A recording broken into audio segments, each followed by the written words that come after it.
Good morning, everybody, and welcome back to Snetterton, Norfolk's finest circuit.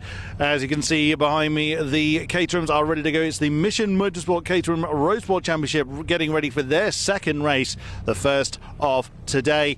On the pole spot, winning from pole with the fastest lap last time around is championship leader Taylor O'Flanagan. Taylor, well, I mean, your season, certainly in the second half, has been absolutely rosy.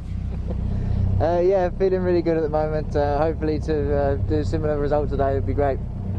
So, I mean, you were doing pretty well in the first half of the season. What's changed since Silverstone? I don't think much changed. Obviously learning throughout the season, but yeah, some tracks are more suited to others, and the drivers out here are very talented, so we chop and change each track, but yeah, feeling good at the moment. Awesome stuff. I'm not surprised. May your luck continue. Best of luck to you, Taylor O'Flanagan.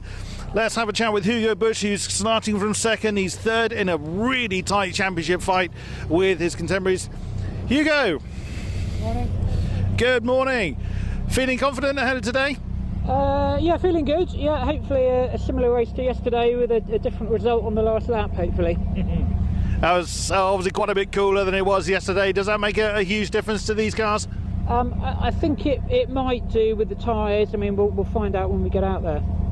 And you're in a really tight championship tussle with Dom Mansberg, Gwyn Jones and Tom Cockerell, all starting behind you. Are you still gunning for this man behind me, or is it more defending from those behind you? It's both, really. It's both. A win would be lovely. Awesome stuff. Best of luck then. Hugo Busch starting from second position in today's race. Tom Cockerell is having a natter to his crew. He's indicating to... I thought you were indicating to me. Tom, well, second row, starting from third. Again, you're in such a tight championship tussle at the moment with those around you. Are you confident you can make a big difference today? Absolutely. So hoping to latch onto the front two, make it a three-way battle, and then we'll see what happens with the tow towards the end of the race. It feels like it's starting to spit a little bit. So are you a fan of slippery conditions, or you prefer it like it was yesterday? I quite like it changeable. It adds a little another factor. Every lap's a new lap, so I wouldn't mind a little bit of rain. See what happens. Your prayers have been answered by the feel of it. Best of luck when you get out there, Tom. Another strong result for you. Right, we've got time for a couple more. Let's have a chat with the fourth place starter, Dom Mansbergen. Guten Morgen, sir. Guten Morgen. So, again, as I mentioned the others, if my maths is right, you're in a really tight championship fight. You're level with, I beg your pardon, you're second, but only by a few points. So, I mean, does that play on your mind when you're racing out there, or is it a case of get out there and get on with it? Not yet, because you really can't plan it in a Caterham race. That's too close. Also, the gap from second to third, for example, it's only 1 point, so you can't really plan it. That makes perfect sense. So, I mean, the first half of the season, you were leading the way. It was a really, really tight battle. Sadly, Brands didn't quite go your way.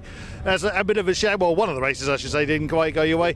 Is there anything you change? Is there anything in your mindset that you change, or is it just still, give it everything you've got? No, it was just a bad weekend, to be honest. So I'm not changing anything in the driving style. I mean, Brands Hatch is a very tight circuit, so it's always a bit crucial if you try to overtake. Here we have a wider circuit, and it's far better to fight each other. Right, as indications are being given out. Best of luck, good sir.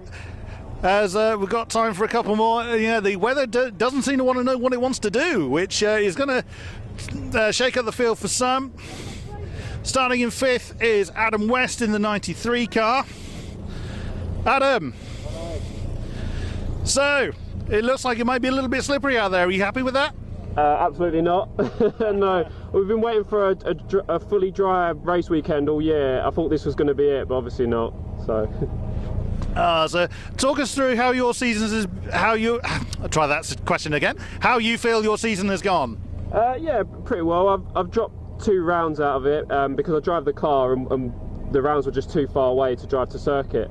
So I'm not in any contention for anything, but I've loved it every round I've been to, and managed to get a podium at Brands, so that was the highlight of the season so far. So are you gunning for these top spots today, depending on what the weather's doing, of course, or is it a case of defend from behind? I've got to try my best to move forward, see if I can ruffle some feathers up there. Good man. Best of luck out there, Adam. We wish you the best. One more then from Wales, Gwyn Jones. As mentioned, he's joint on points with Tom Cockerell at the moment. Gwyn. So locked in a battle for fourth, at least at the moment, but it's just a couple of points between you and your German arch rival over there. How are you feeling coming into today's race? Yeah, it should be a good race. Yeah, looks like it might be a wet one as well, so that will make things interesting. So, yeah. Well, as a Welshman, you should be used to the rain, surely not? Yeah, I should be, shouldn't I? I should be by now. So, looking forward to another strong result here today? Well, yeah, just you can do is try your best, and that's all you can do, isn't it? So, hopefully get a good result. Good man, good man. Best of luck out there, Gwyn. And one more. Excellent. We've got time to have another chat. It's good to get further down the grid to have a chat with more drivers. James Hall in the 98 car. Hello, James. Hello. So, starting from 7th, how are you feeling? Good. Bit concerned about the rain which has just started. None of us were thinking about that, but besides from that, yeah, hoping just to have a good race. Made up a few places yesterday, so yeah, confident. Yeah. So in conditions like this, in these road sports, does the setup really change an awful lot? Because obviously downforce isn't really a thing in these. So when it's a bit more inclement, does the setup change drastically? Yeah, just that you want it a bit softer, probably a bit less, yeah, sort of change the tyre pressures too, but we'll see. I'm hoping it will dry out by the time we're out. Gunning for the top spots or defending from those behind you? Probably defending from those behind me. You're a modest man. Best of luck out there, James. And we'll throw it to Scott in the commentary box.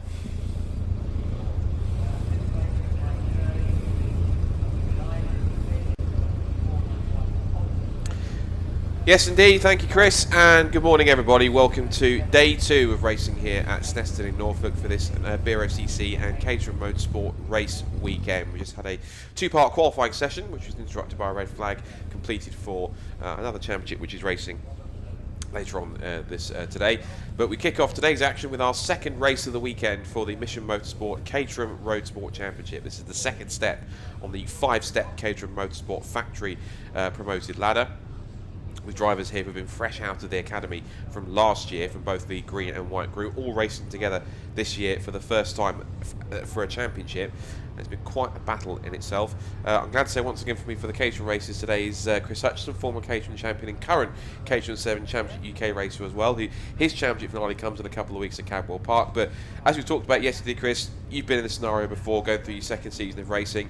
At this stage in their drivers' careers, given the fact they've had a whole season racing in the academy, slightly different spec with the upgrades onto the car, which we'll get onto in a second. By this point in their racing careers as Caterham drivers, what is usually the mindset of Caterham drivers? Is it just looking back at what they've learnt the past 2 seasons? How much have they developed compared to where they would have been at the start of the season? Yeah, good morning, everybody. You never stop learning. Every single time you go out on track, you're learning something, whether it's a testing day, a track day, or every single race, some new scenario comes up. Yet they have been faced with a whole season of academy and now nearly a whole season of their road sport. So they are definitely getting to that point where they're starting to understand the basics and the mechanics of everything, and they're really just fine-tuning. And again, you'll find that everyone starts becoming closer on times as they start learning those tips and tricks. So you can see some spots of rain there on the camera, so there's another element bringing into this morning. It's only sort of drizzly weather at the moment, but it adds a little bit of doubt in your mind. Because we're on the treaded tyre, you don't actually need to change tyres for the wet weather, but it certainly changes your approach, and you would generally choose a slightly different setup in wet weather. So again, it's just situations like this which add another element of unknown to, and maybe they haven't been faced with this situation before, but as they progress through road sport, they certainly learn those skills as they're just leaving Parc Fermé now to sort of sit on the grid for a bit. Yeah, and the key thing is, of course, as well with those drivers, is that as they've kind of moved on, they've kind of been able to use that point to keep on moving up, and particularly these weather conditions, as it will be slightly different, there isn't every chance here that they might get a second green flag to adjust to the conditions, because it was a bit brighter and a bit sunnier yesterday, but this morning, for a Sunday morning, a little bit dark, a little bit grey, a little bit murkier. You can see the headlights are on all the cars as well. So it is different conditions, which means the tyre temperature is going to be different, the track temperature is going to be different, the air temperature is going to be different, and even though you think, well, just temperatures, they can all combine, all make quite a big difference in how the car performs and how it grips compared to yesterday, because different track, tyre and air temperatures can give a whole different range of performance on several different levels. Yeah, and including the tyres, obviously that's your main, it's the only contact point between yourself and the track, and if the track's a bit colder and maybe a little bit slippy, and your tyre temperatures haven't come up, then your pressures of your tyres differ. And in a Caterham, tyre pressure actually makes quite a big difference to the handling characteristics. You can adjust the balance and all sorts using just the tyre pressures alone. But yeah, I'm not sure whether the conditions are going to be suitably different in here for an extra green flag lap. We'll see whether the Clark course calls for it, but at the moment I think it's more kind of mental rain at the moment, as in it's in your head because you see the spots of rain, but actually when it comes to the driving it won't make a difference just yet. As we both know, this is a situation for drivers where if it is starting to drizzle and get a little bit greasy out there, those ironically are the worst conditions that they want to have, because as a racing driver, as you fully know, you either want the setup one of two ways: fully wet or fully dry, because you know exactly what parameters you need to change into what areas. When it's in between, that's when it becomes a setup nightmare. It can become a real setup nightmare. Yeah, there's nothing you can do obviously in your car. You're sat on the car, so you've really got to drive what you've got underneath you. And yeah, but there would be different things you can do as we're going through the grid, Scott. Yeah, we'll catch on that in a second, but let's go through the grid. It's set by the results of race 1 yesterday. So points leader Taylor and Flanagan will start on pole position alongside Hugo Bush in second. Then Tom Cochrane and Dominic Mansberger make up the second row ahead of Adam West and Gwyn Jones, who starts much better today after he started back in 12th in race 1 yesterday. James Hall and Sam Gibbons then come next on row 4 to start 7th and 8th. And the top 10 is completed by Steve Lancaster, who starts 9th, and Christopher Broom, who recovered well from a spin yesterday to pick up the final top 10 spot. Row 6 is Ron Mounsey, and then Ryan Lovett, who I think did well to survive damage to the front of his nose section, but they managed to, I think, hopefully repair that and get it going for today's second race. Peter Mock comes next on the 7th row, alongside Adrian Mariadis in number 81.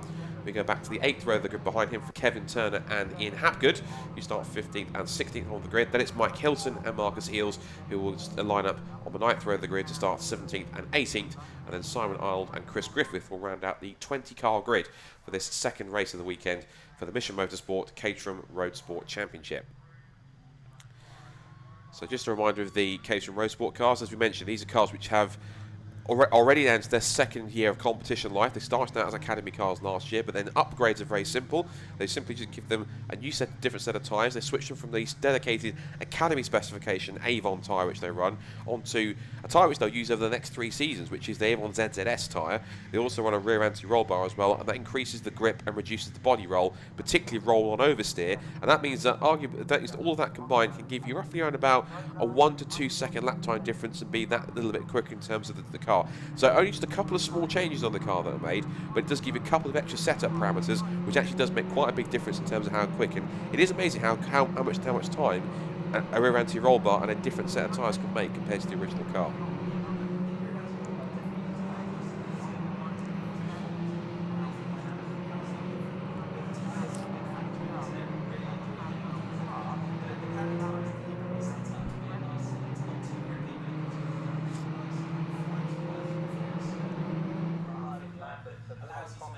And it doesn't punish you for it. The Roadsport tyres are a little bit more racy, but it gives you that extra grip. Watching them on this green flag lap, though, it is actually quite slippy out there. I can see that they're understeering, and on the power, they're squirming around a little bit. So out of our window, it doesn't look too bad, but I think actually on a different part of the circuit, there's maybe a little bit more moisture than we were expecting this morning. And I think, because usually if they were going to get them up straight away, there would be marshals still on the grid already waiting for them. But the fact that I can't immediately see marshals on the grid would suggest that potentially they are going to give them a second green flag lap, mainly because it looks like, as we see Mike Hilton's going for a very slow but gentle rotation in these ever greasy conditions. That if that's not a signal to give them a second green flag lap, I'm not quite sure what is anything clear on that, because that was quite you can see the race going down a little bit harder. So, and there are visible tracks now. You can see it is starting to lay down some moisture. And they've done all their testing and all the racing yesterday in dry weather. So this is the first time some of them will, for some of them, if they haven't come testing here in the wet, they won't have tried this track out in the wet. And every track has a different character and a different line that's actually useful to use. So it does look like, I would certainly, as far as the driver's seat, want another green flag lap, but whether that would happen or not, we're just about to find out. Well, the cars are actually pulling up onto the grid, so rather than actually get a second green flag, they're going to go out there and tackle what are perceived to have been, I guess, from race control, sort of not too dissimilar conditions in terms of being too well. I probably understand if there was a bit more spray, a bit more moisture on the circuit, they would give them that. And the fact that these are essentially semi-slick tyres in some cases means there are 1 or 2 grips to wash away some initial standing moisture. But I think the fact we've got a few more cars still coming to the grid means there's the driver's been taking it a little more tentatively in this formation lap, just to make sure that they're not coming off like Mike Hilton did. Yeah, it's going to be a voyage of discovery over these opening laps for everybody, and those that have done their wet testing before now will have a bit of an advantage there. So Mike Hilton showing how slippy it is out there, just a slight oversteer moment, and it came round even on the green flag lap at reduced speed. So you're going to have to be really careful here, Scott, but it's going to be exciting for us to watch and see how they get on. So, headlights ablaze on a grey and murky Sunday morning for the penultimate meeting of the season of the Mission Motorsport Caterham Roadsport Championship. O'Flanagan, yesterday's winner and the championship leader, but can he make it 2 from 2 and continue one step further to the title? The red lights go out and they scrabble away for traction off the line. Strong start from pole from championship leader Flanagan. Head down towards Ritchie's for the first time, and look at them, it's almost like, forget Caterham's in the mist, it's Caterham's in the mist. They charge down towards Ritchie's for the first time, and it is going to be in the lead, Taylor Flanagan. But talk about Batman, Adam West has come from nowhere from the 3rd row of the grid. He's up to 2nd place, I saw coming through. So he's got past Tom Cockrell and Mansberger and Bush and everyone else around him. Everyone appears to have got through Ritchie's nice and clean, which is good to see. Now comes the big test, the first big stop, which is at Wilson Hairpin. And Flanagan gets all arms and elbows as he gets crossed up in the middle of the apex. Everyone turning their way through, giving themselves plenty of room. So Ryan Lovett's lost a few more spots. That's not a good start for him. So there's been quite a lot of shuffling around below the sort of top 5-6 drivers.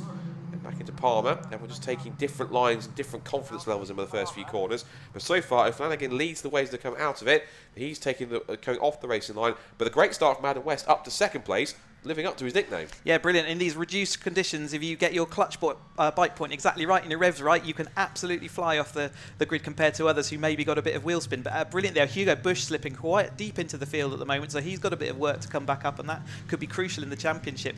Everyone doing a good job so far, though, of taking it nice and easy and making sure that they're safe as they're going around. No big dramas just yet, but we've seen Dominic Mansberger before in the Roadsport really be good in the wet, so maybe he's just coming towards his conditions that he really loves. But yeah, great start to be in 2nd place already. Yeah, it's a good reminder that Dominic Mansberger is essentially, in these kind of lower ranks, the Caterham Rainmeister, no pun intended being German, but even so, he's currently at the moment in 4th position, and you have to say again, given some of the performances he's put in previous times when it's been adverse conditions, you certainly wouldn't bet against him putting on quite a good performance if it does start to get even wetter. The cars make their way around out of Williams. There's Peter Mott in car number 96. He's also taking it quite tentatively.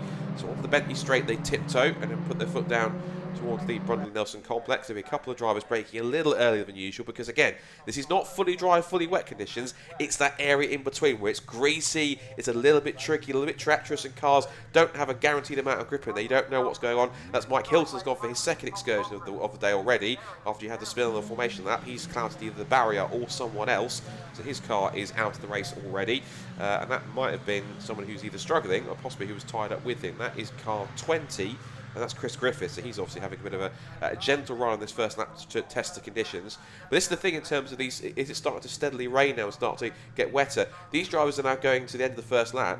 This is not the same conditions, not the same grip levels that they left when they won the formation lap. So in this situation, when it's not fully wet and fully dry, every single lap you're finding different weather conditions and different levels of grip at different circuits. That's Adrian Mariadas also up against the barrier. Now, I don't exactly put 2 and 2 together immediately, but 2 cars off near each other at that point does suggest there may have been a bit of a coming together. Definitely a smoking gun there, isn't there, Scott?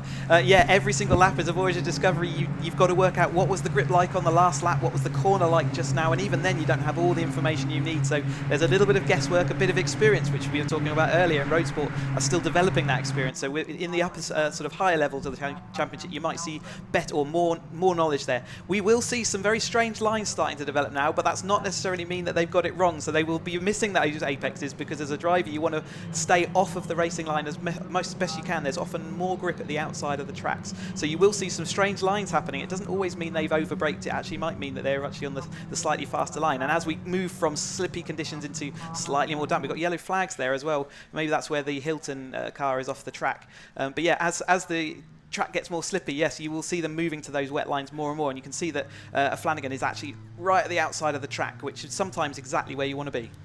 Yeah, that's off the race on Gwyn Jones. He's just skating his way through. There's a yellow flag, I think, that went out just briefly for the fact that he was off the road. And through past him went Steve Lancaster to his advantage. Now, Gwyn Jones was just ahead of Hugo Bush, so he's lost out to Bush and now also to him as well.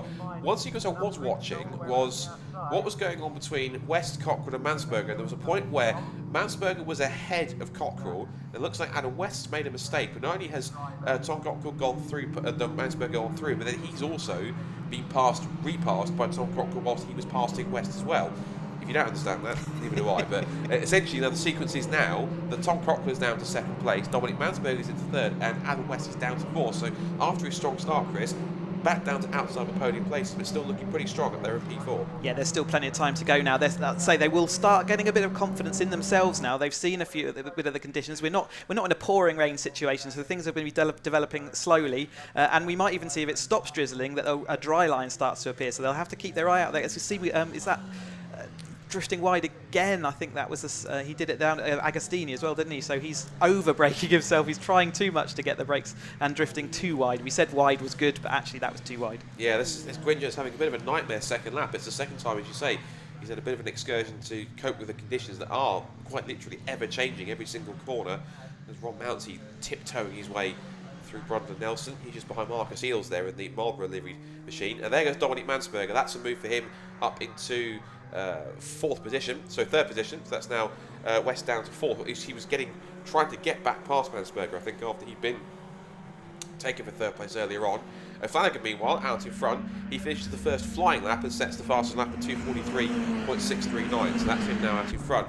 And he seems to be loving the conditions. We thought that Mansberger was the Rainmeister. He's got a gap out to about 6 seconds already at this point. So Mansberger's certainly trying to take one step closer to the title today. And given the space he's opened that gap in as many as 2 laps, he's stalling out there. Yeah, absolutely. He's definitely got to grips with it. He's absolutely wide there. I would say that's probably a little bit too far. Generally, you want to stay 1 or 2 car widths off the racing line. So he's definitely maximising, but sometimes just maximising your braking and even taking a bit too much is the real, it shows confidence in these conditions. As long as you've got the car control to keep it all pointing in the right direction, that can often be the way. We've still got a side-by-side battle here. Mansberger's got the outside grippier line, so I expect he'll be ahead going into Agostini.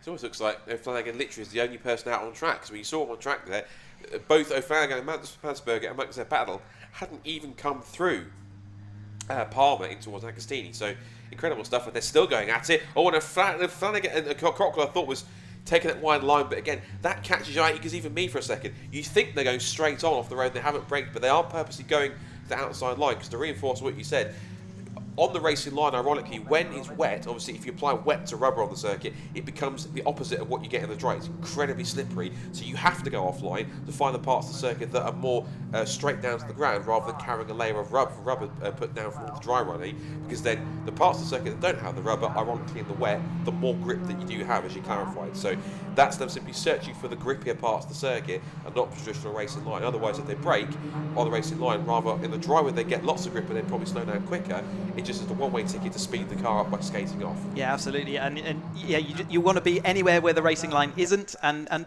some corners, like Brundle and Senna, you actually you can't avoid the racing line because it makes the track too long. To go around the outside of the track at these 2 corners would be too long. Mansberger down the inside again.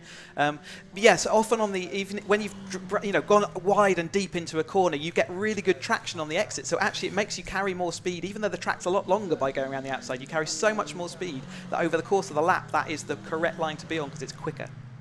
Saw there Mansberger with a little bit of a flick of oversteer as he managed to complete the move on Cockrell heading through Brundle and Nelson. A few more battles going on further back. This is Ryan Lovett, who is having a scrap with Peter Mott and the 27 Kevin Turner, and all 3 of them are chasing Steve Lancaster at the moment, so battles going on towards the bottom of the top 10. Still looking at our scrap for 2nd and 3rd. This is Mansberger still with Cockrell.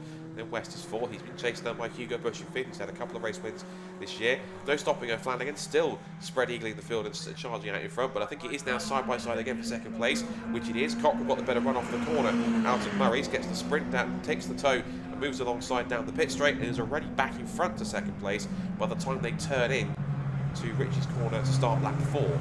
And looking in terms of lap time comparison, whether it's just the fact that they're battling or not, Flanagan's last lap was a new fastest lap of the race again, as we mentioned, 2:43.141. But that's at least 2 to 3 seconds quicker than anyone else. We thought Dominic was the rain master. Taylor seems to have picked it up all by himself. Yeah, we're not in the soaking wet conditions where we've seen Dominic really have a good time. We just saw Dominic there getting no traction out of that corner, but had nowhere to go. Cockerell had nowhere to go, so couldn't make a most of it. But yeah, Flanagan absolutely maximising. I wonder whether he'd been here in the slippy conditions on one of a track day or a test day, perhaps, that's given him that extra confidence. Maybe he's just had a slippy day and he's just woken up and had a good, as we said yesterday, had his Weetabix or other brands are available. But yes, Dominic now ahead again, but he has been choosing the inside line on a couple of times, and it has affected. You can see him going he's drifted to the outside because he's got no grip, but yeah, he was going for the inside line and drifting out, so he's still not necessarily find how to maximise, but he's put his car ahead and that's where he wants to be. We've got the normal sort of contenders, haven't we, all lined up now, so as the race has developed a bit, Hugo's back on the tail of this pack. So as these four continue to scrap, it's pretty much giving advantage Taylor and Flanagan by almost 10 seconds in that lead at the moment. The rest of the top 10 completed by Steve Lancaster in 6th, Chris Broom in 7th, Gwyn Jones, who's slithered down to 8th after his early mishaps. 9th is Sam Gibbons and 10th is Ryan Lovett. And then looking at the rest of the order, there's not really anyone else that's too out of position really. James Hall's not having a great race. He had a decent one yesterday, but he's down in 14th at this point in time. He's 38 seconds off the lead, so got some work to do to make that one up. Meanwhile, out of a distance, having a very casual, murky Sunday morning drive is Taylor O'Flanagan, and certainly pulling away to the tune of about 2 to 3 seconds a lap, which is pretty extraordinary, and I think we'd agree is rather un-Caterham-like. You don't normally get them pulling away by that much, unless you are that much more comfortable with the car. And as Tom Cockrell and co are slithering around there in 3rd place to try and find the grip, again, really is ever changing with the conditions. It's still sort of drizzling and raining out there, but it's making the circuit very steadily different, and even a minute change in grip on any corner can be the difference between a couple of tenths or making a mistake or not. It really is an adventure out there in terms of finding out exactly what kind of grip you've got and having to pretty much rethink your line in every corner, every single lap, because it's never the same each time you come to it. Yeah, and yes, so these are the kind of conditions we would have a different setup, or we'd choose to use a different setup if we were going out for now. But they will have gone out on a purely dry car setup. They'd have, had the rear anti-roll bar as stiff as they can go to give them all that sort of extra dynamics. But in the wet, that causes you to lose the rear end, and we'll have some great examples of people. Great car control on show as well to sort of control all that, but you can see the cars squirming and moving, which you can't always see in the dry, so it's good to see that. So I think possibly for this lap that's just completed, the Taylor's decided to back it off a little bit because he started to feel the effects of the different conditions, because he's done a 2:44.1. Dominic Mansberger, whilst it's a personal best for him, he's still half a second off the pace of Flanagan out in front. So Flanagan leads the race as we come towards the into the second half of the race with about 8.25 minutes to go. Mansberger is there in 2nd place, a Cockrell 3rd, West 4th and Bush 5th. But here's your race leader and your championship leader here, as he now looks for that wider line going into Agostini, just next to that wide approach. And so you wait a few seconds, and continue waiting, and you continue waiting, and then the battle for 2nd place appears. And down the outside looks Tom Cockrell, and again, he's not out braking himself, he's taking that wide line to try and get the better traction round the corner onto corner exit. And if they can still stay side by side, which they have, it gives Cockrell the chance to get the better run off the corner and stay in front for 2nd place. So Cockrell then back into P2. And remember, the top 2 at the moment are the outgoing Caterham Academy champions, because later on this morning and today we are definitely going to be crowning our 2021, provisionally, our 2021 Academy champions. And then they will also have the Caterham Academy Autumn Trophy race this afternoon, which is essentially something of a graduation race to see the drivers of both groups racing on track together in a single competitive race, rather than being both groups racing together that we had at Silverstone Grand Prix, but simply racing amongst their own drivers for their own championship points. So that'll be quite a fun way to see them graduate in style. And Steve Lancaster having a very quiet race, and he's still staying ahead of Gwyn Jones, who, after his earlier mishaps in the tricky conditions, hasn't really kind of gone forwards. There's not really been a weekend where he's been showing himself as a main front runner this weekend. He has been, and definitely is a main front runner, just it hasn't worked out this weekend for whatever reason, just the pace or just the setup or just the luck that hasn't been with him. But he hasn't shown the pace that's seen him win races in the past this weekend, and not really feeling it here. So yeah, it's, sometimes tracks are a bit like that, or you have a weekend where it's just not working for you. Pre-event testing, things like that, so it's sort of learn the track. But equally, in these kind of conditions, it's really easy to smooth yourself. If you have a break yourself in a particular place, then you're, following that, you've got to work out, okay, what did I do wrong? Were I on the wrong part of the track? Did I so you can therefore lose the pace. And sometimes if you're running on the wrong line, it can feel like there's absolutely no grip out there. But actually, if you just move, a couple of meters left or right, there's loads of grip. So it's about knowing and exploring where the grip is on the track, and perhaps he hasn't just learnt that bit of his racecraft quite as well as some of the other guys just yet. Yeah, you'll be hoping if he can try and bounce back at Cadwell Park and try and keep up at least his second or third place in the championship, because he'll be, if he drops back a little bit, he'll be mainly battling the likes of Flanagan, Mansberger, and I'm also going to mention Hugo Busch. And the reason why I'm going to mention him is because he's now woken up lap time wise. His last lap was a 2:43.531. He's now gone past Adam West. He's gone round the outside of Dominic Mansberger, who is the renowned Caterham Rainmeister at this point, this stage in the Caterham ladder. And now as the move's complete, now he's going for second place. There's still the evergreen leader, Taylor O'Flanagan, as he continues on in the lead of the race. His lead gap is 12 seconds so far. He did put in a 2:43.2, which was only a tenth off the fastest lap of the race. And Mansberger does try and fight back on the run towards Agostini. He takes that deeper approach into the hairpin, but Busch sticks to the inside and figures out quite quickly that the outside line is giving much more grip, so he should have gone there when he could. Now it's giving Adam West a chance to get back involved. And with 5 minutes to go, the win looks almost practically certain, but second down to fifth, as we see in typical Caterham fashion, is anyone's guess between these four. You say it looks certain, but every corner will be an adventure, so it's anything can still happen. You might get a freak little sort of burst of rain, or even someone going onto the grass and bringing back on a wet patch can actually cause quite a big difference to the way the car handles, and that can be a bit of a shock. So out front he'll be looking as hard as he can to see whether there's anything changed on track, but at the moment it's looking comfortable. His gap's still growing out. We've got 13 seconds last time we went over the line. We saw Hugo Busch a couple of laps ago get past Adam West and move forward, and it looked like he was going to springboard himself straight into second the following lap again, but that's not quite happened. But nevertheless, he's got the momentum at the moment, and this part of the race, whether he can make that stick again, we'll have to see in the next 4 minutes. Yeah, 4 minutes to decide who gets onto the podium. It looks, again, almost certain. It's never certain until they get to the checkered flag. Though Flanagan is in that position to grab another victory, but for second down to fifth, it really is anyone's guess between these four, and Hugo Busch has hit the compression there at the bomb hole just all the wrong way, and that just sent him very. You can see the front wheels were squirming around trying to find grip as they turn their way through. Hugo Busch looking a bit more confident now through the wider part of Coram than the two cars in front of him.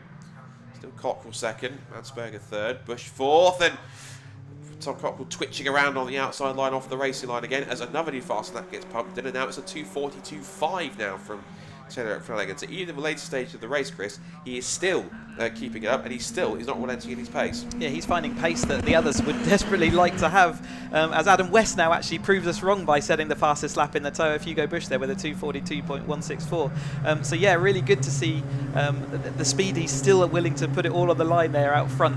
As we've still got side by side here for that third place battle. It's been a battle all race long so far, hasn't it? And it doesn't look like it's going to relent. We've got Mansberger currently in that second place, so he has overtaken that spot as we've gone from last time we went over the line. But we've got Cockrell following on close, and Hugo Busch still holding on ahead of Adam West. A bit further back there, you can see James Hall, who's down in 14th or 13th now, actually setting the fastest lap there. So it shows that everyone, as time's gone on, they've taken sort of 14, 15 minutes to work it out, but they are all starting to click on what are these conditions, what have I got underneath me, and maybe also we're seeing a slightly drier line now. Maybe the drizzle's stopped. And they sort of brought them all back onto speed. Yeah, it does look a bit more evident that the small spatter of rain that we had seems to have abated. Now it is getting a little bit drier out there, although it's probably not drying as quick as some people would like to be. But with cars out on the circuit, it'll be helping just to clear up any moisture or possibly surface moisture on the circuit that's going to try and help create that drier line and the faster lap times. So James Hall then will steal the fastest lap point away from any of these front runners, unless O'Flanagan and Co can put in another better lap in order to get the fastest lap of the race back again. Looking further back here, we've got cars 3 and 27. Kevin Turner is battling with Sam Gibbons. This is over the final top 10 spot, so Kevin Turner has just relieved Gibbons of 10th. And also in there too, we've got Peter Mott in the yellow car, 27, and then James Hall, who we mentioned has just taken the fastest lap of the race, there in 13th place in the zebra liveried car, number 98. So a minute and a half to go as they watch the battle going on for 9th. Head into Oggies now. This is on lap 7. Now with our quartet battling over the 2nd, 3rd, 4th and 5th positions, and Tom Cockrell finds himself right in no man's land because he's lost out to Mansberger on that lap, but also he's lost out to both Hugo Busch and then almost Adam West before Batman himself spins around and I don't think there was contact, but he just caught a damp patch right off the racing line just as he went out of it, and let Nelson try to get the power down. It is an excitement trying to complete the move on Cockerell, and it just got away from him. Yeah, just it's so easy to do. You just press that accelerator slightly too much, and the rear end gives up on its grip, and once it's gone, it's just wheel spinning, and you're heading to your spin without, you can't do anything about it. But Hugo Bush absolutely nailing this last.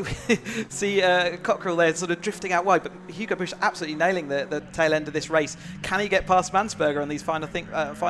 Well, it's going to be the final lap, isn't it? Yeah, last lap border's gone out, and Flanagan heads down. Mansberger now does take the fastest lap of the race, 2:41.220, so he will get the bonus point if he can stay like this for the remaining 3 miles of racing. To which they go for now the last time, with about 27 seconds left on the clock. So Tom Cockerell trying to just skitter around and find some grip here, but Hugo Bush certainly coming a bit better in this second race. He had to kind of charge his way through a bit more on the first, as Cockerell takes the wider line into Wilson to keep onto the rear roll cage of Hugo Bush, get the better traction off the corner, which has worked. And as Hugo Bush was trying to find grip, Cockerell found it quicker and pulled himself alongside. I'm certain he would have been on the outside line heading into Palmer, which we'll look at in a moment when we switch back to the leaders. Here goes Turner ahead of Peter Mott, so I think Sam Gibbons lost a couple of places because they're all chasing down Chris Broome. And it has been, well pointed out by Chris, there has been the switch around. So Mansberger is in second place. When they come into view, yes, Cockerell is into third now. Still sliding around, but he's managed to hold on to the place. Bush is down to fourth at this point, and that was purely just because, again, that wider line worked for Tom. He's done that several times. But he took the wider line, had much better grip, and you saw the amount of punch he got off the corner, much better than Hugo. Whilst he was spinning his wheels trying to find grip, Tom had it, and he managed to get the move done, I'm pretty certain, on that outside line at Palmer, which is not easy, given that part of the circuit is off camber. Yeah, so you've got the outside line round the hairpin. We tucked it onto the sort of inside of the corner on exit, which gave him the traction up the inside of Hugo, and then the actual outside of Palmer is the place to be, especially in these conditions. Whilst we've been saying it's drying out, I could just, again, by watching the pictures, it's definitely by no means dry, and there are some bits of the track which are still treacherous. As we see, actually, Cockerell's actually got such a slingshot that it looks like might even get a chance to catch up with Mansberger. Meanwhile, back out in front, just pretty much having a casual ride for himself, is Taylor O'Flanagan. But forgive us, Taylor, we have to look backwards to see what's happening for second place and who he's where at this point. And it is Cockerell to the drive he got off the corner. That Mansberger's off the road, he's off onto the grass, skating across it towards the hairpin. He'll have to give the position back though, because he can't let him through that way, which he does. He couldn't have stayed ahead, otherwise, if he finished ahead of him on the flag, he would have been given a time penalty for that. So, in courteous and in spirit of the rules, he has to give the place back if he had gained an unfair advantage to make a position. But meanwhile, Taylor O'Flanagan has pretty much been in front from the lead and stayed there and hasn't been challenged at all. He will now go to Capwell almost certainly with one hand on the Roadsport title. He heads up to the checkered flag and will make it a perfect double sweep here at Snetterton. It's race 2 victory for Taylor O'Flanagan. Makes it a double here in Norfolk, a fantastic way to put himself in contention for that championship. And now for second and third, Cockerell will get closed down by Mansberger in the end, but Cockerell will take second, and he pinches the fastest lap, 2:37.937. What a storming final lap that was from Tom Cockerell to take third and then second, and then set the fastest lap of the race by some margin. What a lap! Yeah, that could be championshiply important as well, couldn't it? That could actually have some implications going on. We've got spins happening late in the race there. That's Hall spinning around just as we're coming onto the final. He's been a bit disappointed that he's done all that effort in the last corner. He let it go. We just checked that no one else does pinch that last lap, fastest lap. Obviously, there's speed out there to be found, but at the moment, that extra point could be really crucial. Could be. Sometimes it's miraculous what the difference one single point can make in a championship battle. So keep an eye on that for the final rounds of Capwell in a couple of weeks' time. But Taylor O'Flanagan, again, a pretty dominant winner, as he has been in previous times this year. But Tom Cockerell, as you rightly said, has that point crucially given him a chance to pick himself back into a podium spot in the championship, given that Taylor is about 20-30 points ahead on drop scores. So it is going to come down to the final rounds at Capwell Park in a couple of weeks. But in which order they're going to finish the season provisionally is anyone's guess at the moment. We've still got the last few cars to come through. We've got Rob Mountsie and Marcus Eels to come past the flag, which they do now. Also Ian Hapgood will come through in 16th place, followed by Simon Arnold and Chris Griffith. And the two cars that we didn't have come to the flag were Adrian Mariadis and Mike Hilton, who had an incident on the opening lap, on the exit of Oggies where their cars were parked. So excellent stuff to wake us up on this rather murky Sunday morning. Yeah, great performance by O'Flanagan there. Hugo Bush, I think, is going to be quite disappointed with 4th place there. He dropped back through the field early doors, didn't he? And he did make it, and it looked like he was going to come through that 2nd place. But on those last couple of laps, he was just shown a clean pair of heels by a Cockerell. And West obviously spinning away there. That's going to be disappointing for him. But he had such an advantage that actually he's still come across the line in 5th. So we're looking to try and redeem himself as much as he can to get to the point where he can keep himself in championship contention. Here comes the last couple of riders coming across the line, and that would have been Griffith over the line. Chris Griffith to finish off in 18th position. So we'll be able to give you the provisional result from our first race of today and the second of the weekend for the Mission Motorsport Caterham Roadsport Championship. Also kicks off today's excellent timetable of racing. We've got more caterers to come, as well as a whole lot more supporting. So Terra Flanagan picks up the victory by 10 seconds from Tom Cockerell, who steals the fastest lap of the race on the final lap by some margin to possibly claim a crucial extra point in the championship. Mansberger 3rd, Bush 4th, and Adam West rounds out the top 5, followed by Steve Lancaster, Ryan Lovett, Gwyn Jones, James Hall and Kevin Turner. Chris Froome was 11th, with Sam Gibbons in 12th, and Peter Mott and Ron Mounty come 13th and 14th, ahead of Marcus Eels, Ian Hapgood, Simon Arnold and Chris Griffith. And the 2 cars we didn't see to the flag was retiring early on the first lap was Adrian Mariadis and Mike Hilton. Right, that's Caterham action pausing for a moment, but for those on the BRSCC stream, move on to our next race for this morning. It's over to Chris Buxton in the assembly area for the second race of the day for the modified Fords.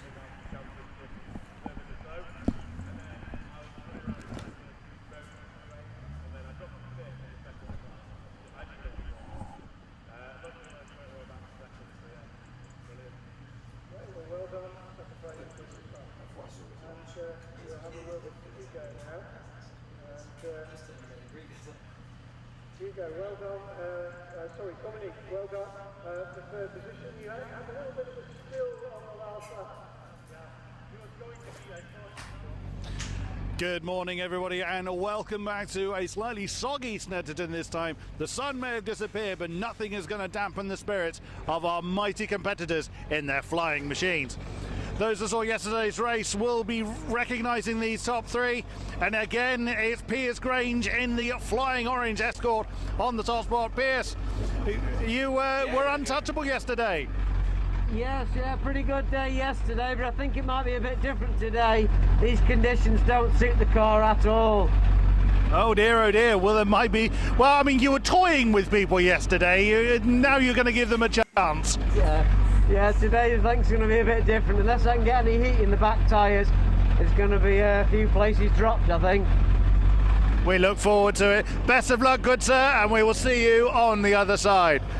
In second position is this monstrous 3.7 litre Escort of Ashley Shellswell. Ashley, just get in position here. Well, these conditions are probably not too good for all the horses you've got under the right foot. No, definitely not. Rear-wheel drive as well. I've left the slicks on. I did think about going the wets, but I'm hoping 2 or 3 laps I might get some heat in them and see where we go. Brave boy. You had a great battle with Jack yesterday. Do you think you'll be able to keep the young one behind you again? I'll try. It was. I see him going for the lead on the last lap. I thought, oh, he's on the grass, so I got a good run coming out onto the straight, and I picked him by half a car, I think it was. So, yeah, hoping for the same, yeah. Excellent. Best of luck, and we will see you on the other side. Thank you, sir. Have a quick moment to hopefully speak to Jack. If he opens his window, he's already closed his window, look. Ah, good man. Jack! Well, the pesky Sierra nailed you on the line yesterday. It did, yeah. We had a slight mishap going into here, and yeah, Ashley done us. So last lap wasn't that great yesterday. Well, these conditions will suit your car a bit more than his, will it not? It will do, yeah, because they've got the power, so they might be a little bit more twitchy. So I'll get my head down and do some work. Top spot, do you think Piers isn't confident? We'll have to wait and see. Modest to the end. And also, is it good fun getting one over Dad? Yeah, it's always good getting one over Dad. Good man. Best of luck, Jack, and we'll see you on the other side. They haven't been released yet. Let's go a bit further down the line. Now, we spoke to number 87 yesterday, which is Dave Matthias. in the Sierra. We'll have a chat again. Dave? How you weren't too sure how you were going to do yesterday. You must have been pretty pleased with the result in the end. Yes, it was a brilliant race. Quite a good battle with the chap in the Mark 1 there. So yeah, it was really good. Yeah, very good. What about the slippery conditions? There's a question I'm asking everybody at the moment, but there's such a difference of car, rear wheel drive, lots of horses, slightly smaller engine. What do you think of the slightly slipperier conditions? Yeah, it's going to be a bit tricky. It's going to be a bit tricky for a few laps at least. So we'll just have to see how we get on. Everyone's remaining cautious. Best of luck, and we'll see you on the other side. We may have time for one more, which will be car number 113. Now this is Rory Jose of the Project Zero squad in the Ford Focus. Rory, well, we see you coming a mile off. It's a very bright car, sir. Yeah, she's a little bit bright, but it's just to attract the crowd. And you can't miss me then as well if anyone crashes into me, so... This makes a glorious noise as it comes past. Now, do you ever get to a point where it's like, oh, what's that noise or what's that vibration, or is it just head down and get on with it until it breaks? Well, after our previous experience at Donington, when we had a little bit of an issue with the head gasket, we literally just got to the point now where I just go for it and hope for the best. Go flat out, don't blame you. Best of luck, we'll see you on the other side. They're going to be released very shortly, you can hear them revving out. We'll hand back to Scott Woodward in the commentary box. Thank you very much, Chris. Yes, hello to those who are watching on the Modified Ford Series page, and as we continue on our stream here for the BRSCC Caterham race weekend at Snetterton. Slightly murkier and damper conditions than we had yesterday, but certainly this lot will certainly brighten things up. It is the second race of the weekend for the Modified Ford Series, which has been quite a sensation this year since they joined the BRSCC as a series that runs under their roster. This is, as you can probably imagine, for those who didn't watch yesterday's race or haven't seen them before, a series that is primarily reserved for all things blue oval, for Fords of all shapes and sizes up until the age of 2011. Cars made up until 2011, so any cars made in 2011 and older are eligible to compete, and that's where you get to see a wide variety of machines, from lots of Escorts, Sierras, a couple of Ford Focuses, there's Pumas, Fiestas, Capris. We even have the likes of Mondeos in this series before, and even a Mustang and even an RS200 at the start of the season. There's been all sorts that can contest this series, and it usually does so in spades. So they're getting set. This is their final weekend of competition here at Snetterton before they sign off for the 2021 year, but they have been with the BRSCC on a previous 3 race meetings. They started at Donington Park back in May with quite a bumper 30-plus car grid. They also went to Alton Park. They've been to Anglesey as well, where they're also on the live stream race day. And of course they're here again at Snetterton to round things off. And there is a beautiful selection of Fords on this grid, of all different shapes and sizes and different builds and specifications, and all separated into one of 4 different classes, 5 different classes, either Class A, B, B1 or C. Then there's also an invitation class of cars that don't necessarily fit within those cars, but are Fords that fit with the spirit of the series. They'll be able to compete. And it is one of those invitation class cars that will start on the pole position for this second race. So if you didn't watch yesterday's race, very quick recap. It was Piers Grange, who was in the Mark 1 Escort RSR, the orange car that not only won the race but starts on pole for this second race as a result of that. He led pretty much from start to finish, but he was closed down in the end by the fellow Mark 1 Escort RSR, which starts just behind him in the white car with the sort of rainbow striping. That is Jack Gadd. Now, he closed in on him right at the end of the race until he was right on his rear wing and tried to loosely look at a move into the final corner. Couldn't quite make it stick and went all over the curves.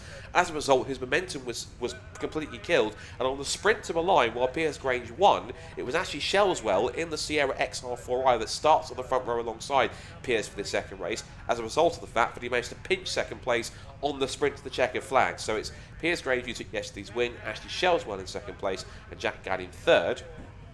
But also, you look down some of the other cars in the mix, you've got lots of Escorts, you've got the David Mattias's Sierra Sapphire Cosworth, you've got Rory Jose's Ford Focus ST with quite a powerful engine in the front of it, you've got quite a few ST150s. There's Kevin Hadfield's Ford Puma, all sorts of cars, and we'll take you through who's running what with the grid now. So as a result of yesterday, Piers Grange's Mark 1 Escort RSR starts on pole alongside the Sierra XR for Ryan Ashley Shellswell. Row 2 is Jack Gadd and his Escort RSR, David Matthias in the Sierra Sapphire Cosworth. Row 3, Rory Jones and his Ford Focus ST, which you can't see missing because it's bright pink, and Paul Neville, who looks after modified Fords. He's racing his own Escort RS2000 Mark 2. Martin Reynolds and Tony Paxman, another pair of Escorts, the Reynolds Mark 2, Paxman Mark 1, Mike Thurley in his Mark 1, then rounds out the top 10 with John Edwards Parton in his Fiesta XR2, who beat Alex Bone for the Class C win, Alex starting his Boomerang Racing ST150, and then Nigel Craig's Mark 2 will start 12th. Tim Sanyu then comes next in 13th in ST150, Nigel Hutton's Sierra Sapphire Cosworth starts 14th on the 7th row. Row 8 is Nick Worcester's Escort Mark 1 and Jason Stone's Fiesta ST150.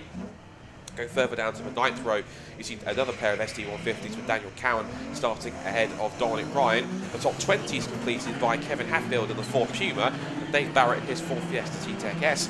And then row 11 of the cars that finished is Chris Burley in his ST150. He starts alongside the similar example of Richard Sanders. You then have a couple of cars that didn't finish yesterday's race. Malcolm Wise, who hopefully should be on the grid, was in the assembly area, so hopefully his car should be starting 23rd. I didn't see Stuart Day's Ford Escort cars with those salaries. He won't be down, I'm afraid. David Guthrie, hopefully he's on the grid too. He should be starting 25th alongside James Harris. The one car that definitely is there but didn't compete in yesterday's first race is the almighty Rob Burley. He will start from the back of the grid, but do not expect him to stay there. And you see him just in the background of shots. He starts from 27th and last on the grid in his evergreen Ford Escort WRC. So the field makes its way around, tiptoes around this slightly greasy circuit now here at Snetterton. And it looks like I think everyone apart from, as I say, I think Stuart Day's the only one from yesterday's retirements and non-starters that isn't on the grid. So unfortunately Stuart Day's Escort Cosworth, which was running quite well until it sort of starts to falter midway through, is the one which won't be able to make it through. So yeah, for those who love Ford race cars and all things Ford, this will certainly be a series that you need to keep tabs of, particularly going into 2022. I know that the BRSCC has been very happy with the modified Ford series and all of the fantastic machinery and the great grids that they've brought throughout the season on the 4 race meetings, including this weekend that they've appeared on. They've been a very welcome addition, so a big thank you to Paul Neville and everyone involved within Modified Fords for pulling it all together to make it a great series, and hopefully it'll keep on inspiring more and more Ford race cars throughout the domestic UK club racing scene to come and have a go, come and take part. And they've had some brilliant escapades to other events outside BRSCC. They've even appeared at Ford Power Live several weeks ago at Brands Hatch, where they had such an entry list they had to fill 2 separate grids in order to fill them all in. It was fantastic to have an A grid and a grid and a B grid for all these cars, and some great machines that have appeared throughout the season. There was I see some pit photos of a Mustang that was going to take part in this series at one point, but I'm not sure what became of that. And one car that I've mentioned before is that is one of my favourites in this series myself, is the Wayne Crabtree Ford RS200 that I do hope makes another appearance in this series at some point next year, because that car is absolutely spectacular. It is a Ford RS200, the Ford Group B rally car from the late 80s, and that car essentially has a body kit on it which is something similar to that you find on either a hill climb contest or Pikes Peak or Time Attack, and it runs a Subaru Boxer engine. It's quite an extraordinary car. One also a driver and car combination that isn't here also, that's been quite dominant on the time that he's appeared, that we've seen him here with us, is Dave Matthias, who Dave Cockle in his Ford Escort Cosworth, which runs about 750 to 800 brake horsepower. When it's fully turned up to the max, it is quite a machine in a straight line. It's no surprise that of all the races that he's taken part in, pretty much apart from one where he had an issue with his gear stick coming off, he's pretty much gone ahead and won every single race that he's competed in and at least finished. So lots of promise for next year. More and more cars, I'm sure, will be joining the Modified Ford Brigade, but we've got 27 of the best here for this second race of the weekend of 3. We'll have one more for them later on this afternoon. A nice way to kick off their Sunday morning with a little bit of blue oval powered noise as we come up to the end of the formation lap at Coram. Look at some of the other cars that are in there. I can see, yeah, we've got the other cars that are in there, the James Harris's cars, there, Guthrie's there, Malcolm Wise, and also so is Rob Burley. So watch for the likes of Wise and Burley from the back to push their way through the pair of Escort Cosworths. And I think just for safety, they are going to put them indeed on a second green flag lap. So as the conditions have been a little bit damper and greasier than yesterday when it was bone dry. It's going to be difficult. What's also looking difficult is Rob Burley's car, because I'm afraid he comes straight into the pit lane.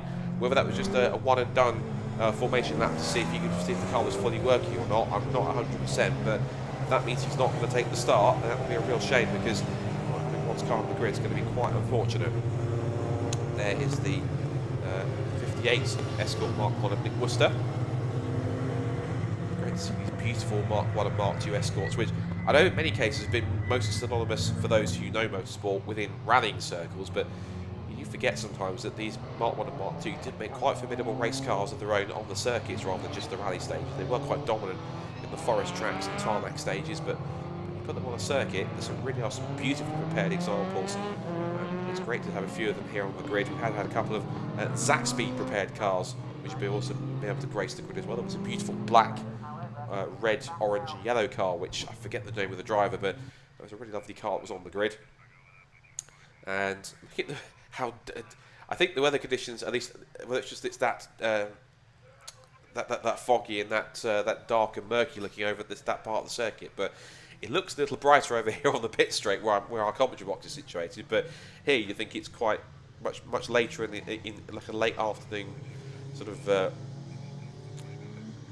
overcast weather situation. But it's not quite the brightest here, given that we're going into early October, and given the fact that we've also had some beautiful sunset yesterday with some fantastic shots. It was providing of the sun setting and this beautiful orange golden sky at towards the latter stage of the afternoon. Didn't get that, but I think hopefully the early morning murk is starting to burn through a bit now, thanks to the inclement sunshine. Fingers crossed. So the pack makes its way around on the second formation lap, which again I think any drizzle that we had across the duration of that Caterham Roadsport race we just had seems to have dissipated pretty quickly, because any inclement sun that's coming through starting to burn off and dry the circuit up a little bit more. So by the time they get to the end of the second formation now, the circuit could almost be practically bone dry again, which would be quite suitable. These cars will be able to really stretch their legs and continue battling amongst themselves. So you can predominantly see the Escorts and the Sierras towards the front for the overall victory, and the likes of the ST150s and the Puma there, Kevin Hadfield, and the little Fiestas and older Escorts towards the back, having a battle amongst themselves for the minor places towards the rear. But the good thing is that because there are so many classes, as well as the invitation classes, that you generally have always have someone to race in a series like this. So race 2 of the weekend for the modified Ford Series, 15 minutes. Rolling starts to the RunYourFleet.com Jaguar safety car, which we give massive thanks to RunYourFleet.com for. There's not only their support, but their providing of the Jaguar for this season. It is going to lead them around towards the start and finish line. Everyone will form up in 2x2 grid formation, and they'll keep at a steady pace. They'll watch for the red lights on the top of the gantry. When they go out, they'll be underway for their second of 3 races here at Snetterton. So all sorts on the grid: Escorts, Fiestas, Pumas, Sierras, even a Ford Focus, and everything else in between. As they now form up now to get ready, it is Piers Grange in the Mark 1 RSR Escort, the orange car on the left-hand side, and it is the Sierra XR4i, the car in white, orange and blue on the right-hand side on the front of the grid. They will look to try and get the whole shot. Watch out for Jack Gallant, David Matthias and Rory Jones, particularly that pink Focus ST, because that car is quite a rocket in a straight line. So don't be surprised if that car starts to pick up a couple of places towards the rolling start. We're going to get set then with 15 minutes of modified Ford Series action as the red lights go out and we charge down towards Richie for the first time. There is the Focus trying to make its way up the inside, squirming around under brakes, trying to get back past Jack Gann in the Escort Mark 1, but it was side by side between the 2 front row men as there goes John Edwards Parton. Oh goodness me, there's been contact, 3 or 4 cars involved. One of them is David Matthias, one of them is the 57 cars, Tony Paxman. I saw Paul Neville was involved, Rory Joseph, the Focus ST was involved, and I think John Edwards Parton, he was braking to avoid making contact. I think either he has or he's made contact on the side of the car. If everyone can get away, that might hopefully be a good thing. I think there's another car, there wasn't, I thought there was another car parked behind that incident, but that's a real shame. 4 or 5 cars involved. I'm afraid there's damaged steering to the front left of Paul Neville's car, unfortunately, so it looks like he won't be going any further. I don't know if John Edwards Parton did make contact, whether he just stopped and stalled the car. But leaders, meanwhile, continue their way through Agostini. Jack Gadd has now taken the lead. He's now second place for the pole sitter, Piers Graves, but it's all going to come to nothing, I'm afraid, because, as I can see out of my commentary box window, the red flag has been displayed and the race is being stopped. So that's a real shame. It was such an explosive and energetic start from those guys. It looks as though that a couple of drivers tried to make moves up into turn one to try and essentially, I guess the term is, win the race on the first corner, which is not always the best strategy to take, but the main concern, of course, is that in any incident, big or small, that the drivers get out and that they are on the baseline okay. Fingers crossed. I think Paul Neville's still in his car, but I think just not for any, hopefully for any adverse reason, other than he's simply just taking stock of everything and just getting out and waiting to be told to get out when he's instructed to by one of the marshals or officials. So what will happen is that the race will, the drivers will now form up at least either on the grid or in the pit lane, and then because we barely completed a few corners before the race was being red flagged, what it will now mean is that the race will start again once more in the original grid position, so minus anyone else who, for whatever reason, whether it's damage or otherwise, won't be able to take the restart. So it's a real shame, that. So the 5 cars that were predominantly involved, that's good. That's a little handshake there between Paul Neville and Edwards Park, just conversing, just checking on each other to make sure they're all okay. It's nice to see a together series like this in Modified Forward Series, regardless of what happens to anyone. Everyone always checks in and makes sure, you know, you're okay. Did anything happen? Are you all right? Do you feel okay? Do you need any help?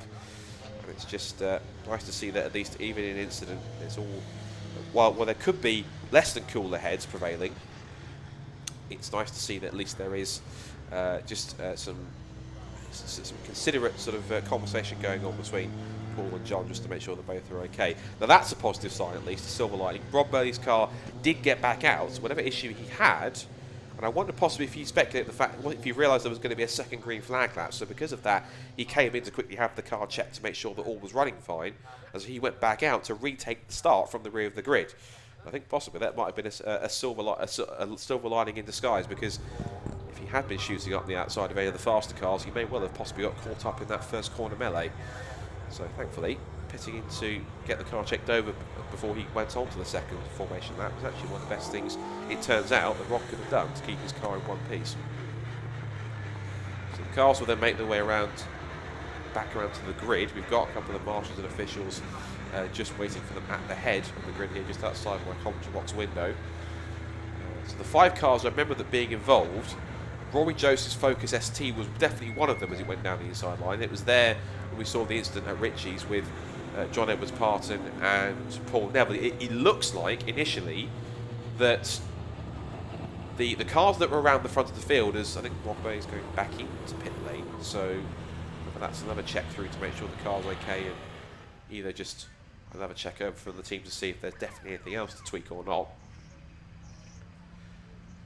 So the 5 cars that were involved, towards the front of the field, immediately it would have been, I'm guessing, an incident between Rory Jose and Dave Mathias with Paul Neville in there somewhere, because Paul Neville, of course, was involved in that. And the one shot we initially saw going into Ritchie's was Rory Jose trying to go up the inside of Jack Gadd. Now, I also saw, of course, that Piers Grange had lost the lead to Jack Gadd, and of course he dropped down to second or third because he dropped down behind both Jack Gadd and Ashley Shellswell. So it looks like whatever happened involved the first 4 or 5 cars, but the ones that actually came off being part of the incident, by the looks of it, were Rory Jose and Dave Mathias, because Dave Mathias' Sierra Sapphire Cosworth went spinning off onto the grass, so did Tony Paxman's Escort Mark 1, and then by the time John Edwards' partner arrived onto the scene, because you could see he was backing off and slowing up on screen before the incident, the aftermath of the incident in question came into shot, Paul Neville and Rory Jose had already finished getting together on track. So John Edwards' partner, whether or not he actually did hit the side of Rory's car, it wasn't immediately clear on camera because the camera pulled away before they guessed there was any contact, but we'll see when these cars are moved, if any, what damage John Edwards' partner's Ford Fiesta XR2 has. I think there's unfortunately, definite damage to the front of Paul Neville's car, because I think he went to move and there is, either that's just the direction the steering is on the left hand side where he's got the car turned, or it's damage to the left front steering. Paul Neville's car did seem as though it did look as though it wasn't planning to move anytime soon under its own accord, sadly, which is a shame. That's a really lovely put together car by Paul now with that Ford Escort RS 2000. I know he takes great pride in it, so I want to try and put that back together as best as possible. Now, the blue Escort Mark 1 of Tony Paxman, now of course he simply went spinning onto the grass, so it looks as though he's got away from that pretty much unscathed, which is great to see. So he looks like he will be able to retake his position at the on his grid spot, which should be 8th on the grid. He should be able to take the restart, thankfully. Hopefully so will Dave Matthias, because I'm not sure if he was involved in any contact or simply just had to go ahead, just swerve onto the grass and was sent spinning as a result of just trying to keep out of trouble.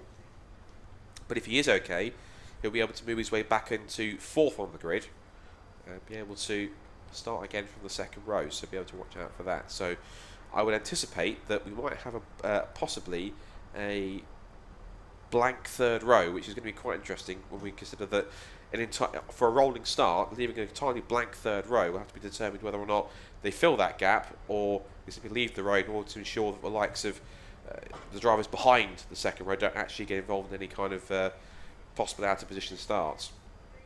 So we're just seeing John Edwards Parton's car being lifted out of position. Now there is damage to the left front, you can see, but it's just purely just left front corner damage. If there's any suspension damage, it's gone with it. But that will be looked at, and if they hopefully they can get that fixed for the 3rd race later on this afternoon. But that car now being very expertly loaded. I said that rather cautiously. I was watching the back end of that car going onto the trailer, but his car being lifted onto the recovery truck. And a shout out to all of the magnificent marshals and recovery crews for working, giving up their free weekends to ensure the race meetings like this can go ahead, because without them we simply couldn't go racing at all. They really are the lifeblood of racing, and of course there's been even more appreciation shown for the work that marshals do in their free time than there already was, given the tragic events of Brands Hatch a couple of months ago with the much missed Marshal Robert Foote, who sadly passed away at Brands Hatch during a race weekend.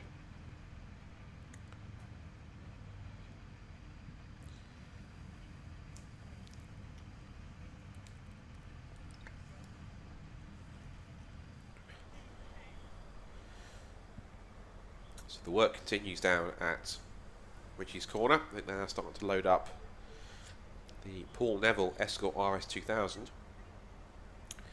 Just while we're waiting for the recovery to take place and an indication of our restart, we'll give you a quick run through of what we can expect for the rest of the day. So this, of course, is the 2nd race of today in the Modified Ford Series. The next race afterwards is a potentially provisional championship deciding race, because we've got the Avon Tyres National Formula 4 Championship, where, looking at some permutations for this 2nd race, if the result essentially replicates itself, particularly for Alex Walker, that he wins the race once again, provisionally, we think, and we say, and the key word in all that is provisionally, because we believe it might well be enough to ensure that Alex is provisionally crowned the 2021 National Formula 4 champion. But all points totals are provisional until declared final by the BRSCC or respective series or racing club. So, of course, everything will be double checked to make sure that all is in order. But after National Formula 4, we then do get to crowning our 2 Academy champions, which is the green group and then the white group, and they then sandwich the 2nd race for the Caterham 270R Championship, and the last race before lunch is the first of our 2 races today for the 2nd set of races for the Classic Modern Motorsport Club Southern Division, with their Intermark Silhouettes, who've been out and qualifying this morning, and they'll have their first race just before lunch. And then we'll have our lunch break. Will be a slightly extended break of 50 minutes for lunch, and then we have a qualifying session for today's timetable ending BRSCC Club Sport Trophy race, which takes place as the last race this afternoon. But then before that, we then have the 2nd race of the Caterham 7310Rs, the 3rd race of the weekend for the Modified Ford Series later on. Then we have the special end of season non-championship Caterham Academy Autumn Trophy Race, where drivers from both green and white academy groups will then move forwards into a standalone race, which is simply just I quite lovingly call it a graduation race, a chance for them to leave the academy in style before they move on to Roadsport or further afield in racing later on. And then we have the last race of the season for the Avon Tyres National Formula 4 Championship later on this afternoon at round about roughly the original timetable, 4:20. And then the second CMMC Southern Intermark Silhouettes race, and then we have our 45-minute BRSCC Club Sport Trophy race, which is set to take place at about 5:20, which might well, if the weather improves, take place in a rather lovely autumnal October Snetterton sunset. Good to see spectators back out here at Snetterton this race. And of course, with the restrictions having been sort of lifted a few months ago, it's good to see that spectators and race fans are getting back around the circuits and supporting not just British motorsport in general, but club motorsport, because of course it is very much a breeding ground for great talents and great drivers who've come through. And if you think about some of the great drivers in more recent years, in the last sort of 5, 10, 15 years that have come through in the top race series like British GT and British and BTCC and other decent series like Britcar and GT Cup and everything else, but like TCR UK you can throw in as well. Quite a few of those drivers would have started their racing in this sort of grassroots club level racing, which is always quite a key way for drivers to get involved, and it does allow, within reason, anyone who's got the budget to go racing in club racing, where it's not entirely cheap, it's not the most expensive way of going racing either, and it's always relatively accessible for those who have got a race car and want to compete in any series in which that car is able to compete. So great to see people around the circuits, and given the fact that how much the British, us Brits, quite love motorsport, we are quite hardy souls, and that regardless of the weather, whether it's rain or shine or sleet or snow or freezing conditions, if there's motorsport on, regardless of any time of the year, whether it's Christmas or anywhere else, if there's motorsport to go and watch, if you're a fan, you'll certainly want to go and watch it. So that's something to certainly keep an eye on. And then in particular, there's the usually every single year there's the plum pudding races that take place at Boxing Day at Mallory Park over several years. Usually, I don't think there's any confirmation yet on the status of that for this year, but there's usually some winter series, and you think back to the years back in the 80s and 90s when racing right into deep into November and even early December for club race, when you had all these traditional winter series and winter cups that took place. It was always a different time when literally racing would go straight up into early December, and then you had a few days for Christmas. And even you look back in the days when racing was taking place back in the 60s and 70s, the Formula 1 series used to get underway in the first couple of days of the new year, like in January over in South Africa. The drivers used to, and the families and teams used to go over and celebrate Christmas and New Year in South Africa together as a collective, and then go and race a couple of days later, even as soon as New Year's Day, January 1st, we've had Grand Prix in South Africa. So motorsport fans, regardless of the time of the year or the weather conditions, as you can see, will turn out and watch good motorsport whenever they deem it necessary. So the incidents questions now have been cleared up. So again, big thank you to all of our fantastic marshals and officials and recovery crews for acting so swiftly to getting the cars out of the way. So we've now recovered both Paul Neville and John Edwards Parkin's cars from the scene of the incident, and now the cars head off onto essentially now their third formation lap. And again, because we completed less than 2 laps, didn't even complete a lap, the cars have been reformed into their original starting places, which again were determined by the result of yesterday's race. So we'll quickly run you through the top again and the cars that we do and don't expect to be on the grid. So Piers Grange will start again from pole position in the Ford Escort Mark 1 RSR. Ashley Shelswell will be starting alongside him in second place. Then we have Jack Gadd and hopefully David Matthias starting in fourth position. Then where we would have expected to have Rory Joes, if he is on the grid, we've got him in fifth position. One car we definitely will not have, sadly, for this restart is Paul Neville, because we saw his car being loaded away after the incident of Ritchie's. Then we have after that, we've then got Martin Reynolds and Tony Paxman, followed by Mike Thurley and Joyce Pardon, who will not take the start. So just for the record, I can't see Rory Joseph's car, sadly. Neither is Paul Neville's car there as well, so we'll have a blank third row. Tony Paxman's Escort is there.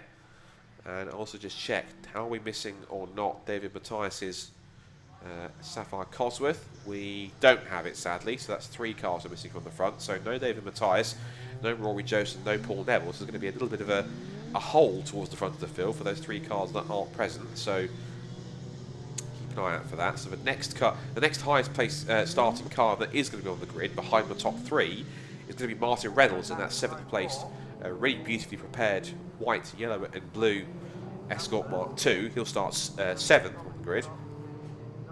8th is set to be Tony Paxman. 9th is Mike Thurley. No John Edwards Parton, who we saw also being trained away. He was due to start 10th. Then we have Alex Bohm starting in 11th place. Nigel Craig starting 12th. Tim Sandu 13th. Nigel Hutton 14th. Nick Worcester 15th. Then Jason Stone, Daniel Cowan, Dominic Ryan, Kevin Hatfield for Puma, Dave Barrett, Chris Burley and Richard Sanders. And hopefully also mountain-wise, David Guthrie, James Harris, and hopefully as well, given the fact that he's now taken 2 trips to the pits, whether or not Rob Burley will be there either or not, we'll have to wait and see. His car did get out for a couple of the formation laps, but his car have seen his car on camera go to the pit lane twice, so whether or not that car is not all at full health after yesterday's pair of races that he had, and he did have an unfortunate retirement from the 2nd race during the CMMC Southern Super Saloons and Tin Tops race, where his car was in the lead and then faltered just as he was heading down to the Agostini hairpin.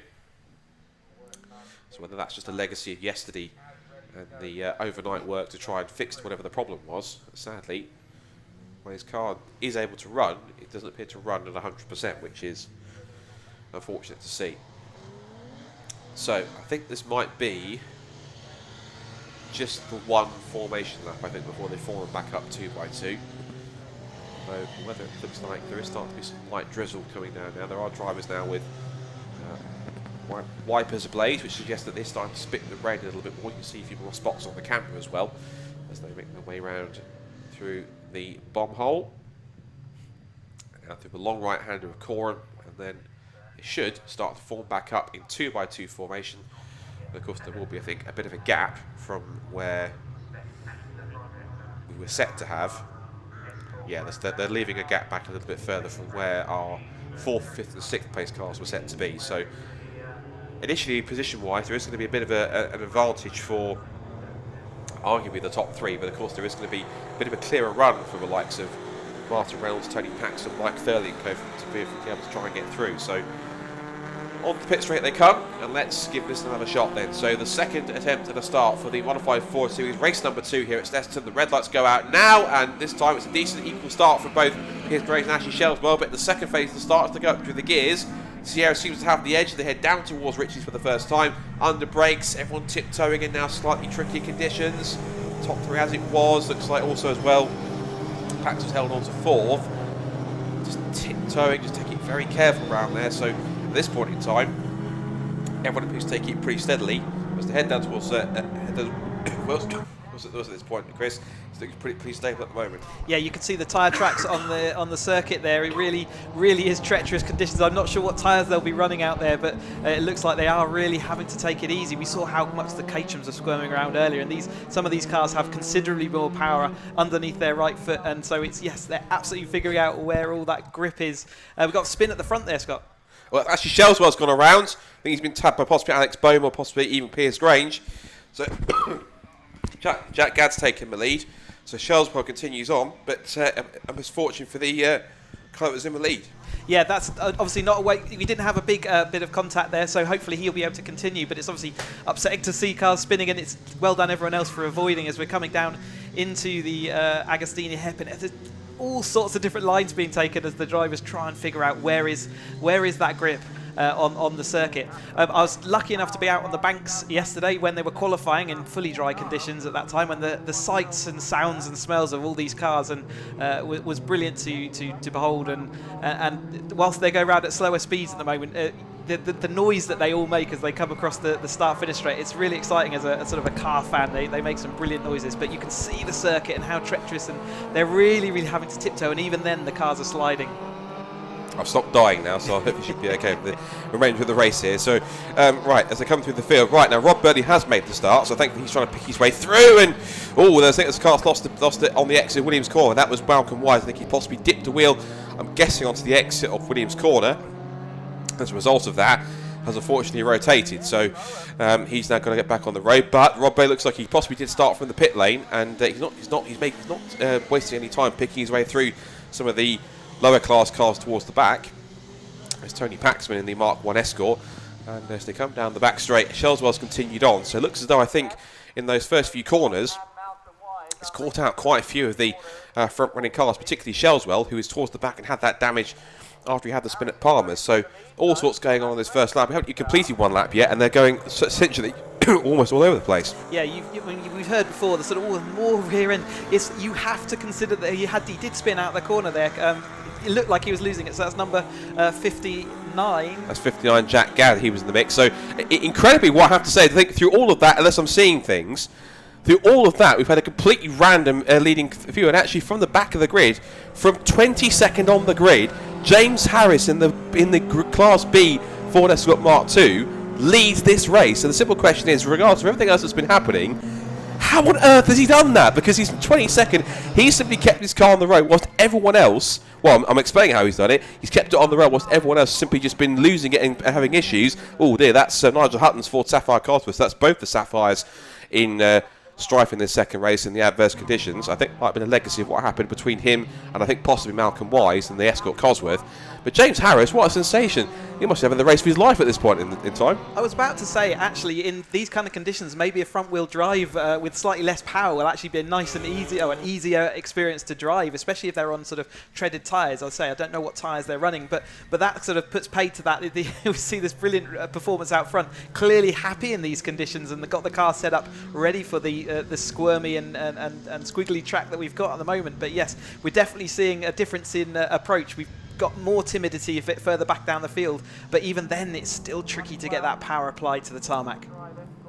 As you can see there, case in point, Piers Grange, who won yesterday's race, is just struggling for grip as he turns in through exiting Hamilton's now into Oggie's corner. But he's again, and it's one of those age-old things where kind of you don't necessarily have to have all the power in the world to be able to because if you can't use all the power, it's all about these things in terms of, regardless of how much power you've got in the conditions, it's how you use what power you've got in when it's less than dry conditions like this. And so they've got guys like James Harris and Alex Bowman, who just kept it on the road and kept it purely out of trouble, are the ones that have been benefiting. Now Rob Burley, meanwhile, is also benefited from the fact he's got quite a bit of power and the grip because he has four-wheel drive. So he started from the back of the grid and he was in 27th place, arguably. He must have been either from the pit lane, I'm guessing. But as they now make their way down towards the complex of Brundle and Nelson, he is now currently, he's running in 9th, so he's now coming up around a pair of Escorts. He's gone past Duncan Stone's car, gone past the Nigel Craig car, and now he's getting past one Escort Mark 1. That would have been Mike Thurley. Now he powers past Tony Paxman, so he's made up another couple of spots. That will put him into about 4th or 5th position. I don't want him to be too premature, but given how much power he's got and the fact that it is four-wheel drive, there's every potential chance that it could be a possible decent result here for Rob Burley here, because he's not too far away. So James Harris then sets the fastest lap of the race, 2:41.054. Second place goes past the pit, Alex Bohm, being chased down by Piers Grange, who will have the straight line advantage, I'm sure, if he can get the power down quick enough. Martin Reynolds, who is still in 4th in the Escort Mark II. And there's they come down the pit straight. That's when we have Rob Burley up to, well, he's 4th now, because he's got past Reynolds too. So Burley on a 2:43, and gap-wise, he is 19 seconds off the lead. But the fact is that now that he's got a bit of clear air, he might be able to go a bit quicker now in these slightly possibly dry conditions. If it's starting to dry up a little bit, now the rain stops, there's a possible chance that he could close back in. But he's going to have to make sure that he can put in some much quicker lap times and find the grip where others can't. But looks like James Harris, who, again, given some of his pace yesterday in the dry and how he's managed to benefit from everyone else's misfortunes, he's absolutely loving these adverse conditions. He's either found a bit of a niche for himself, or he's simply just discovered a pace of the car that he never knew it had. Yeah, so definitely that's a good pace out front there, sort of 4 seconds quicker than the following second place driver. We see Burley there. So on the previous lap, he overtook 3 cars. On this lap, 5 cars. So the leader's just about in sight, so if he can dial it in, there's no saying that we can't see. In 5 minutes is quite a tough call with only a few laps really left to go. Reduced sort of speed, but yeah, great performance by Burley there, and as you say, Harris out front, loving these conditions. So four-wheel drive certainly taking full advantage, but of course the slightly lighter weight of the Escort Mark 1 the Mark 2 will certainly mean that James Harris might have a slightly easier time of it in terms of being able to handle the car, and as we just talked about, using all the power that's available to him, because yes, Rob Bailey's car is quite powerful and it's got four-wheel drive, but given the conditions, if he can't use all that to full effect, it might not be to his advantage. But we'll take a look at his lap time and see how he gets on. There's James Harris, who continues to tiptoe around in his Escort Mark II. It's a brilliant performance. It's probably one of the underdog performances of the season within BRSC race meetings, never mind of the weekend. So Alex Bowman doing a grand job in the Boomerang Racing Run ST150.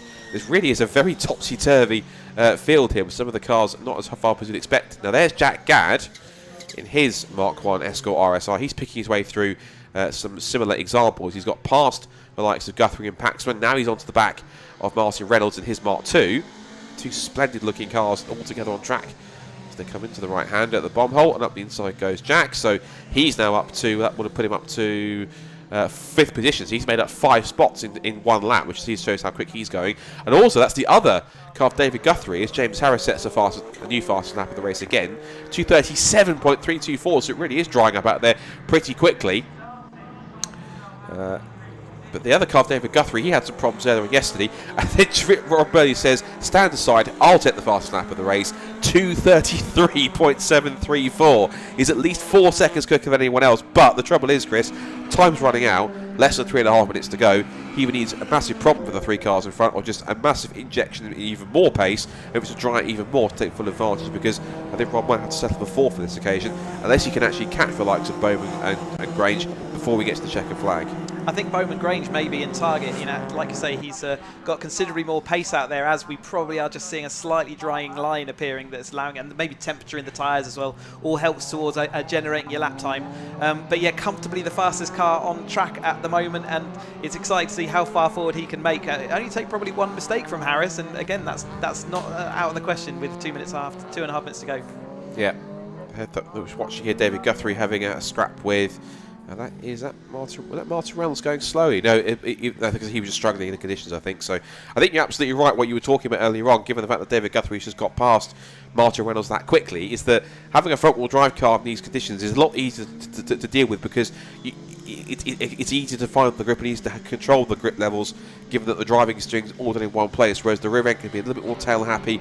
Trying to control it's not as easy. Generally speaking, you've got the engine over the front tyres, which generates extra weight in exactly where you need that traction, whereas the rear wheel drive cars are often have the engine up front, so you often don't have the weight at the rear, and as soon as they start letting go, you just cannot get that power down, whereas in the front wheel drive car, where the wheels are pulling you along, you can get on that power, and the extra weight helps. James Harris is absolutely having the time of his life here, as now we've seen a change, not just for 2nd but for 3rd as well, because Alex Bowie has made a mistake somewhere, or both. The fact that it's getting dry means that the likes of Piers Grange and Rob Burley are finding the pace that they need, because now they've both got past the Alex Bohm Fiesta. There's Jack Gadd in 5th position. But James Harris, what a drive this has been from the man that finished yesterday in 22nd place, started 22nd originally, off the 22nd grid position on the rolling start.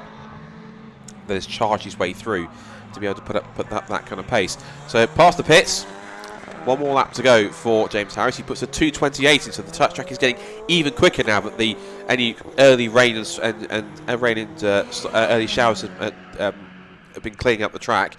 2:26 for Piers Grange. Rob Bailey does a 2:26.5. He's on the same pace as Piers Grange, but again, because he's lapping the same pace, he's not necessarily catching Piers all that quickly. So just got a bit of a trade-off here between Grange and Burley, because of course looks like Burley's quicker on the straights, but the increased error of the Mark 1 RSR Escort means that he's probably pushing his way through. Speaking of pushing their way through, there's Malcolm Wise as he gets past the Nick Worcester Mark 1, and now there's the 127 car on there too. That is Dominic Ryan trying to get past as well. So 3 very different cars you could have seen there: an Escort Cosworth, an Escort Mark 1 and a Ford Fiesta 150.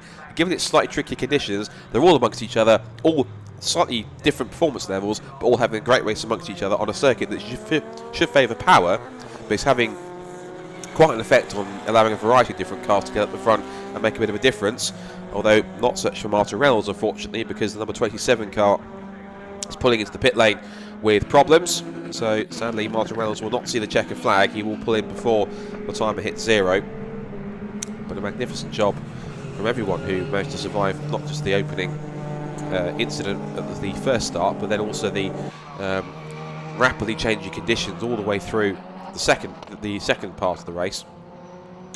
As Rob Burley turns his way out of Williams, onto the Bentley straight for the final time, up through the gears in his fantastic Ford Escort WRC. But this car right here has been a star of the race. James Harrison, 22nd on the grid in car 22. He really has pretty much stole the march on everyone and picked his way through the pack, and crucially kept his head while everyone else lost theirs in the tricky conditions. And I would love to see his onboard footage to see him go from 22nd to the lead in a matter of laps. He's held off faster Escorts and Fiestas and Capris and everything else, and James Harris will head to the checkered flag, quite deservedly and incredibly so, as a modified Ford Series winner. What a fantastic drive from 22nd to the victory for James Harris, and sets the fast lap of the race again for good measure on the final lap. What a race. He then gets taken by Piers Grange, who does a 2 minutes 14.481 to take second place and win the invitation class. And does Rob Burley go for the fastest lap hat-trick? No, he doesn't. 2:19.895, but he does take third place, and his class would as well. Now for fourth and fifth, this happened to Jack Gadd yesterday, but it's roles reversed. He lost a position on the run to the checkered flag yesterday. He gains one here for the first race today. He pinches fourth from Alex Bohm. So it's Jack Gadd fourth, Alex Bohm fifth. A good recovery drive there from Jack after his early spin. Mike Thurley is sixth. And actually Shellswell, who was the spinner on the first lap of that second start and had damage to the rear of the car, he's charged through as well. That was a bit of a silent charge for him, up to seventh place. So a good recovery drive in that aspect. It's Tony Paxman 8th, David Guthrie 9th, and then Nigel Craig's going to come through into 10th position ahead of Jason Stone. So 10th and 11th for the Escort Mark II and the Fiesta ST 150. And I think we can both agree, Chris, that was quite a wild race in itself, and it produced not only a very unlikely but very deserving race winner, a very topsy-turvy result, but all in all, what a cracking spectacle that was.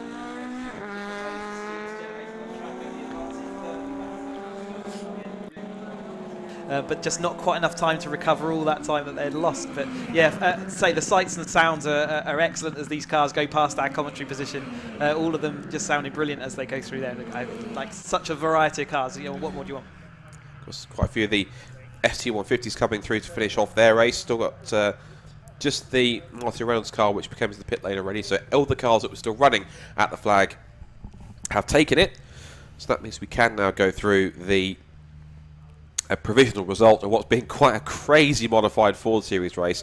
And I hope that the third race, minus any contact and collisions, is just as entertaining, as exciting as that. So, again, we reiterate, from 22nd on the grid to the victory for James Harris. What a drive in the Escort Mark II. Piers Grange, who comes through to pick second place, and Rob Burley from the back picks up third. Jack Gadd recovers from a spin to take fourth, ahead of Alex Bowman in fifth. Then Mike Thurley, Ashley Shellswell after his early contact, he's in seventh. Then it's Tony Paxman, Guthrie and Craig round out the top 10. Jason Stone 11th. Malcolm Wise also had early dramas. He finished 12th.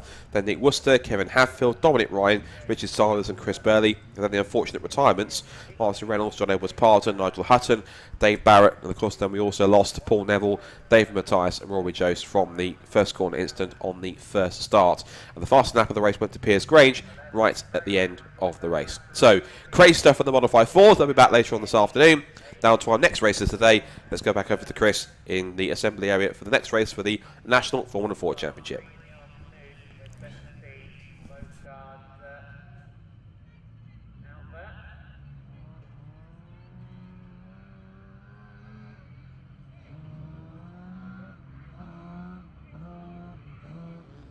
Welcome back, everybody, to a slightly cloudy Snetterton for the next round of the Avon Tyres, a National Formula 4 Championship.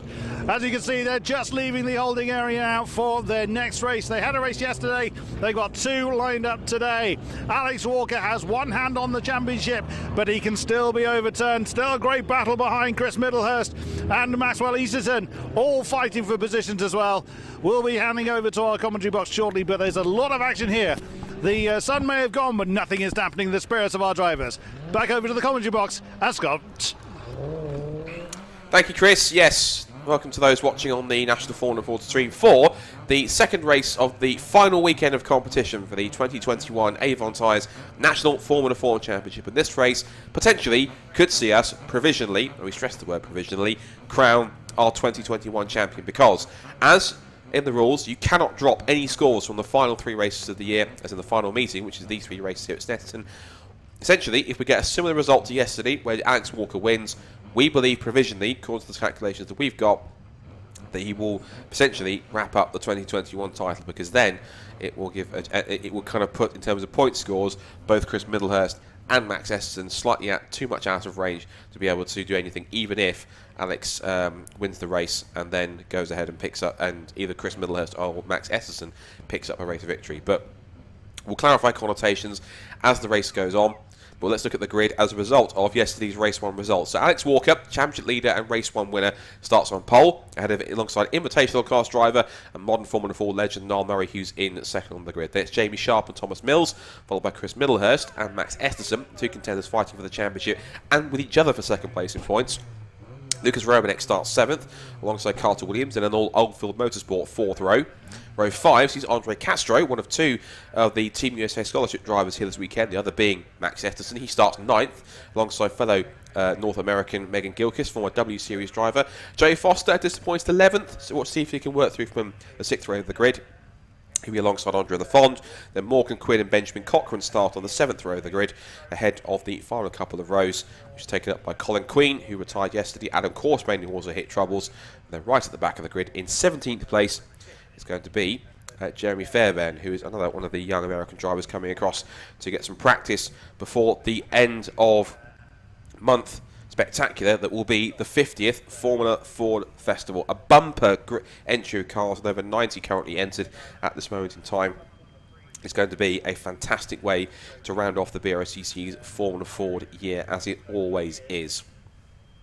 So, given the fact that we put in the result for the current top 3 in the championship from yesterday, the win and the pole position for 2 pole position points for Alex Walker gave him 34 points from that first race. It was then 22 points for what I think was possibly 4th or 5th position yesterday, and then it was 5th position I think for Max Esterson. I'll double check the results because there might have been a possible amendment, but we'll have a look at that given the fact that Middlehurst started 5th and Esterson started in 6th position. Forgive me, slightly working this out on the fly after the results that we had. So Jeremy Fairbairn and some of the results. Right, so yes, no, that is correct, because Niall Murray, we should mention, is one of 4 drivers this weekend who is a guest driver, which means that as a guest driver, you might qualify for event awards like get a trophy for finishing 1st, 2nd or 3rd, but you are ignored for the purpose of point scoring. So even though Alex Walker won the race, Niall Murray was 2nd, and Jamie Sharp was 3rd on the road.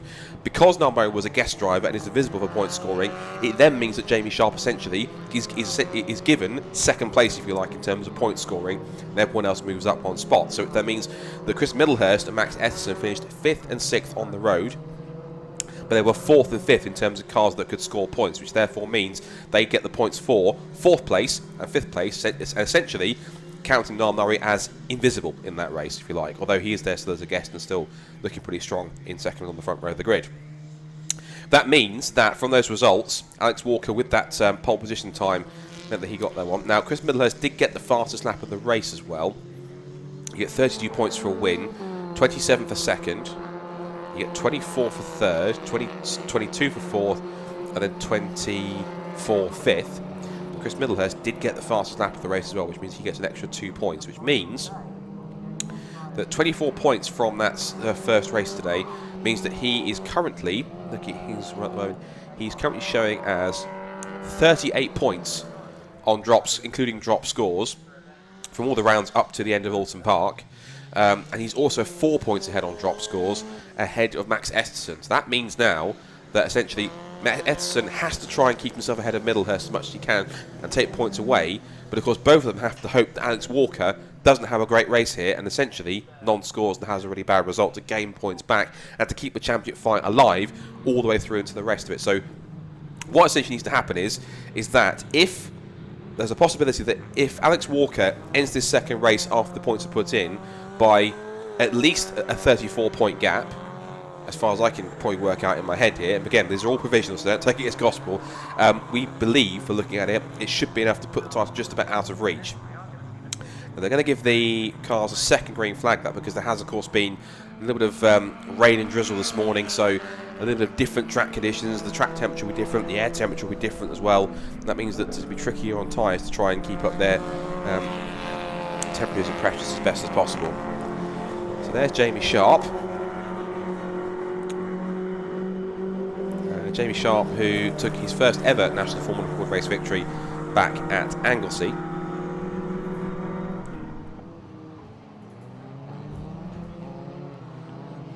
And he'll be looking to try and impress from starting from third on the grid, second row for him, so he wants to try and pick his way through if he can.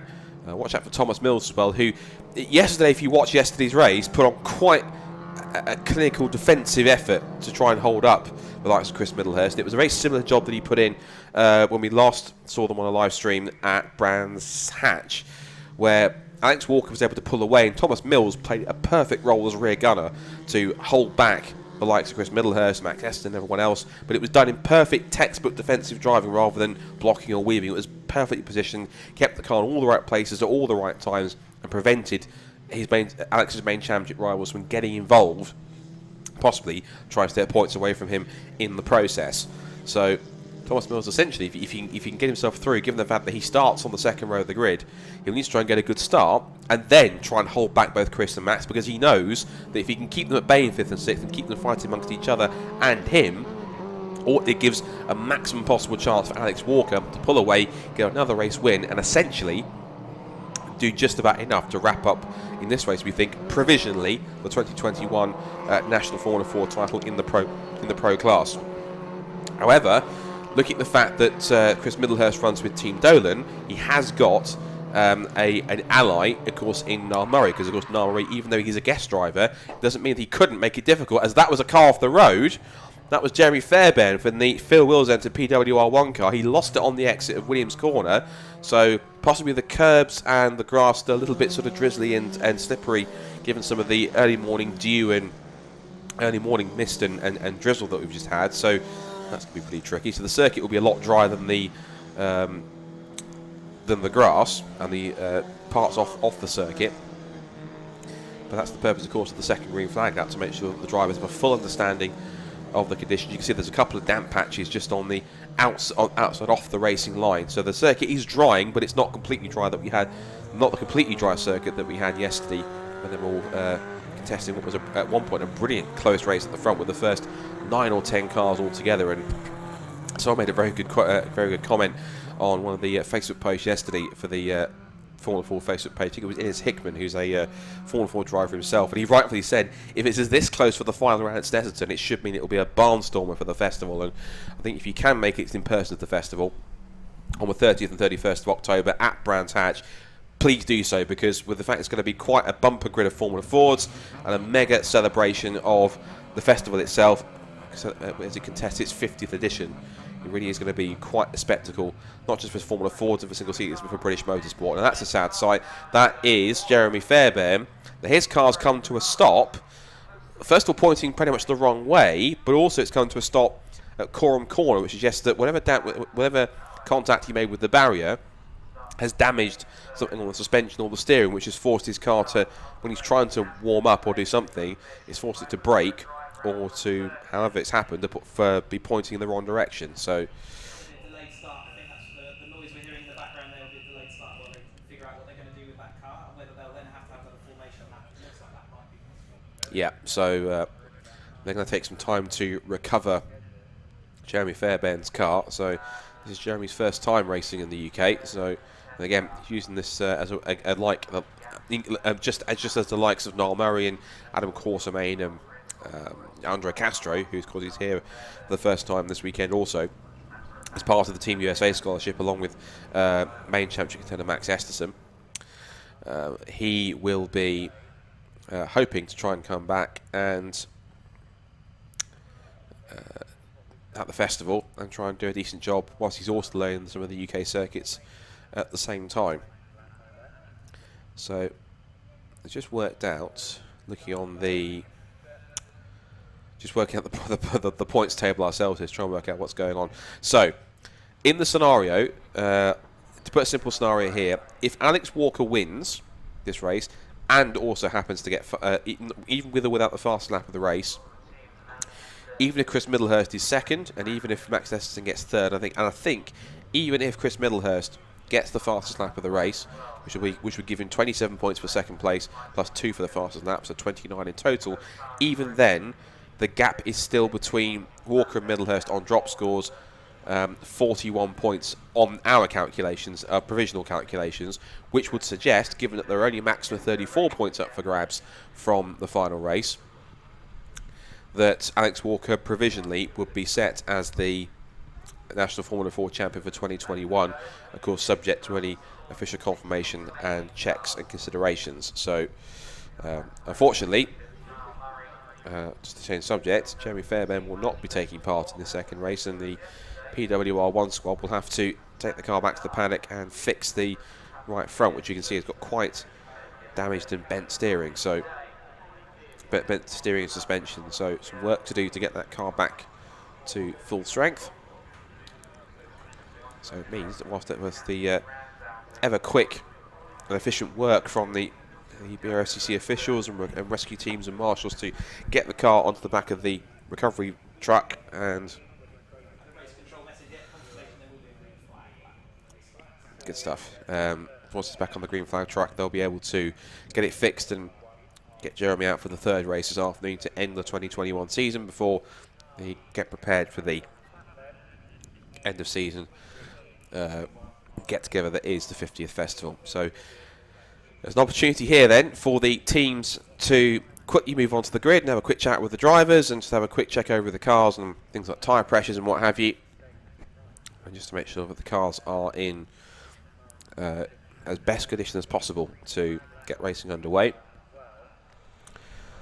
And there is Jeremy Fairbairn's car. And if I'm right, I think, me being the anorak that I am, I'm going to show it here. I think that's the ex-Max Maserati car. I think, because I recognise the paint scheme on that car, which I think now is been looked after by Phil Wills' PWR1 effort. So, getting set to hopefully get races underway. And yeah, as Chris rightly pointed out, there will be another green flag lap. And the timing screen is also showing 12 minutes, so it's going to be a 12-minute race because of the fact there's been a bit of a delay. We've lost a couple of minutes, so engines are firing back up. I can hear them outside of the commentary box window. Last couple of checks from the teams as they scamper back over the pit wall. So 12 minutes of Formula Ford racing. There is also a rule in place where, at the race director's discretion, on the first safety car, if there is a safety car, the first safety car that is produced, then they can add an extra 5 minutes to the race time, which is a little bit similar to the rule they have in British touring cars, where they can add laps onto the race. Given if they have add up to 3 laps into the safety car, they can add 5 minutes onto the race time.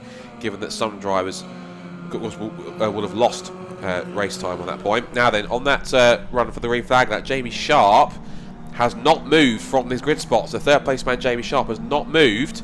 He's banging the steering wheel in frustration. I can look out the commentary box window. So unfortunately, Jamie Sharp, he's finally getting it just about refired. He's trying to get the car restarted. If he can get some help, I'm not sure if he can get some help from the marshals. I think he has got it restarted. He's still trying. Looking at Joey Foster on the grid, but on the screen. But as for Jamie Sharp, he still hasn't been able to get it going yet. He's just about crawling. Whether it's a clutch issue or something to do with the gearbox, but the car sounds like it's revving but not actually moving, as if it's possibly either in that situation, Chris, thinking about it, would it be either possibly something to do with the clutch or maybe, dare I say, the drive shaft? Because it's something like he's moving and the engine's going. I can hear it outside the commentary window. You can see it on the screen there. It's going and it's revving, but it's not actually moving. It could easily be that the clutch won't allow a gear selection, or it's just won't go in. I think that's the most likely thing. We've had a couple of starts off of this damp line. You wouldn't normally expect that to put too much pressure on the clutch, but unfortunately he hasn't been able to engage a gear and get it going, even those best efforts, so they're having to push him back through the pit wall. That's a real shame. You can see there was evident frustration when I was watching at the commentary box window just there a few moments ago. Evident frustration by Jamie in the cockpit. He was thumping the steering wheel, just absolutely gutted that he was having that kind of issue. And the car's been pushed off to the left-hand side of the circuit. As you can see on the camera, they're off to the right, but it was driver's left off the circuit. And unfortunately, the man who was set to start in third place and took third yesterday on the podium will not be taking the start for the second one. That's a real shame. So it will leave a blank spot in third on the grid. And what it will do is give an advantage to the man that was going to start directly behind him on the circuit location wise. And that will be... Is Middlehurst behind him on the grid? Yeah, Middlehurst. So Middlehurst will get a slightly clearer run down towards Richie's corner off the start. And that means you'll have one less car in front of him, which means you'll have a much more direct chance to aim the car down towards the towards the first corner to try and keep up with a few cars in front. So the red car there was Andre Castro, of course, as we said, is along with Max Esserson, one of the two Team USA scholarship drivers. There is the other one, of course, Max, who is still in contention for the championship and has been having a fantastic full season of racing this year in the UK. His performance so far this year has been pretty strong. If you look at where he's had so far, he's managed to take a victory. He's taken 2 wins this year, one at Anglesey, one at Anglesey, and also one at Silverstone. No, sorry, 2 at Silverstone and 1 at Anglesey. So 3 wins this year. In fact, I correct myself. So he'll be looking to try and add to that if he can move his way through. But he's got to do so from 6th on the grid, and he hasn't really been he hasn't been totally off the pace, but not on the same sort of blistering pace that we've seen him to be right up there exactly with the likes of Walker and Middlehurst. He's been there battling with Middlehurst, but Walker's had a bit more of an edge, and now that he's got pole position again, he might well want to try and possibly put one hand on the title. So, last couple of cars are in place, and the 5-second board goes up. The red lights will go on any moment now. 5-second board does go up. Now here we go, the penultimate race of the season for the 2021 Avon Tyres National 404 Championship, all set to get underway at Snetterton. Lights go out.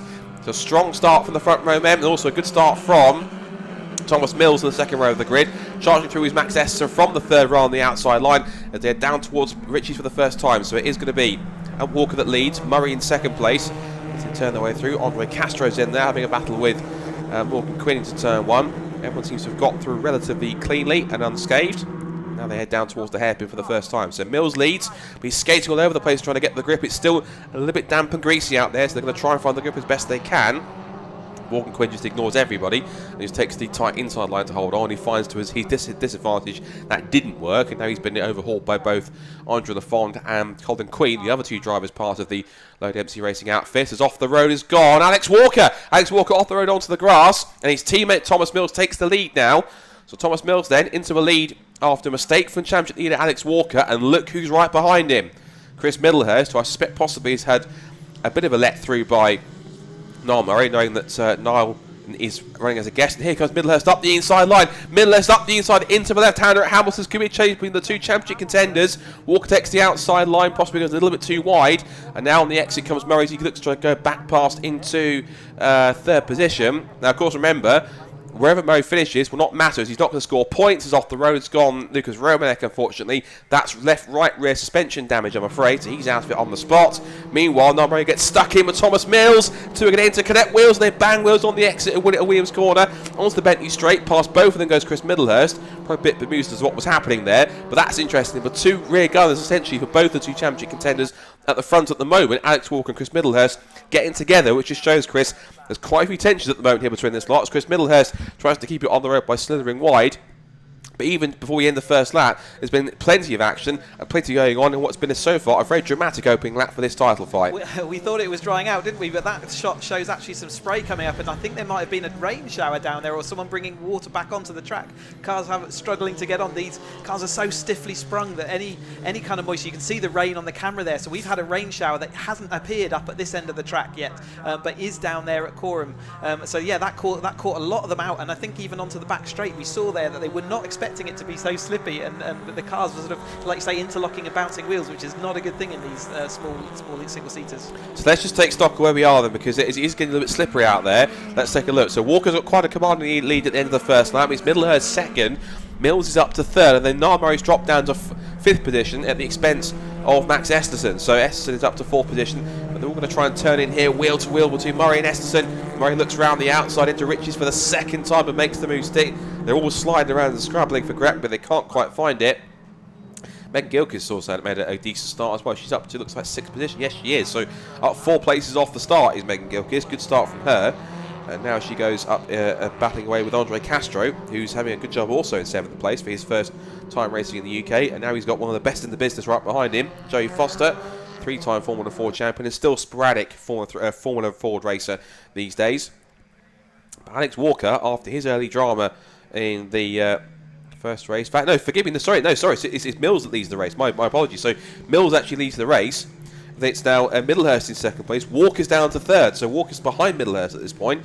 So looking at the point scores, it would actually be 27 points for Middlehurst, 24 for Walker, and 22 for Esterson. So I don't think Middlehurst doing what he needs to do. He's ahead of Walker, but I think Walker needs to still have some bad luck in this race. All he really needs to do is follow Middlehurst through at the moment. But certainly for as much as Middlehurst could do, he moved from that 3rd or 5th place on the grid, but without a car in front of him, straight up into that lead battle. But they're still going side by side, so he's not content just to follow, is he? He's got attacking from behind as well by Esterson there. And that's going to be crucial, because as far as I can calculate it, I think if Walker loses that to Esterson as well, it's still just about, I think, keeps the title fight alive in some cases. So that could be very interesting indeed. But Middlehurst now is doing exactly what he needs to, which is to try and chase after Mills and try and get an extra couple of points. And there's contact between Niall Murray and Alex Walker. The championship could be in trouble. They're interlocking wheels and they're off the road. Alex Walker's off the road and there's contact again. Up into the air goes Alex. This is dramatic for the championship leader. He does not need this. He's going to lose points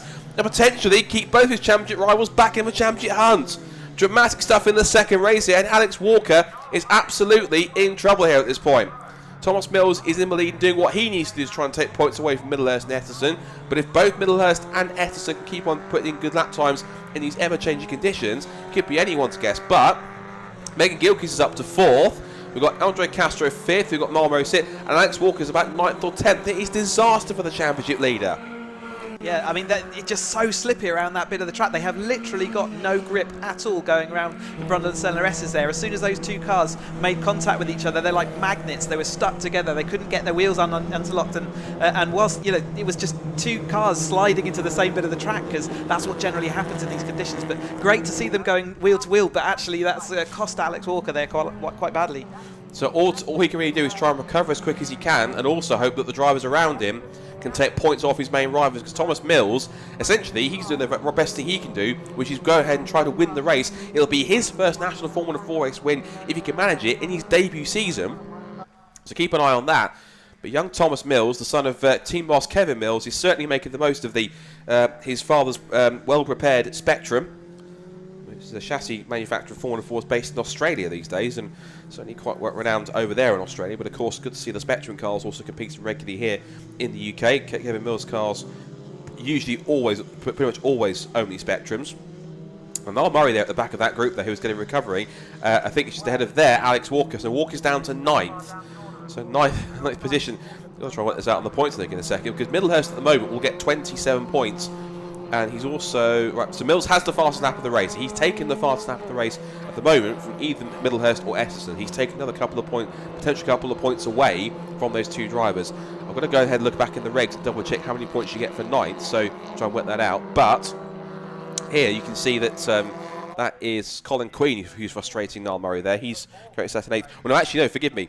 There are 2 invitation class cars, so actually it will be 7th placed points that Alex Walker will get. Forgive me, I forgot about that. So Andre Castro and Niall Murray are invisible from the results. So it might be 9th on the road, but it'll be 7th placed points for Alex Walker, which means he'll get the amount of points that you score for P7. So it's all sorts going on in this final race. We know that championship showdowns can be dramatic, but contact between the two, and I know there will be conversations about that afterwards, given the fact that it's one of the two of the rival teams about what was going on there. There'll be differing stories on that, but either way, essentially, the main headline is it really has dramatically shaken up the championship and what could happen here. Potentially, could be taking this at the moment right down to the final race of the season as Thomas Mills sets another new fastest lap of the race.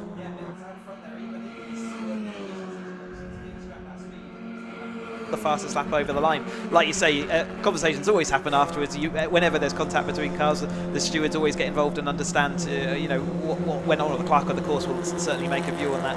And we'll sort of listen with interest after that race. But nevertheless, all he can do now is Walker's got to try and make some ground up. But it looks like he has actually dropped a position on that lap. Like you say, he's got some cars that are invisible for points, but he's certainly getting a little bit desperate to try and make his way up there. But Mills looking certainly at the moment like he's got a good lead there, 4 seconds, but Middlehurst equally, if he can get just those a little bit extra speed extracted at the front here, he could well compete for that win. So 15 points is what Alex Walker would get for basically taking the equivalent points of being 7th, because he finished 9th on the road if he stays where he is. But he's down to 10th now, so it's 8th, so he's lost a spot to Carter Williams. So I wonder possibly if he's nursing damage on that car, because if he is, he's trying to get around and score what points he can. We saw the car go up in the air and land badly. It didn't look like it was damaged, but equally the setups are so critical on these kind of cars, especially in these conditions, that a knock like that could have upset something. Yeah, so that's going to put him down to 8. So if I quickly double check that again, that means that he would get, as we watch this battle going on here, we're not, forgive us if we think we're ignoring the battles, we're absolutely not. We're just trying to work out the championship connotations, because now Niall Murray's got past Andre Castro, and what you've got here, that's Joey Foster battling with Niall Murray. There's a car. That's a car off the road. Now that's Andre Lafond, I think, because Max Eston's still going in 3rd place, and he's pulled off the road because he's still gone through. It looks like we've lost possibly the 62 calling of Andre Lafond off the road there. When Alex Walker slowing. Alex Walker, the championship leader's in trouble. He's slowing on the back straight. So issues for Alex Walker that I think possibly could still be a legacy from that contact. More problems for the championship leader. If he DNFs, he will still get, well, it's not big consolation, he will still get 2 points for non-finishing, but that will be a dramatic blow to his championship. He's pulling to a stop. The championship leader is in trouble. So this will go down to the final race of the season by the looks of things. Mills sets the fastest lap of the race again. It's all he can do now is try and help his teammate, try and keep him in the fight for the championship. But Alex Walker, the championship leader, in trouble after the contact with Niall Murray at the complex of Brundle and Nelson, coming to a stop on the Bentley Straight, and essentially looks as though Chris all but out of this race. Out of this race, not out of the championship, but certainly out of this race, and that's exactly what he didn't want to do. He wanted to have a nice buffer and a comfortable race coming into the final event. But yeah, Middlehurst there sitting in 2nd. It doesn't look like he is making any impact. Mills still piling in the fastest lap, so Middlehurst not able to bridge that gap and therefore look for the extra points, which again, it really, really could come down to every single point here. So that would mean that Alex Walker would have to score 2 points for a non-finish. If it stays as it is, and you have Chris Middlehurst scoring 27 points for 2nd place, and it's Max Eston 3rd, which will give him 24 points for 3rd place. That means, as it currently stands, if Walker's pulled to a complete stop, it means now that Walker only has a 13-point lead on drop scores. Because remember, again, I'll reiterate, you cannot drop any results from any of these three races this weekend, which means Alex Walker has to carry these 2 points as a score in the final championship total, including all the drop scores up until the end of Alton Park. So he cannot drop this result. He has to count it as per the championship regulation, which means means by our calculations, it looks as though it's going to take a 13-point gap between Walker and Middlehurst into the final race of the season, which is pretty dramatic. Now, we've still got a couple of minutes to go or so. Let's look at the racing action on the road. 1 minute to go, Scott. Well, 1 minute to go. In fact, there's so much going on. I'm trying to get my head around all of this. So Mills, by all of this, has done everything he needs to do to lead this race. 2nd place for Chris Middlehurst as he carries on. His lap times, look at his last lap, he was about 2/10 off, but he's on the same sort of pace as Mills is at the moment. Eston's still in 3rd place. Megan Gilkis having an incredible race up in 4th place. I'm sure this is her best result to date. I'm sure it will be in National Formula 4. It's a great drive for Megan as she continues on to the take fourth in the mix. Niall Murray, who is the top car that's in the guess, is going to hold on. Meanwhile, the checker flag is going out a couple of seconds early. He's Thomas Mills, who sets another new fastest lap of the race, takes victory in the 2nd of the weekend's Avon Tyres National Formula Ford races. Chris Middlehurst will pick up 2nd place and 27 points.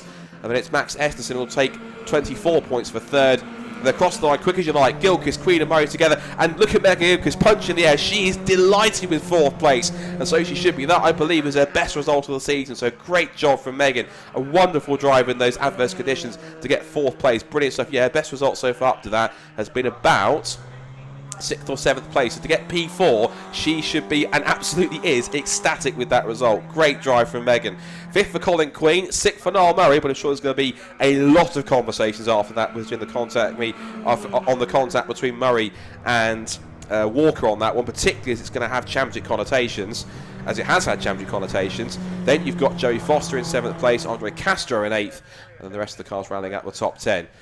Forgive us if we sounded a bit all over the place there, but literally the whole focus of a championship battle was changing as it was lap by lap, particularly after the contact with Murray and Walker. But the non-finish for Alex Walker means that he only scores 2 points as a result, and means it's going to take it down to the final race. So Thomas Mills wins a dramatic 2nd National Formula Ford race here at Snetterton, with Chris Middlehurst crucially in 2nd place, Max Etterson in 3rd, and then Megan Gilchrist over the moon with her best result ever in National Formula Ford with 4th. Then Colin Queen, Niall Murray, Joey Foster, Andre Castro, Carter Williams and Morgan Quinn, and Benjamin Cochran was the last finisher. And crucially, Alex Walker, non-finisher, and also as was Andre Lafond, Adam Quartermain, Jamie Sharp, who didn't start the race sadly, Lucas Romanek and Jeremy Fairbairn, who also had an issue on the formation lap as well. Unbelievable fortunes here in the 2nd Formula Ford race. The last race of the season this afternoon will provisionally decide who comes away with the title. 13 points in it now, we believe, but we'll confirm all that and look at it for our next race later on this afternoon. Meanwhile, we're going to head to our next race of the afternoon, which sees actually run our first proper championship conclusion, and it is for the Caterham Academy Green Group. So, Chris, in the assembly area, down to you.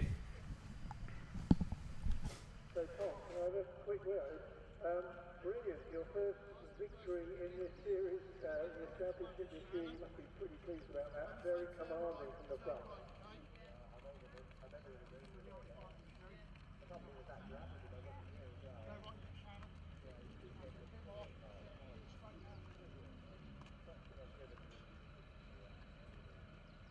Well done and good up this afternoon. Brilliant stuff. We'll have a word with Chris, who's just coming out of his car now.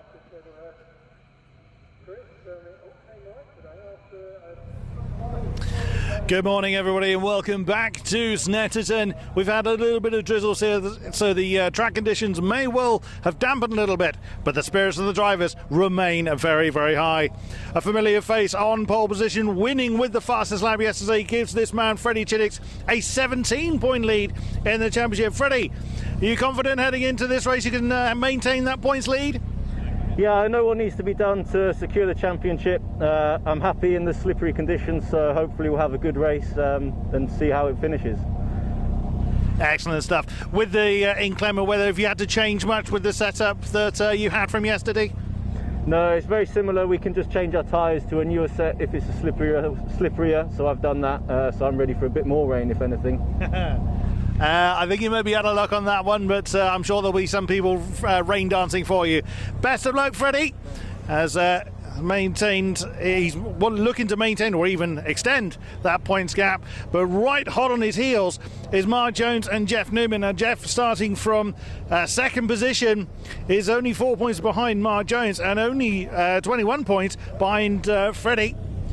So then, Jeff, good result yesterday. You looking to try and overthrow this one? Yeah, I sincerely hope so. It's fantastic that we've got a wet track because it's like having a different track altogether. And so the odds are certainly all over the place at the moment. Let's see what happens.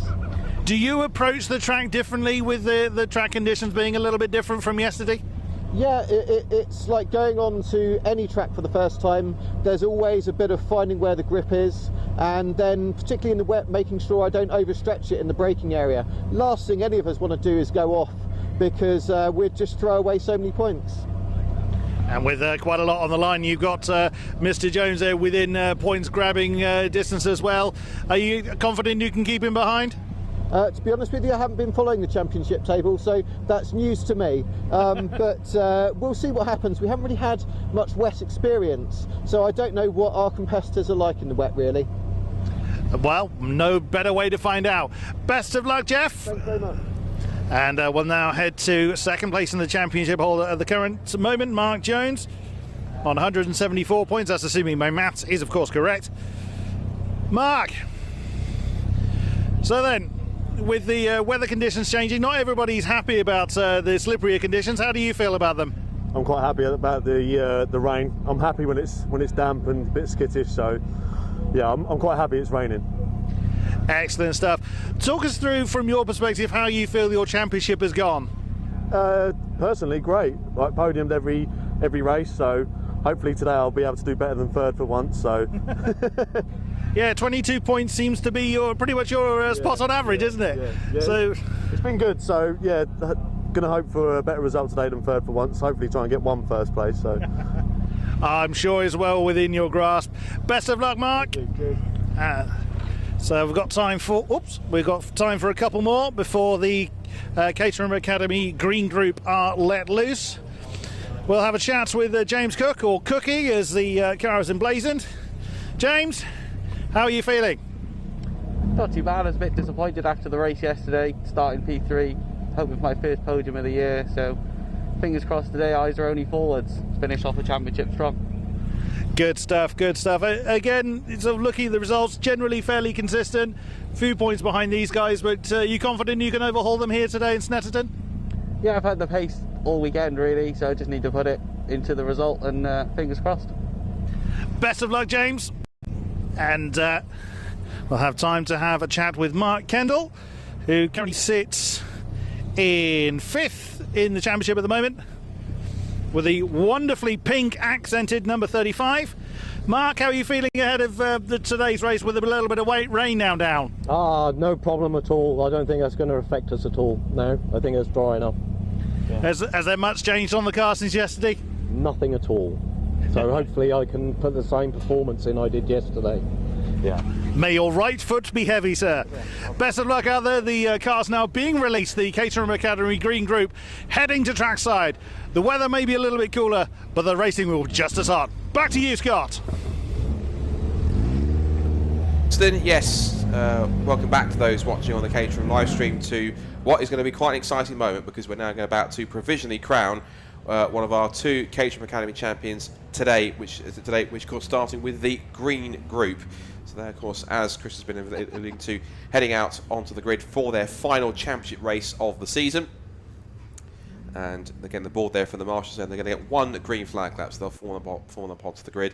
And Chris Hutchinson, who's still with me here in the commentary box, we're both looking forward to the real prospect of now quite an exciting title fight with the 2 championship contenders on the front row of the grid together, and quite a few connotations to what could or may not happen in terms of this championship battle. But essentially, it's one of those cases where, quite literally, in many cases, winner takes all. Yep, there are many a connotation here, but actually, if there are situations where they can absolutely tie the championship without being able to be split. So I'm sure this is going to be a headache for the championship coordinators over there, as well as a headache for us to try and keep up with what's going on. But yeah, just basically, if we see Freddie Chiddicks win this race, then we will become the champion. Jeff Newman, I think, can win, but if Freddie is in second, then Jeff still needs things like the fastest lap. So keep an eye on the fastest lap. We get an extra point for that in Caterham racing, so that could be all crucial in this final round. Such is the performance of these leading drivers in the championship that they're actually going to have to finish in first or second to even start rescoring extra points as we run this drop score system. And for the first time, Academy have got 2 drop scores this season. And therefore, 2 worst results get dropped. But with Freddie and Jeff Newman, their kind of worst scores or the scores to start improving, they're in the podiums. So they must be in those top spots before they even start improving their championship points. Now, just looking through the conversations that I was worked out from Simon Lambert, who's the Chief Motorsport Officer for Caterham Motorsport yesterday. He sent me them via text last night, and so they've been working crunching numbers and working out on the spreadsheets. They're working out for the Green Group the following connotations. So at this point in time, Freddie is 2 points ahead. And I'm quoting directly from the connotations he's sent me here. Freddie's 2 points ahead after drops, and is currently dropping a 3rd place, putting him in a very strong position. The connotation in terms of what needs to happen are as follows: if Jeff wins, so Jeff Newman wins, and he has also the fastest lap of the race, he is the champion. If Jeff wins, but Freddie is second and also gets the fastest lap of the race, Freddie is the champion. He's also put together the potential connotations for what could happen in this scenario. So if Jeff wins and Freddie is second, but Freddie doesn't get the fastest lap of the race, then they would potentially, and provisionally, and I stress the word provisionally declare it a championship tie with 4 wins and 4 second places each. And because they only look through the count back on the results that they're not dropping, they're potentially saying it could be a joint championship, which I've never come across before in many cases, particularly in club racing. So again, that's all to be provisionally confirmed and decided, but let's work through the grid at least for the final race for the green group for the Caterham Academy for this year. So title contenders, Freddie Chiddicks and Jeff Newman on the front row together. Freddie Chiddicks on pole, Newman alongside in second. Mark Jones and James Cook start on the second row of the grid, followed by Mark Kendall and Robert Domain in 5th and 6th. Row 4 sees Paul Woodburn, who put up quite a valiant defensive effort but couldn't do any more than 7th place. Starts on row 4 alongside Ian Harris in 8th on the grid. Then it's Chris Fraser starting in 9th, followed by Joe Priday, who rounds out the top 10. Then Philip Clark starts 11th alongside Oliver Hardick on the 6th row of the grid, followed by row 7, which sees the pairing of Rob Bain in 13th place, and then Richard Percy will then start in 14th position at this point. 15th place then goes to John Hood on the grid alongside Ian Summers, so those two are looking to try and make some progress from the 8th row of the grid. Then row 9 sees Ian Bettis and Isla Lowe go next.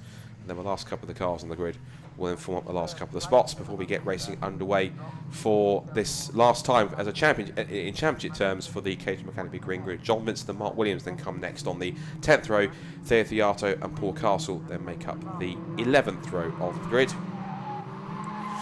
And what are conditions going to be like out there, Scott? They look fairly dry from here. We've got sun near the commentary box, but we saw earlier that there was rain down the far end of the track that we weren't even aware of up this end. So I wonder what those conditions are going to be like for these drivers here. It certainly looks fine on the screens as we talk now.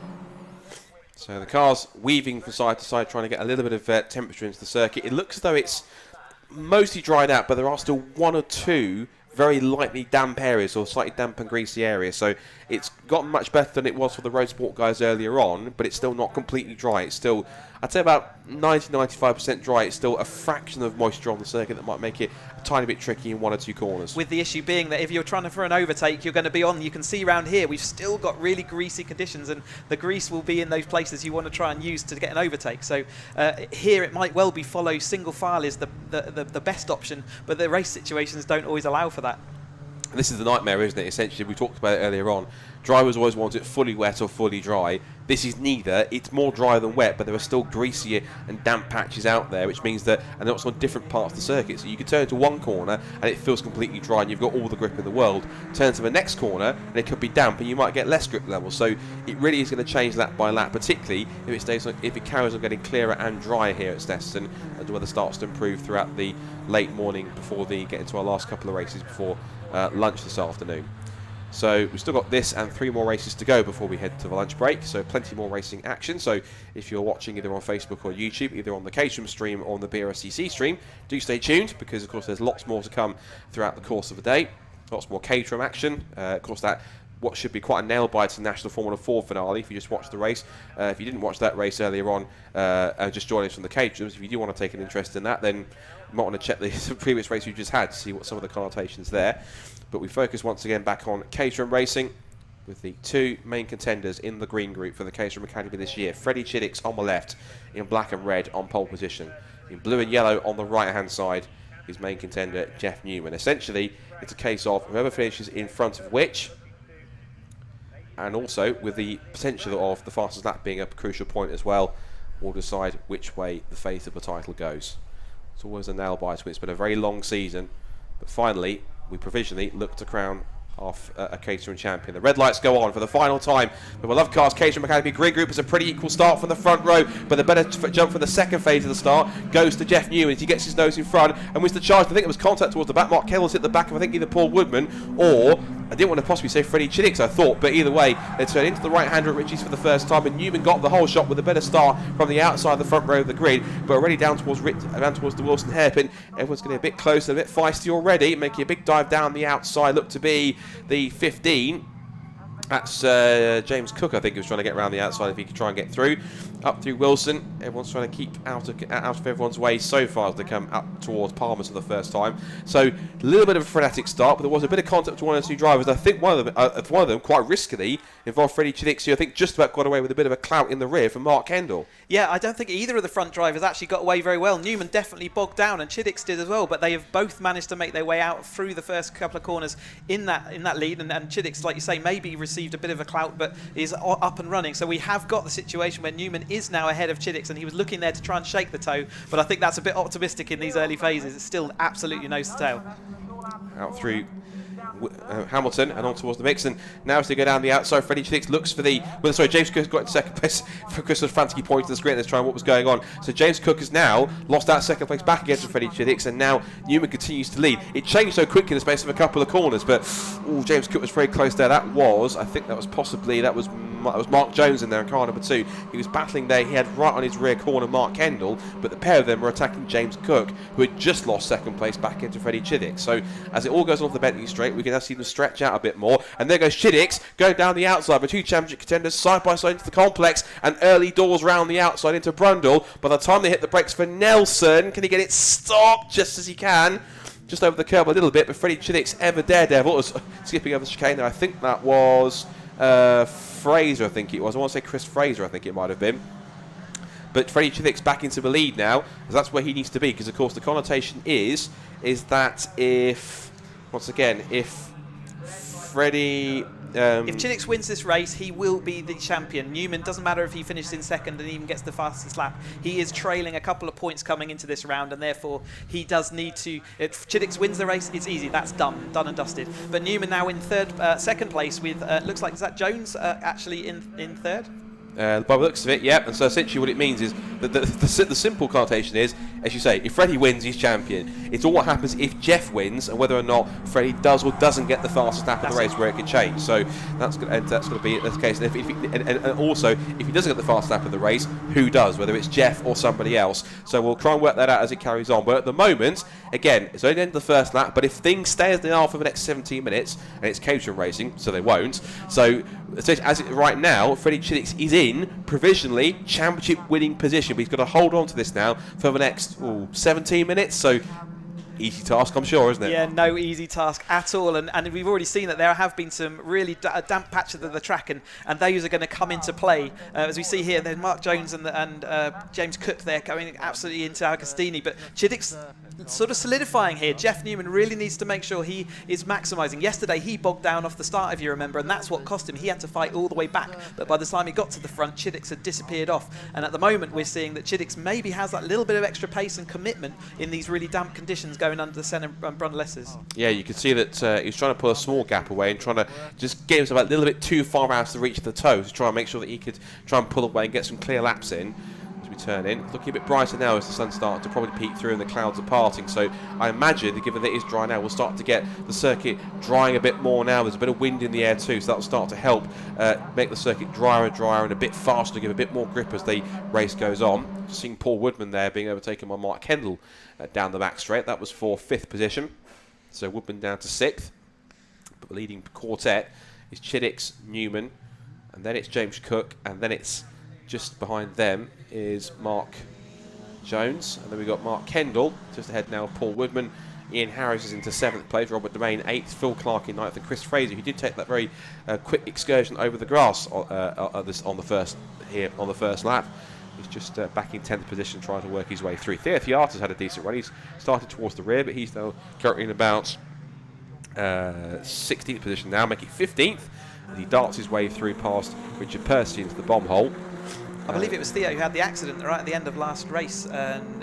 If I'm correct, I might be misspeaking, but his car was all back together. That's why he was down the sort of tail end of the field. But Freddie Chiddick's there, setting the fastest lap of the race, 2 minutes 23 in these conditions, and Newman there, a little bit behind, not too far off, but not gaining on him at the moment. Crucially, there's a half-second gap there, which is enough. Woodman is having a great battle here with Kendall. He did actually make it past 2 cars on that previous lap, but lost out to Kendall a bit later in that lap. But he's now looks like he's made that position stick again, so he will be looking to hold on and make that move up. He drifted back a little bit yesterday, but looking to make that progress today.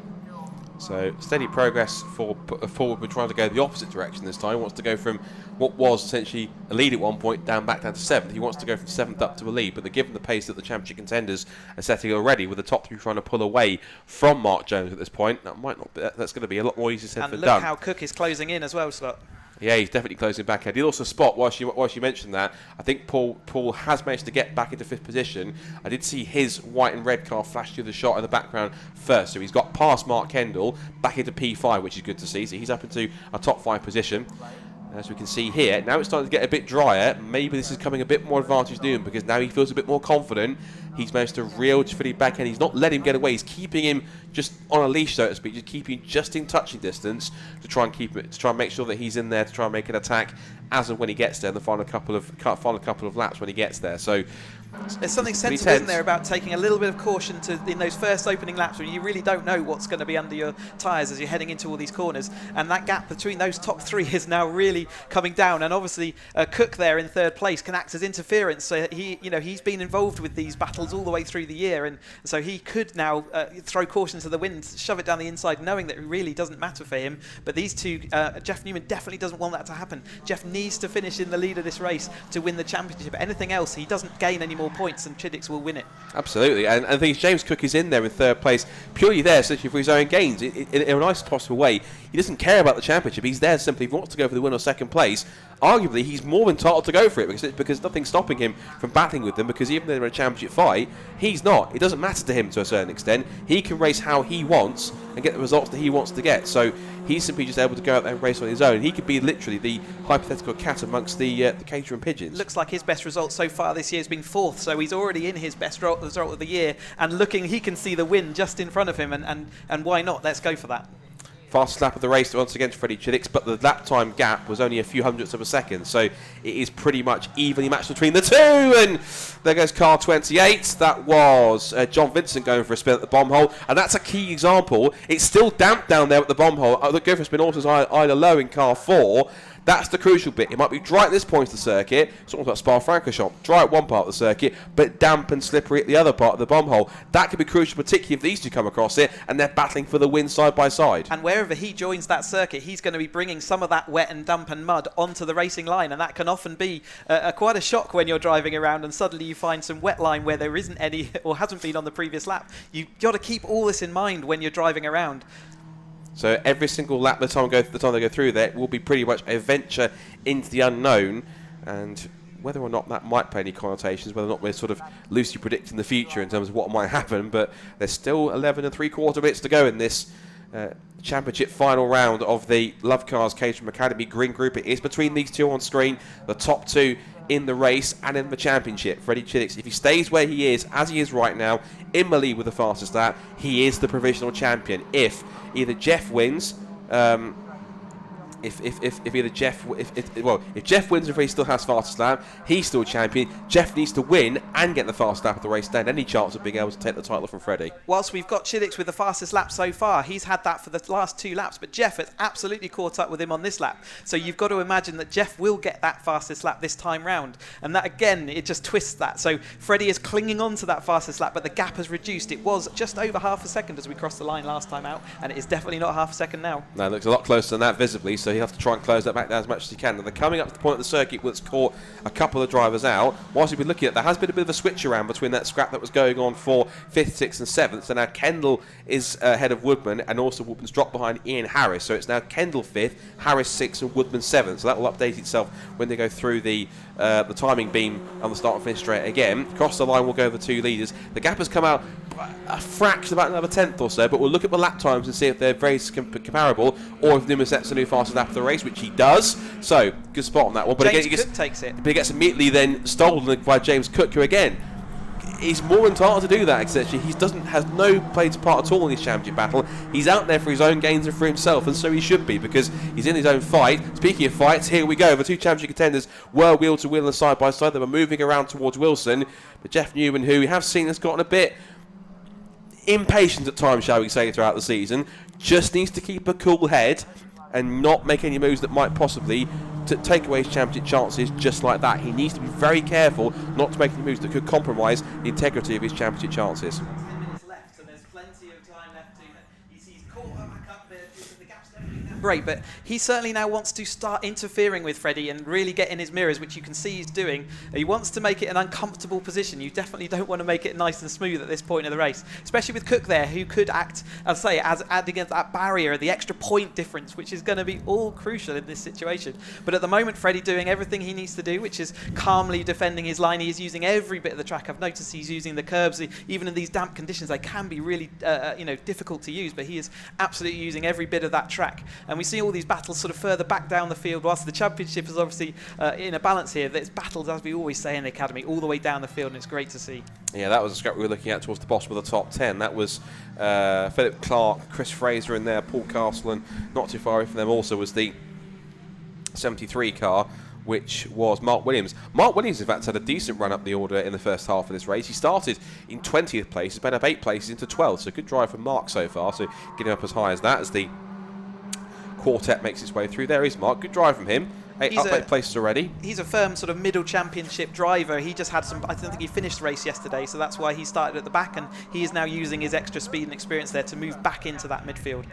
Oh, actually, speaking of move for the lead, into the lead goes for Jeff Newman. Now, if he can make that happen and pull away and set the fastest lap of the race, he will then put himself into championship winning contention. At the moment, the fastest lap of the race. Now, this is interesting, because it now puts that situation, if I'm correct, we are in a situation where Jeff, if it stays as it was, Jeff would win, Freddie second, but they don't have the fastest lap of the race. This currently at the moment puts them in a tie.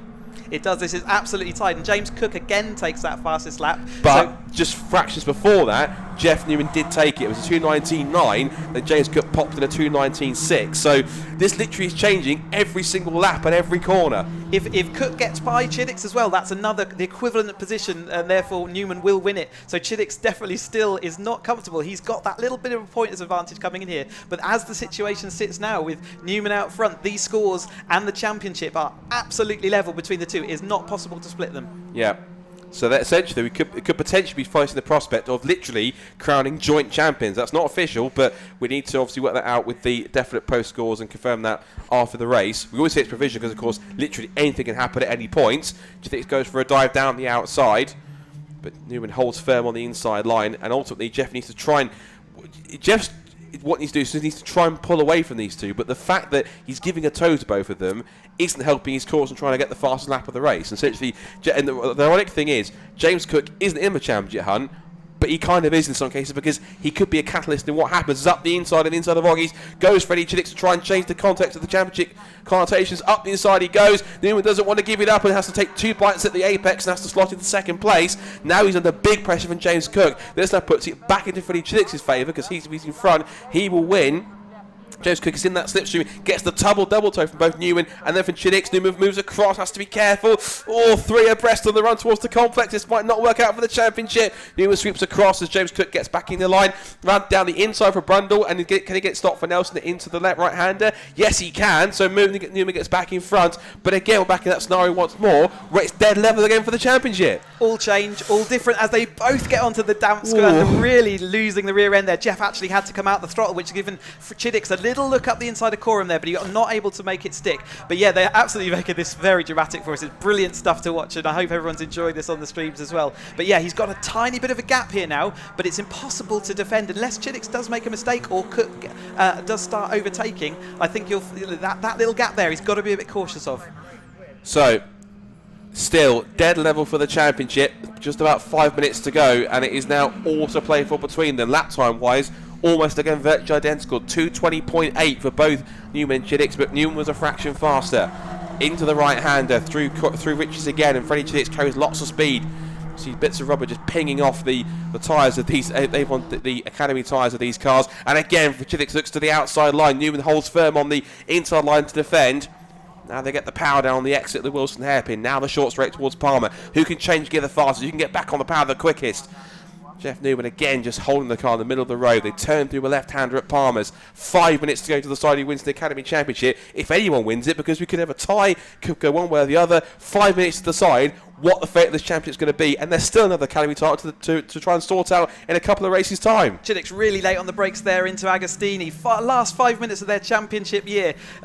Brilliant stuff so far. We've got a bit of debris on the track there, which they all managed to avoid. I can't state how important Cook could be in this championship decider. Newman still managing to hold on, but we've got the whole of the Bentley straight after we've got around Oggies and Wilson to still hold on in there. It's going to be all down to the wire, this. They turn in through Oggies once more. 4.5 minutes on the clock. I think they're going to get probably 2 more. That's just goosebumps on Chrissy's arm. That's how tense it is here as they come up to the right-hander. Slightly different lines from the two leaders as they come onto the onto the straight. But the unfortunate thing for Jeff is he's giving Freddie the toe. He darts out to the outside line, and we just cut away to have a look at a battle here going on between the 80 and the 3. That's harder. Can Bayless battling over 14th, 15th place, but arguably, all respect to the back markers, we need to see what's going on with the leaders. Thank you, Director. So it's now going to be Chiddix and Newman first and second, and James Cook is all over the back of Newman as they go for second place. Looks up the inside to can't get the traction off the corner, and Newman stays in second. So Chiddix back in front, back in a championship position, and now if Jeff Newman can't get back into his tail, it could be a chance for everybody to pull away and possibly give him advantage for the title. We've got a bit of tactics to think about now, though. Those toe is so powerful, as we've seen all weekend, and we'll continue to see in this racing. Newman immediately back on the back through Coram. They're really pushing the car. You can see the car's absolutely on the edge of grip, but he's in a perfect toe scenario again. So I think we will see the lead change again. And yeah, we've got to get the tactics now. We've got 3.5 minutes left. Where do you want to be? Do you have enough speed coming out that final corner to get over the line? He didn't do it that time. Freddie Chiddix also takes the fastest lap, crucial at this stage with 3 minutes to go now. Yeah, so again, the fact that he wins and always takes the fastest lap of the race essentially does provisionally guarantee the title for Freddie Chiddix at this point in time. But Newman, again, if he wants to get it, he needs to do exactly the same that Freddie's doing now. Get the fastest lap back and get the lead back if he can. He goes down the outside into the hairpin at Wilson, and James Cook sticks his nose up the inside to try and take second place as well, but Newman is back in there too. So less than 3 minutes to go. Still no guarantee who's going to win this, because even though Freddie has the lead in the fastest lap, it could all change at the drop of a hat. This could be so close as they come up through Palmer's for the I think possibly the penultimate time. One more lap after this, one more lap to settle the title. Down to the outside, looking to the right hand side goes Newman. Chiddix puts the car right down the middle of the road to try and hold on to the position, but Newman will have the better line out of the corner, arguably, given the fact that he's taken the racing line. They're dropping Cook a little bit, but not enough to keep him to completely take him out of being a factor in this title race as they come up through the left-hander at Hamilton. And just to reiterate, with Chiddix having that fastest lap, it doesn't matter at the moment if Newman overtakes him, he would still win the championship based on that fastest lap. Provisionally, we have to say that because there are always things like stewards and other bits and bobs that we have to take into account. But yeah, Chiddix at the moment, with that fastest lap, crucial. Can Newman get that back? Well, if he's in the toe of Freddie's, he has been for the whole lap, it might give him a good chance here, and you're going to get a chance down the back straight, which Freddie has no choice to give him the toe. Down the outside looks Jeff as he goes in towards Brendan Nelson. The two titles attendants again, side by side under the bridge. Round the outside goes Newman. He's quite good at that move round the outside at Brendan Nelson. Gets it stuck. Can he get the car anchored up, which he does over the curb? And so the pace-wise, he looks pretty decent. And again, his car, I've always noticed how it looks like either it's just how it's set up or how he drives it. His car's very good off the corners, on the slower corners, it seems. Got a big twitch of oversteer though through the apex of the bomb hole where there was that damp patch again. And looking back up the inside through the inside of Coram, there was Chiddix, but couldn't quite make the move stick. They're going to come on to the last lap of the season. It all comes down to this. If Newman can get the fast lap of the race on this lap or the last one and win the race, he's champion. If he can't get the fastest lap but still wins and Freddie gets it, he's champion. If neither of them get the fast lap of the race and it stays like this, it's a tie. There's possible 3 or 4 different ways to work this. No new fast laps this time, but it was a personal best for Newman, so he's getting closer to it, and that fast lap was pretty strong. Up the inside gets Chiddix to get the lead back again. That 218.9 is pretty strong, so this is going to have to be for Jeff. He needs to make it, not only take the win, but the mother of all last laps to try and get this done. It's advantage Chiddix, but it's not over by any stretch of the imagination on this last tour of the 300 circuit. Yeah, one more lap to decide this. Newman has to get the win, but he also has to engineer the fastest lap at the same time. All this racing, all throughout this season, it all comes down to this. That one fastest lap could have been the absolute pivotal moment. We've got back marker also coming into play. Will they be caught? Is that Isla maybe being caught by the end of this race? And again, that could come to play, because if Cook, who is still very much in this battle, if he puts his car in between, then it throws everything up in the air again. Newman tried to make a tighter line and tried to dive into the hairpin, but couldn't make it stick, and now he's going to put himself alongside, weaving one way, then the other. Chiddix driving straight down the middle of the road to say, not on your life, sunshine, it's not going to happen. down through Hamilton's, up towards Oggy's, about half a lap to go. They're putting a lap on Isla Low in the 4. She was the one that had the spin along with John Vincent up at the bomb hole. Just a few corners of the championship to go. Up through the right hand at Williams, onto the Bentley straight. One last chance to try and get past. The front snap might be gone, but all he can do now is just try and go for the win and just hope that it might work out in his favour. Down the Bentley straight, in the slipstream. Which way does he go? Inside or outside? He goes outside. Doubts at the last minute. James Cook watches on, has a grandstand seat for this too. The two championship contenders side by side, down towards Brendan Nelson. Around the outside will look Jeff Newman, but I think also Freddie will probably know if he's got the fastest lap of the race. We might not even know that at this point in time. He won't. So essentially, all he can do is drive as hard as he can. Whether he might think that's a possible move, but he's lost it or not, or if they're on tide, we'll have to wait and see. Into the bomb hole for the final time. Newman keeps on pushing as hard as he dares. He's got a small gap now to Chiddix. Into corner for the final time. All we can do now is look and see. Basically, we're waiting till the top 3 cross the line. Then we can declare who the champion potentially is. Into the complex, into Murray for the final time. Newman fires it out. Chedding follows him through. The camera's focused on Newman. They come up to the line. Is no question who we're going to tell till they all cross the line. Cups the checkered flag. Jeff Newman will win the final race of the season. It's going to be Newman that wins, Chiddick second, and it's going to be James Wickie third. Newman got it on the line! Jeff Newman got the fastest lap on the line, he wins, and we think by that connotation, that mega final lap potentially might have just provisionally given him the 2021 Love Cars Caterham Academy Green Group title. What a storming final lap. 2 minutes 18.639 for 1.9. He beat Chiddix's fastest lap by 0.2 of a second. Storming final lap. Unbelievable at the Incredible. End there. I was just about to say to you, Scott, he absolutely nailed those last 3 corners, and I was wondering, was that possible? Absolutely brilliant. If provisional results at the moment, but if that really has come down to that last lap of the last race of the last, it's just absolutely brilliant. I made up for Jeff as well. I know he started this year and he hadn't had any experience, and he's really worked at it. So what a storming race there. But Chiddix as well, brilliant stuff all year from him. And breath. Stunning. Absolutely stunning. And it all came down to one single lap. 0.2 of a second. One single lap. And I thought at one point, it was the thing I thought he might not have got it was just coming out of Wilson. He was darting around a bit behind Chiddix at that point, but it looks as though it was just the toe. Maybe it was just the toe that he got down the straights, but he was staying there and he was weaving around, Freddie. It wasn't as if he stuck there right in his slipstream. He was weaving side to side. Whether that was the evident point that he was pushing as hard as he dared, but even so, he nailed that final sector. That's been the damp sector all the time, and they finally made it onto the dry bit of the track, and it absolutely was enough to take that 0.2. And we said his car was so strong off the corners, it was so good out of it. The way his car just, as you say, went through the bomb hole, and he got that few couple of tenths gap, and I think that's what got it. Just through the bomb hole, through corner, through Morris, the way he just got the car off the corner of that last sequence every single time, just absolutely nailed it. What a stunning finish. And that's one Academy group done. We've still got one more to go.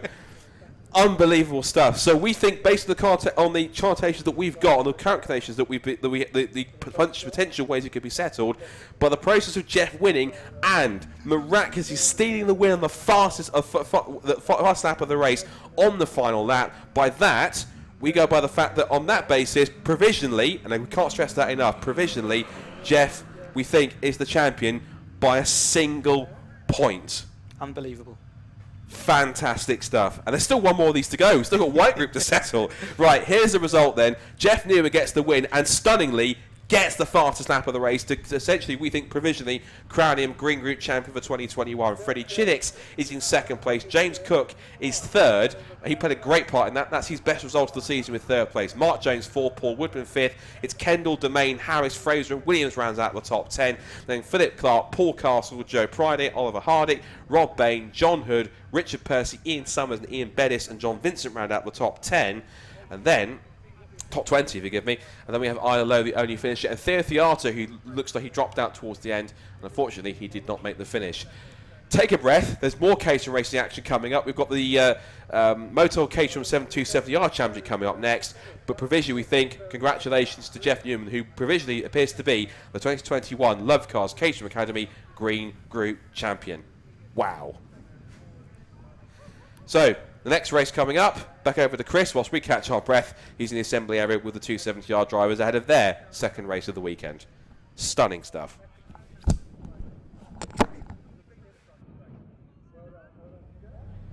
We move on now to the Motul Caterham 7 270-yard championship, which is being led by our pole sitter, Blair McConaughey, who won from pole yesterday. Blair, you're in a close championship battle with Carl Jones, just 7 points separating you. Does it give you a bit more confidence as he's starting from fourth, so he's not right on your tail? Absolutely not, because you can fight your way through so easily here. The toe in the back straight strong. Fourth means nothing. He'll get through. We'll be battling as a bunch, I'm sure, for most of the race, so there'll be plenty of position changes. I would need him, even if he was mid-pack, even last, I think he would get his way through. So, well, you're being released, so I shan't delay you. Best of luck, Blair. With one hand already on the championship, his arch rival starts from fourth, but with the weather now clearing up, that should really help Blair get underway. He's going to have to fight very hard for it. I'll throw it back to Scott Woodward in the commentary box. Thank you, Chris. We're still trying to catch our breath after that thrilling conclusion to the Love Cars Caterham Academy Green Group title we just saw provisionally. Jeff Newman crowned as the 2021 champion by virtue of winning and getting the fastest lap of the race, which he needed to do, but stealing it on the last lap of the race, which is pretty sensational. So we now move on to the Motul Caterham 7 270R championship. This is the middle ground, the third middle step, the third point in the Caterham Motorsport ladder. This is what signals the coming of age championship for many people, where these cars are since you start off as the original Academy cars, they get all the upgrades from Roadsport, where they have the A1ZZS tyres and the rear anti-roll bars. The biggest changes, though, is they have stiffer springs and dampers, a wider front track suspension, and compared to the Roadsport and Academy cars, for racing, they have their windscreens and their headlights removed to give a bit more of a race car look and feel. So these cars now also have a little bit of a power increase as well. They have 135 brake horsepower compared to the 125 in the Roadsport and Academy cars, and they weigh about 10 kilograms lighter as well, and have an increased rev limit to 7,200. So here's the grid then. Blair McConaughey, championship leader, who won yesterday, starts on pole alongside Stephen Lyle on the front row of the grid. Harry Eyre and Carl Jones start on the second row alongside Oliver Smith and Alan Curtis on row 3, start 5th and 6th. It's 7th place for David on the grid for David Morgan alongside Tim Steele, who will start in 8th.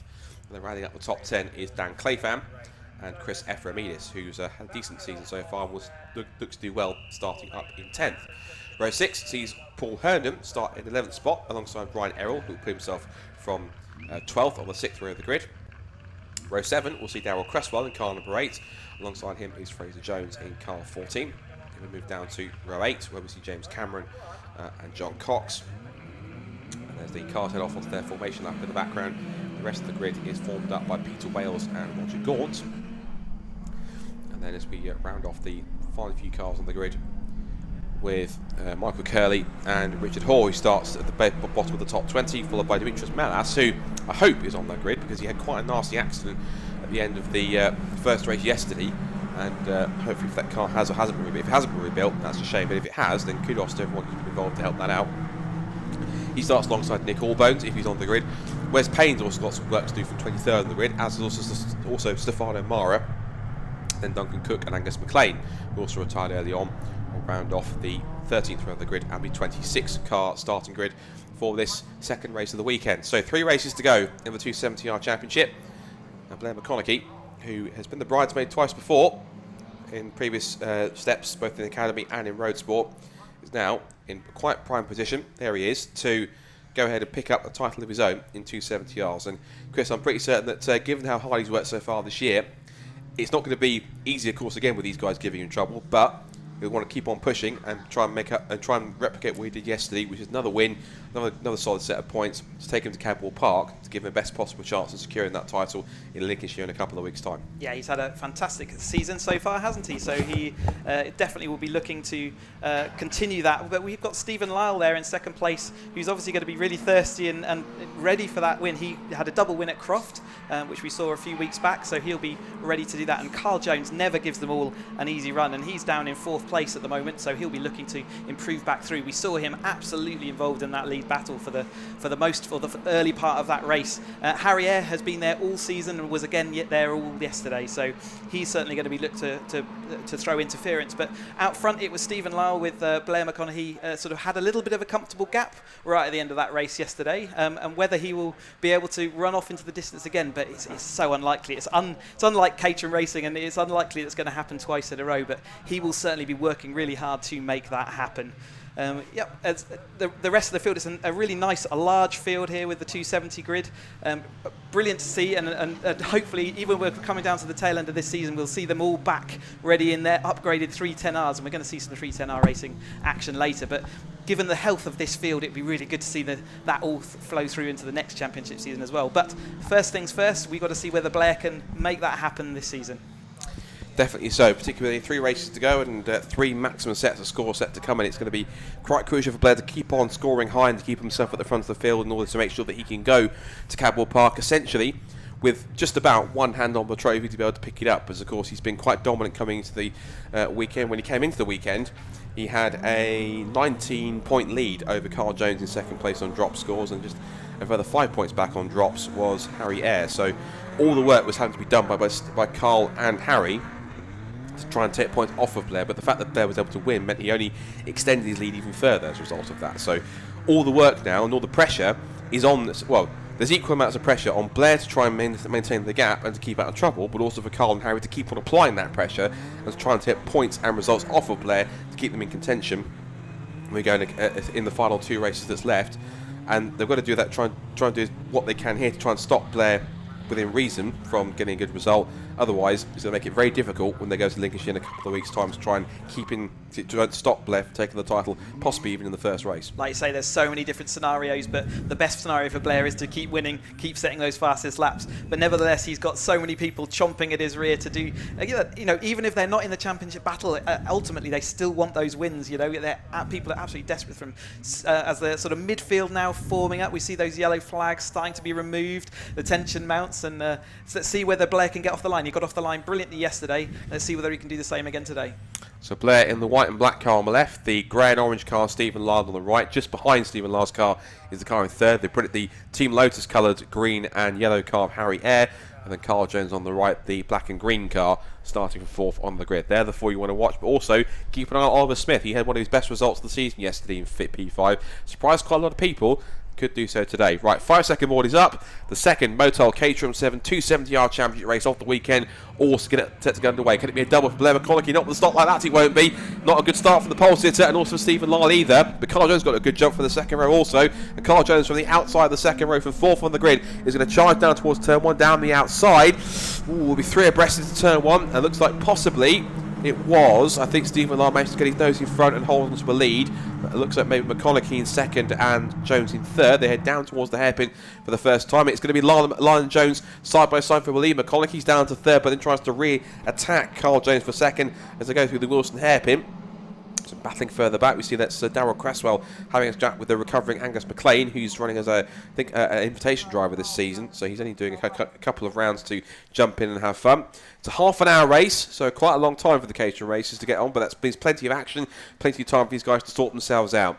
Down to Agostini for the first time. It's then Lyle from Jones, from McConaughey, then Eyre, and then also in there too, not far away, is Alan Curtis. Remember, Alan, of course, was a sensation yesterday because we had 2 starts, one for a red flag and then the second one. On the first start, he didn't actually get away too well. The second start, he nailed it and was up there in the leading pack. He was in the leading pack for the entire race and managed to get himself into that 6th position. So Yeah, I don't think Alan would mind me saying it was a bit of a surprise to see him there right on the front row of the grid starting yesterday. But yeah, he absolutely sort of proved that he deserved to be there, and it wasn't just a complete fluke. He was absolutely involved in that battle, really involved right until the last corner of the last lap. So yeah, absolutely brilliant performance by Alan, and maybe he can look to improve on that 6th place today. Yeah. Got Nick Allbones and Angus McLean going side by side, and McLean trying to make it through as Carl Jones squeezes in front of Stephen Lyle, as does also Blair McConaughey. So Jones takes the lead before the end of the first lap into the complex. Blair McConaughey in second, Lyle third, Air fourth, Curtis fifth, Oliver Smith in sixth position. Then you've got seventh and eighth for looks like Dan Clayfan and possibly maybe David Morgan, I think. And also a quick starter. We said to watch out for Wes Payne because I think he's inside the top half of the field now after he started in 23rd position. So watch out for him in the kind of pearlescent coloured number 38 car. It looks kind of pink, and the pearlescent colouring on the light makes it either look pink or light blue or purpley, but watch out for that car towards the looks like the mid-pack now as it charges through, because he's been a perennial part of the lead group all season. Dropped out of it with a couple of mishaps. He was quite spectacular yesterday, but to his detriment lost a few positions and had to start back in 23rd as a result of that. He's been spectacular all year. I took my eyes off the screen for 2 seconds, and last time I looked there was in third. Now he's in the lead with the two behind him sort of switched around, and he's even managed to pull a little bit of a gap there, 0.6 of a second. Not an easy thing to do in a single lap. So Blair McConaughey moving the back there. But yes, let's follow Wes Payne. You can just see him going through the screen there. See how far up he can make it in this race.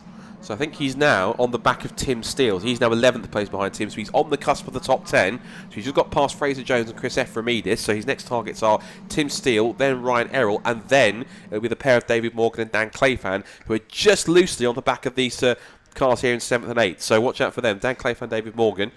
But now to come down towards the Agostini hairpin. Blair McConaughey back in the lead. Lyle in second, Jones third now.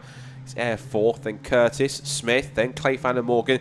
Then you've got Ryan Errol and then Tim Steele. Then there's Wes Payne there. Car 38, the kind of multicoloured, almost like rainbow pearlescent coloured car. That's the paint scheme on that machine, number 38. Now, he retired from the race yesterday, but he was quite high in that pack and battling amongst it.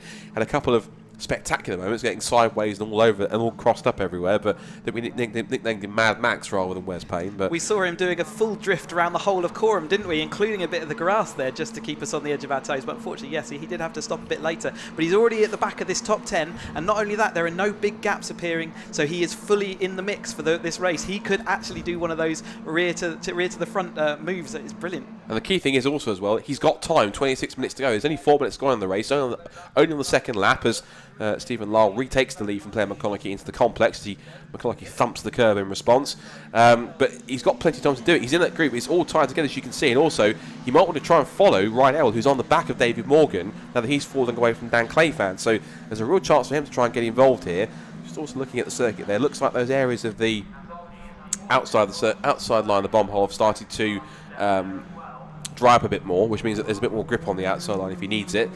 Now out of the left-hander at Murray's, and now down the short straight towards Richards again. End of the second lap. So Lyle leads the way. McConaughey second, Jones third, and Air fourth. There's the top four together. Slightly calmer up front with Stephen Lyle there for the fastest lap, 2:14.7. Slightly calmer out front early doors in this race compared to yesterday's race, but it's like a developing scenario, isn't it? You know, they're very much all still in a row, and everything can change. We've seen that gaps appear and then evaporate before your very eyes. So there is Wes Payne. He's got past Tim Steele. His next target's David Morgan. I think he's been overhauled by Ryan Errol, so that will put him into the top. So he's into 9th now. If he can pass Morgan, he'll put him into 8th. So that's one to watch out for. Oh no, actually we lost. No, Ryan Errol's dropped down. He's 14th now. So looks like a mistake for Ryan. Has pushed him down to 14th position. So that was simply Wayne just catching up to David Morgan to try and pass him now as he goes through the hairpin. Side by side for the lead. Diving up the inside looks Blair McConaughey. Last of the late breakers. Just squeezed him out wide a little bit on the apex of the corner there, and now he's going to try and stay over the inside line if he can. Completes the move and gets back into the lead. So there's the top 6 all in line. There's Wes Payne. He's got past David Morgan, although Morgan's now back to his inside on the run toward Hamilton. So maybe there might be a repass there from Morgan if Wes isn't careful. Hamilton's not an easy place to overskate though, Scott. Even if you've got a full alongside, it's not somewhere you really want to go side by side. It just ends up costing you time. I was speaking to Blair in the paddock yesterday. He's such a calm and collected character. There's no sign of nerves, and you see that kind of character coming out in his driving as well. It's always very calm and well measured. Yeah, I think the only time he wasn't calm in the paddock on track was when Tom Willis was around. We're trying to scupper his chance of winning a title. Here's Tim Steele battling Chris Ephraimidis along with Fraser Jones and Peter Wales. Meanwhile, look at this. Harriet's come from nowhere. Carl Jones has been shuffled down to 4th. Now Harriet goes to 3rd. Looks for 2nd on the inside of McConaughey as Lyle continues to lead. Now they come out of the complex of Brundle and Nelson, back towards the bomb hole again. Through the apex, they run through the compression. 5th place now for Alan Curtis. He's now on the back of Carl Jones, but swift move from Harrier now. He's biding his time for the first couple of laps. Now he's starting to get into his groove and make a move now. He wants to be in the factory, particularly when he is in one of the main contenders for Blair's championship. He needs to try and take as many points as he can off him. At the moment, Blair's ahead of both of his main rivals, where he needs to try and push him down the pack to keep it in contention and keep it competitive for Cadwell. A couple of times this year he's dropped back down through the field and had to fight his way back through, but he has proven to be absolutely the fastest guy at many times. Wes Payne there setting the fastest lap, but Harrier did briefly have that for a split second there, but Wes Payne now setting the fastest lap, but he's had to pull back through the field, so he's used to go those battles, and like I say, he's been able to generate speed out of that car and sometimes been the fastest guy out there, just hasn't managed to pull off. Oh, contact! Contact, that's Carl Jones into the back of Harrier just to finish that point. So sorry about that, Chris, but literally in the top four altogether, and it was literally Carl Jones biffing the rear of Harrier's car. That will have damaged the front nose section of Carl Jones's car, so it won't help his aerodynamics. I think also I saw a Caterham stop there. That was a green car. I don't think it was Ryan Errol, but because he came across the line last time in 14th place, so it was just... Yeah, but there might be somebody else possibly further back that might have stopped. So usually have a look on my timing screen and see if there's anyone that didn't come through that's showing us a exclamation mark. It could be James Cameron because he's in the factory green and grey Caterham car, so it might be him that stopped, unfortunately. So we've also lost whilst we're looking at this. I think it was Nick Allbones we've lost, yeah, and Roger Gaunt, so sadly they're out of the race at this point. Looking back at the leaders now, and it's still McConaughey now ahead of Lars. He's retaken the lead. Harrier still survived third place. Sands a left rear wing now. Right, now there's Wes Payne. He's got past Oliver Smith now, so he's up into, that will be 7th place. And I think Dan Clayfan went through first. So Dan Clayfan and Oliver Smith have both gone through. Clayfan's also passed Alan Curtis, although Smith's not done here. He's going to try and get back through here. Side by side for Believe Me while up front. Here comes McConaughey. Lar goes around the outside defending. Side by side also for 7th, but Payne shrugs off the attack from Oliver and now looks back onto the rear tail of Alan Curtis, and Dan Clayfan there looking down and having a quick look at his mirror, wondering where Alan Curtis and also importantly where's Payne and co are. He'll twitch there from Oliver Smith of oversteer, but he holds on. And now this is essentially the second half of this leading group as they turn in through the left-hander. Jones has dropped back a little bit, but Harrier's looking pretty racy. Like I said, by this time, they've got the first couple laps out of the way, settled in, got his tyres up to temperature, found his rhythm, now he's getting ready to attack.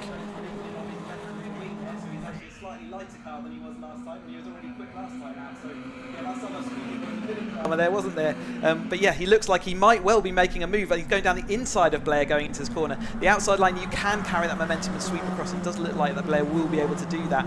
Interestingly, a couple of times into Senna and Brundle now, Lyle has not sort of given up on that position, so he's not in that mindset of I'm going to let you go. He's absolutely in that mindset of I want to be out front in this race and I want to do what Blair did yesterday, which was let you two battle behind me and I'll scoot off into the distance. Thank you very much. So like we said yesterday, the harder they fight each other, easier it is for like Stephen Lyle, the cars in front, to make a break. So that is that's the key thing there. That's Nick Allbone. So I thought we'd said stopped, but he's actually carried on going. So looks like we've only just lost James Cameron and Roger Gaunt as a result of that.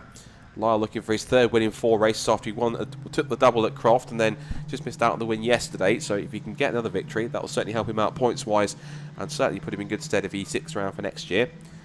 McConaughey then just on his rear roll cage with Harrier in close pursuit. That's Wes Payne. He's up to 6th now. He's got past Alan Curtis. His next target is going to be getting past Dan Clayfan. Oops, off the road's gone 27. That's Chris Ephraimidis. Now, he was in 10th position. He was battling with the likes of Tim Steele and Peter Wells, etc. So I'm suspecting, given the fact there is a rear wing missing, there's been some shenanigans down at the hairpin. We love a shenanigans every now and again, don't we, as long as it all ends well in the end. Yeah, so kind of a sizable gap there developed from the lead group, as we've kind of seen a couple of times this season, to this mid-pack, but the mid-pack is equally, hard and fast racing going on here. They are nose to tail again, trying to find out who's going to be the best of the rest. Speaking of the groups, the lead group seems to have broken up just a little bit now. They're starting to spread out a bit more on this. Now we've gone past the 3rd distance in this race. And here goes that mighty mid-pack. Look at them all packed together. So trying to work out who's in it is quite tricky. We've got Ryan Errol's in there, Tim Steele, Darryl Cresswell's in there as well. They're all swarming amongst each other. Also in there too, I think that is 62.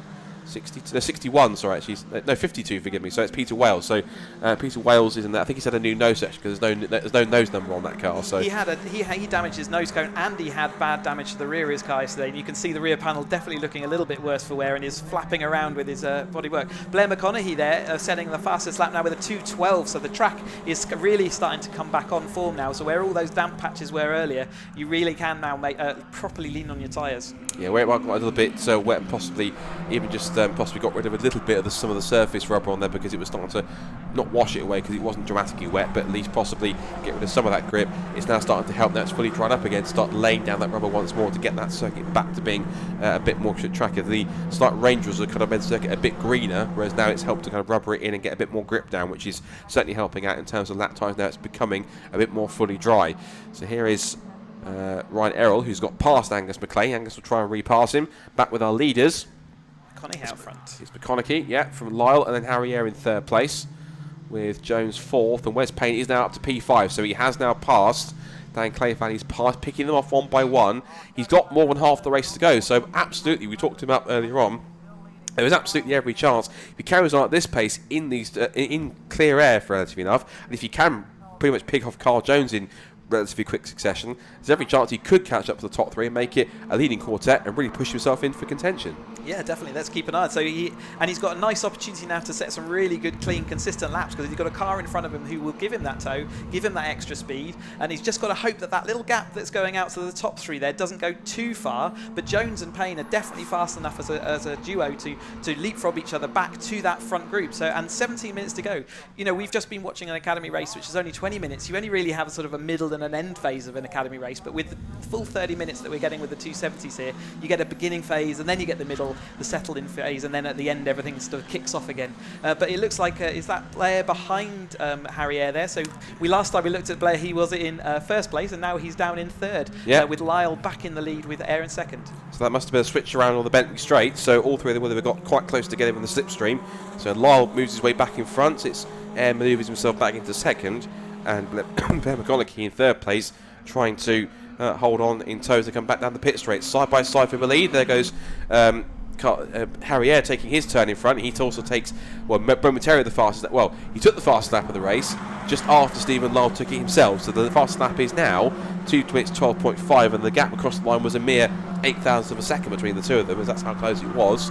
So where's Payne? I want to take him to tab on his lap times. He was a full about 0.6 quicker than Carl Jones last time, so he's actually closing in pretty quickly. Side by side off the Wilson hairpin for the lead again. Oh, that's takes some clearing up. That's Stefano Mara's front nose section hanging off and rubbing on the ground, so that's going to need either dislodging or have to fall off itself, or otherwise he might get a black and orange mechanical flag for that from the stewards. It might be deemed potentially a bit of unsafe bodywork that flies off the car. Three for the lead into the hairpin at D'Agostini with Carl Jones and the charging Wes Payne in tow.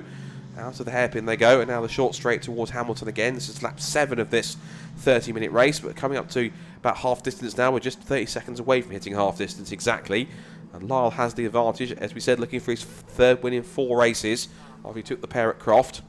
But Jones and Payne definitely look like they're going to come across that gap. They were absolutely, with these still fighting going on at the front here, that gap looks to be reducing. You can see there Jones is nearly back on the back of McConaughey, and Payne is not too far back from that.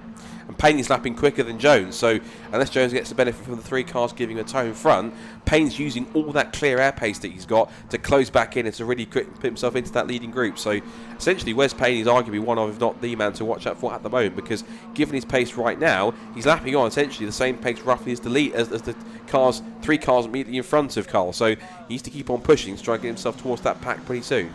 I wonder if there's anything going through Blair's mind around sort of championship protection. He's obviously in a fairly comfortable position in that championship. Things can swing very quickly, but he's certainly got that nose cone actually now rubbing on the front wheel of that Caterham. You've got to hope that that's not going to cause a puncture as well. And they're kind of heavy bits of equipment, those nose cones, so we don't want that flying across the track. So he's got a couple sort of a double issue there with a bit of rubbing on his front tyre and also on the floor. So yeah, it's not ideal. It's slowing him down as well, Scott. Leaders back across the lines. We watch the Bartow coach watch window, and the fast lap changes twice. First to Carl Jones, then to Wes Payne. So he is literally the fastest man out of the top 5 at the moment, and the gap between the top 5 is now under 2 seconds across the board. So looking pretty tasty between those top 5 drivers. We're looking back at that incredible, massive midfield pack battle, which is led currently by Tim Steele. Across the line they all go. They'll start to spread out a bit more, either into on themselves. Stefano Morris' nose cone is still... it's not the nose cone that's dragging, it's something...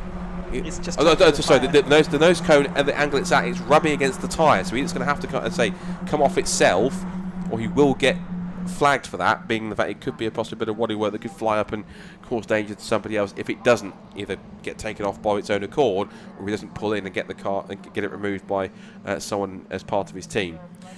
So 13.5, just under 13.5 minutes to go now as we come back towards the pack. We've got here, that is Brian Errol and Angus McLean, who are still battling over 10th position.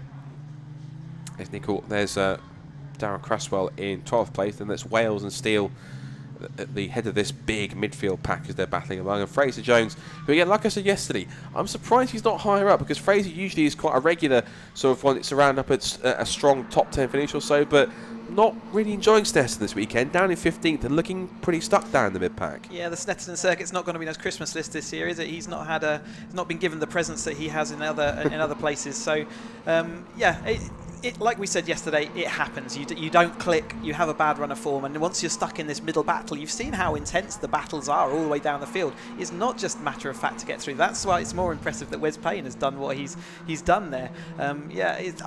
So overall, we all have those off-race weekends where it just doesn't click for whatever reason, and this is just one for him.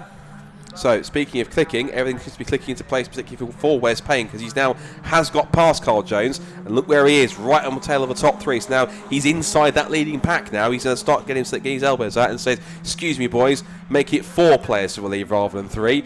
So here he comes then. You might have Carl Jones give you a bit of a push down the pit straight. Down the pit straight they go, and he's the only man number 2 minutes 12. Is down the inside looking with a big move into Richie's corner. Goes Stephen Lyle. McConaughey just gives him enough room as he tries to turn in, but they won't go too deep. And up the inside, straight past both goes Harry Eyre. Also, we see Carl Jones trying to go around the outside of Wes Payne behind them. So it's all action stations in one corner for the top 5. Yeah, perfect example of where you might win the battle, but you don't win the war. He gained a position going in there on Blair McConaughey, but Harry was sat there ready to pick up the pieces, and he did that. He just took that extra momentum through that final course. I was going to say, Carl Jones, if I was him, I might sit on Wes Payne's tail and coat and just absolutely get myself pulled along to this league group, by up to the front. But I don't know anything about Caterham racing. It all changed as he went straight by. Anyway, they're all looking like they're desperate to be in that front to do what Blair's done before. We saw Blair at Croft come back from all the way through the field, all the way up to what ended up being 4th, but it looked like it might even be the win, and it looks like Wes Payne wants to do one better here, and he was 4th place last time we went over the line, 5th place currently, but he's certainly in the chance with still 11 minutes to go to actually come away with this win. There's a very good chance he could get involved in that, particularly now in that league group, and anything could happen. As we know with Caterham Racing, talked about it yesterday, but the worst, ironically, the worst place you want to be in a Caterham race on a circuit like this is, again, it sounds a bit, it does a bit, so it gives it a white where you don't want to be there, but it's in the lead at the last corner on the last lap on the sprint to a line, because we know these cars are great in the slipstream and cause quite a large effect and get quite a large toe on them.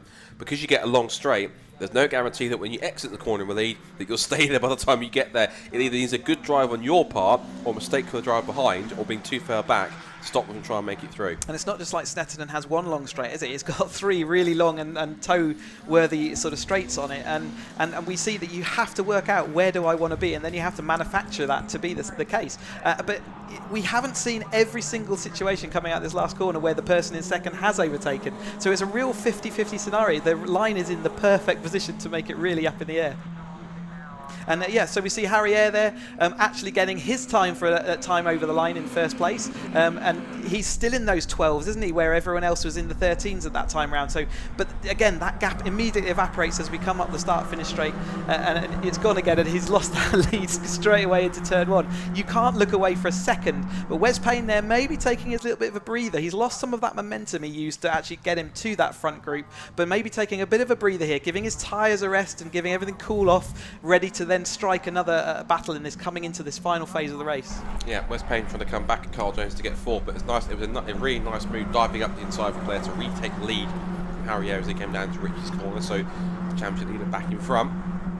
Just about 9 minutes to go now as they come onto this into the final third of the race, and Wes Payne's just trying to go on the attack again, looking Just peeking to the outside of Carl Jones. He's forced to go to the inside line to defend from the 38 car behind. Out of the hairpin, there's top 5 from West Payne all over the curb on the exit. No wonder we called him Mad Max yesterday. In through the left-hander at Hamilton. Still Air from Lyle in second and third, and it's Carl Jones 4th, Payne 5th. Got the top 5 all in shot there as they turn in through Ockies. Meanwhile, a little bit further back, this is Tim Steele, who's still battling with Fraser Jones. Fraser then, this is now over 12th and 13th place, so that's Fraser back down to 13th, and Tim Scott back past ahead of him. Now down this back straight goes Wes and Co. Again, he'll have the toe, but so will also Harry and Stephen on Blair.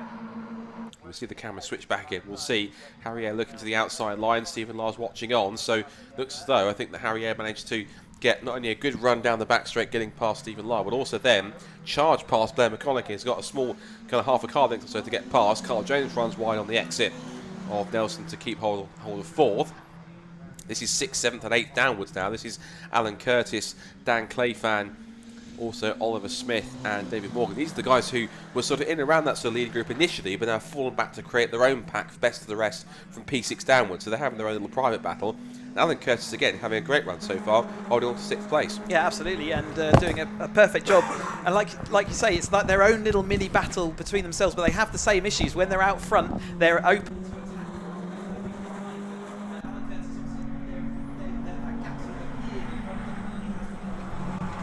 Who are absolutely rapidly moving through. It's kind of when Wes Payne came through, he acted as disturbance and everything sort of bubbled apart. But yeah, Alan Curtis, brilliant to see him still up there in 6th place. So for the switch back there was Harry. Yeah, that was quite a rotation. I saw the car whether you just not nailed the throttle or just kind of just tweak the rear brake bias a little bit to try and just swing the car back around again. But that was quite a rotation around the hairpin to get him to get the car round and back out again. So classy stuff there from Harry. Side by side, Chris Ephraimidis, who's on a bit of a recovery trail after his little spin earlier, having a scrap with Fraser Jones. This is over 12th to 13th and 14th place.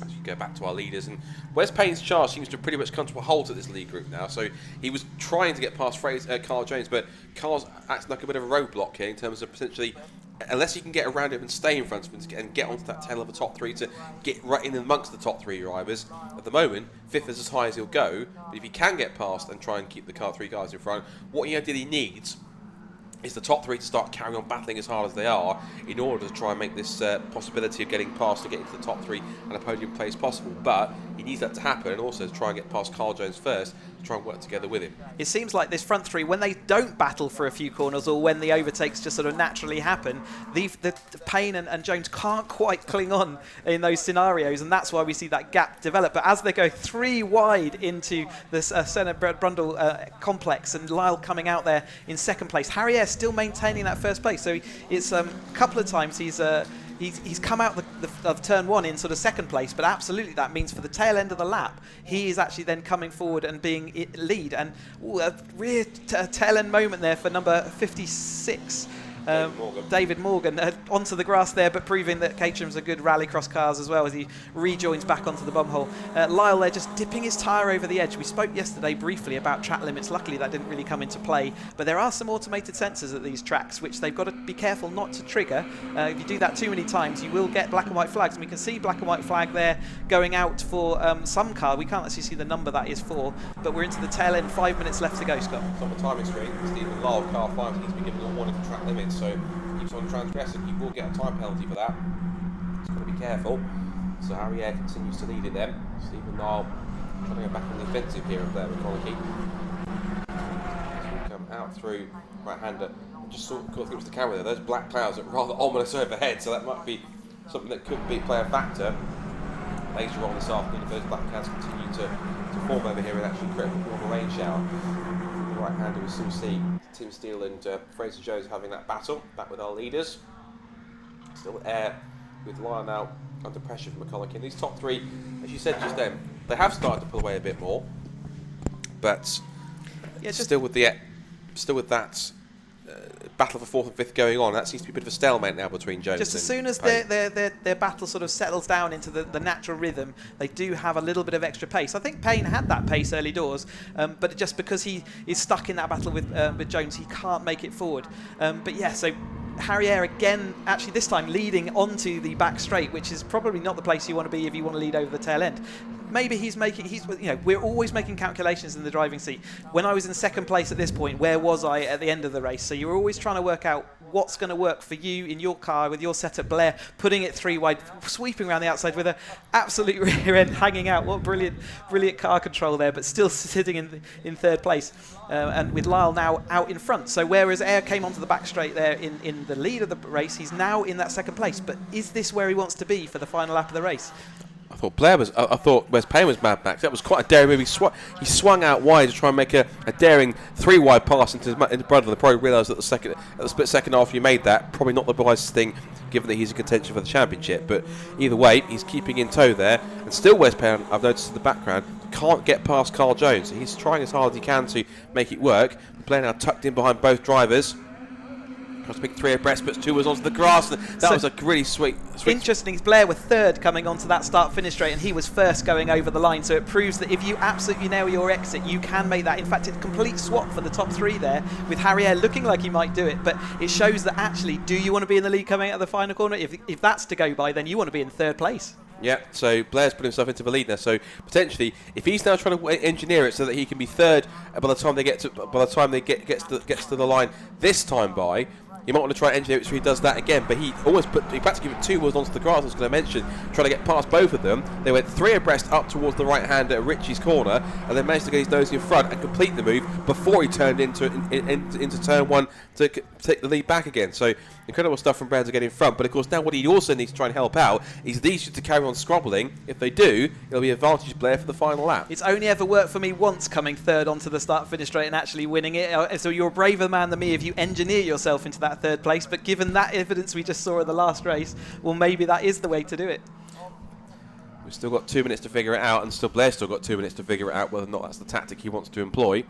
But he continues to lead, and that seems to be a pretty good tactic to me. So up through the right-hander goes McConaughey, Ayer, and Lyle. I think they've also just... I think they quickly updated the time screen. I think originally they had it as Blair being third, but of course either that or it was a small TSL glitch with where he was on the timing screen. But they have re-put him in, and he was ahead by 0.06 of a second, which is quite advantageous. And now line astern into the complex. I saw in the background that Wes Payne was looking to go down the outside of Carl Jones to take 4th. We'll see in the background if he has or not. Yes, he has. So up into P4 goes Wes Payne, but still Carl Jones will not leave him alone. And it's been quite a bit, he's made a bit of a nuisance for Wes Payne at this point. So he's going to try and carry on keeping with it, but it looks as though the possible pace advantage now in clear air that Wes has might be good enough to try and basically cement 4th place, because he won't be able to catch the top 3 in this race quite that far back. There he is in the kind of pearlescent car with the black striping on the nose. Time for Lyle to find out whether he can get a nice tow out of the final corner and get over the line first. He doesn't, so McConaughey actually spent the whole lap in the lead that time round. And sets the said he set the fast lap of the race, but then it was Lyle that picked it up just fractions later, and Harrier looks to go around the outside to try and claim 2nd place for McConaughey as they go down towards the hairpin for the final time. And a big dive up the outside from Harrier to try and make that move stick, but again just was way too hot and managed to hold on to 3rd place, but again has lost a couple of car lengths, which will certainly be advantageous to both McConaughey and also leader Lyle. But it's not a significant enough gap. He's got plenty of straights there to pull that back, so that won't actually factor when we get down to the end of this lap. And into the right-hander at Ritchie's. That's still the battle that's been going on. Also race long between Jones and Efremidis. Into the complex they go again. All 3 cars are closed up once more through Agostini. And Blair's got a slightly better off the corner, as did Harrier. The 3 abreast to Hamilton's, we know side by side to Hamilton is not wise at all. So I don't know what on earth 3 abreast to Hamilton is, but even so, it's come up with Stephen Lyon managing to hold on to the lead. Now, has he got enough of a small gap to stop McConaughey from getting a tow, or is it going to be strong enough if he drives it well through Williams, which he does? So there's a good chance for both McConaughey and Harrier to get through. This could either end brilliantly or end in fireworks. In either way, here goes McConaughey to the outside. Which way will Harry go? Will he go the middle? He has to go the middle. He's got no choice. McConaughey gets the run, sweeps past on pure pace on straight line past Stephen Lyle. Then Ayer goes round the outside of Blair McConaughey as a result of that. So that was incredible. So Blair around the outside of Stephen down the back straight in this contact. Round goes the championship leader. Blair McConaughey spins. So contact between Lyle and McConaughey, disaster for the championship leader on the final lap. and it puts Carl Jones into third at the moment. Wes Payne's dead. He could beat him to the flag if he gets there. So Blair McConaughey quickly gets back onto the road.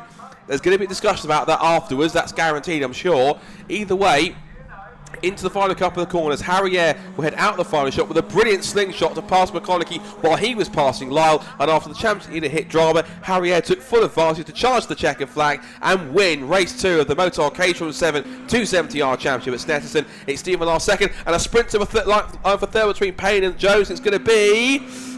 who got it? Jones, just by 7,000ths of a second from Wes Payne. 7,000ths denies Wes Payne a podium from, 23rd on the grid. But still, hats off, brilliant drive from Wes Payne to get to 4th from that one.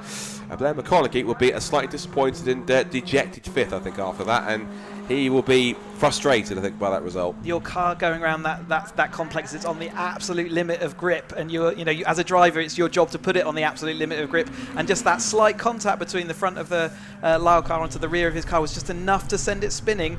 We've seen it plenty of times before, and I'm sure we'll see it again, and it will be discussed after the race. But it was a shame for Blair.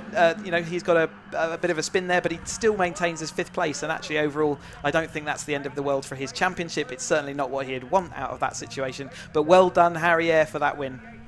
Extra stuff from Harry to pick up the victory and to capitalise on a move that Blair made on Stephen to make a move on Blair with the toe that he got from him. So great strategic stuff from Harry, and it will certainly keep him in loose contention for the championship when we go to the next couple of races, the final 2 races of the season in a couple of weeks' time at Cadwell Park on October 23rd, 24th, where the face of the 270R title will finally be decided. So, looking back on scores, is that possibly one of Blair's worst scores of the season? So it might well be that might turn out to be a drop score, actually. Yeah, I could imagine. I know he's obviously got a 0 he's carrying, but that could well be his 2nd drop score now of the season. That just shows the kind of season he's had. Is that he can actually drop a 5th place, which many a driver would love to take those 5th places, wouldn't he? But also, as he said, it's a shame that Payne couldn't complete that podium comeback, but the actual fight back through the field was pretty impressive to watch. So well done to Payne on that front. Excellent stuff from Wes, of course. Now looking at the results, now 5th place you get 20 points, so actually that would have been a drop score. So, but looking at the results, he only gains back 1 point, I think, because his next worst result from that was a 4th place at Brands Hatch. So he essentially gets the equivalent of finishing 4th. He gets 21. He'll get 21 points. He'll have to drop 20, but he'll get back 21. So he essentially gains a point from the ones that he scored. So Harrier then comes home with victory in race 2 here at a dramatic finish for the Caterham 7 270R Championship. Stephen Lyle second. Wes Payne. No, wait, hold on. Wes Payne's been given 3rd place by 1,000ths of a second. We have a start line camera for exactly those situations. It could well be that camera has actually put him in front. Wow, so the correction on the timing gives Wes Payne 3rd in the podium finish. So excellent stuff. So Wes Payne 3rd, Carl Jones 4th, and then it's Blair McConaughey, the championship leader, in 5th, with Alan Curtis, Dan Clayfan, Oliver Smith, and David Morgan, Darryl Cresswell rounding out the top 10. Then Wells, Ephraimidis, Fraser Jones, Tim Steele, Michael Curley, Richard Hoare, Nick Allbones, John Cox, Paul Herndon, Cook, Mara, and then the 4 cars that didn't finish the race, which were McLean, Errol, Cameron and Gaunt. Another brilliant Caterham race. Next one's coming up very shortly. It's now for our other Academy Championship decider. We provisionally crowned one Caterham champion, Academy Champion in the green group. Now it's time for the white group to take their turn. Chris Buxton, Assembly, over to you.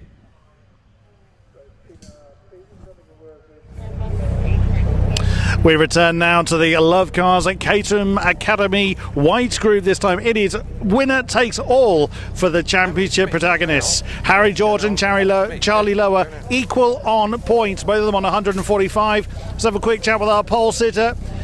Harry, a win from pole yesterday sees you, of course, on the top spot. Any particular difference in how you're going to approach today from yesterday? I'm not quite sure, to be honest. I'm just hoping everything does go the same as yesterday. But yeah, I mean, I just need to get my head down, try and pull a gap on Charlie. I mean, I've got some tough guys behind me, so it's going to be very difficult as yesterday was. But yeah, hoping for the same result. So we'll see in a second, won't we? Indeed. So you think it gives you a bit of a psychological edge over Charlie?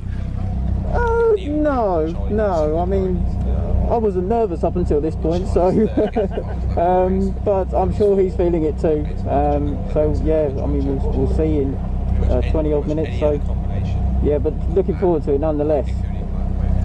We look forward to it too. Best of luck, Harry. And there was actually damage on his car yesterday. It was only discovered post-race and he still managed to win. So an incredible performance there from Harry George. We'll have a word with Charlie Lower. So then, Charlie, winner takes all. Do you think you can do it? I'll give it my best shot. Were you worried when the heavens opened earlier on? Not particularly worried, but yeah, I'm up for a bit of rain. If it comes, it comes. If it doesn't, it doesn't. A realist to the end. So looking forward to it. Are you relaxed, or are you thinking about what may or may not happen? No, I'm quite relaxed at the moment. I'm just so grateful to be in this opportunity in the first place, that being in this position is just amazing, really. Awesome stuff. Best of luck, Charlie Lower. The gates have been opened for the final race of the championship for the Caterham Academy White Group. Winner takes all. It's do or die for Harry George and Charlie Lower. Back over to Scott Woodward in the commentary box. Thank you, Chris Buxton. Yes, indeed. As I mentioned, the phrase literally is winner takes all in this second decider for the Love Cars Caterham Academy. One champion provisionally crowned, another one still to go. This time it's the White Group's turn, and it is a face-off between Harry George and Charlie Lower. And they once again, as the two championship contenders did on the front row for the Green Group, will be together on the front row for the White Group as well. The grid is set by the results of yesterday's championship point scoring race. And that means that it will be Harry George who will start on pole position. So before we get through to the grid, let's just read through some of the connotations that we have. And quite simply, here are the two simplest ones. If Harry George wins this race, he is champion. If Charlie Lower wins this race, he is champion. If neither of these two drivers win the race, happens to be someone like possibly Gareth Lucas or anyone else around them, then Charlie needs to finish second, and then Harry needs third. If there's also a scenario as well where if by some way Charlie's third and fastest lap and Harry's fourth, it could be another joint championship. We'll get onto that in a minute. So Harry George and Charlie Lower will start on the front row together, the two title contenders. Then it's Gareth Lucas and William James on the second row of the grid. The two Perrys are next. Giles starts fifth, Neil starts in sixth, but it's Michael Banton in seventh place and Benja Headley starting this race from eighth on the grid. Then it's ninth on the grid for Mark Janaszewski, and the top 10 starting position in 10th for Simon Patel. Moving back to row 6, it's Tom Noakes, and then James Moon is alongside him on the 6th row of the grid. Row 7 sees Richard or Rocco Ainscoe alongside Julian Roebuck on the 7th row there. You've then got on the 8th row of the grid Augustine Seyrac and Richard Lawrence next, from Lyndon Arnold and Chris Roberts. Alan Bateman and Ray Radford round out the top 20, followed by Graham Walker, Louise Deason and David Saxby rounding up the 23 car starters for the final championship race of the entire season for Caterham Academy. As we say, with Jeff Newman essentially provisionally crowned Green Group champion, it's now between either Harry or George to be able to work out, so it's Harry or Charlie to work out who's going to come out on top in their counterparts over in this White Group race. Another 20 minutes to settle which way the fate of the title goes. This could be pretty, and Chris Hutchinson, could be pretty interesting once again. We've had quite a fantastic finish to the Green Group, one with the essentially the championship being decided on the last lap via allocation of a fastest lap point. It's a bit more simpler this time, but doesn't make it any less exciting. No, we like simple sometimes. It makes our jobs easier. And what is brilliant is that we've got the two main championship contenders right there at the front of the grid. It's a 20-minute race for them to find out who is going to win this race, and then therefore who's going to win the championship. That's the easiest scenario. Now there will be some connotations if they start slipping down through the orders, because then drop scores become more important to sort of calculate what that all means. But yes, Harry George, if he wins the championship, and Charlie Lowe, if he wins the championship. I mean, we love that coming to the final race of a season. So yeah, Academy races, they've all had an epic year, starting out all that time ago, sort of all nervously looking at each other, I'm sure, as Caterham brought them all together for their first sort of meetings where they talk about the Academy and what's going to happen to them this year. And I imagine they're all now they had all that season now, the history's behind them, and they're ready to look forward to that Roadsport season. But right now, what's going to be important for Charlie and Harry for sure is who's going to win this race. Wouldn't it be fascinating if they actually ended up literally as a dead heat over the line, like 0.000? That would be quite something, given how extraordinary it was today with the green group. But this is a point, obviously we've got the Autumn Trophy race coming up next, but this is a point where essentially where the drivers have come so far, particularly where they started at the beginning of the season. And obviously, even at the beginning of the year, there were still challenges with the pandemic that's still ongoing around the world and stuff. But even so, these drivers have grown a lot, they've learnt a lot, they've experienced a lot, and they've made quite a lot of new friends as a result of it. And the end of every academy year, it's always a sad one because it's the end of the season of racing. It's a happy one because they've got lots of happy memories, and it's always quite a fascinating one to watch because you get to see the drivers how they compare in terms of their pace, their confidence, what they've learned and what they apply compared to how they were when they started Mallory Park, when they looked like, the best way to describe it is kind of like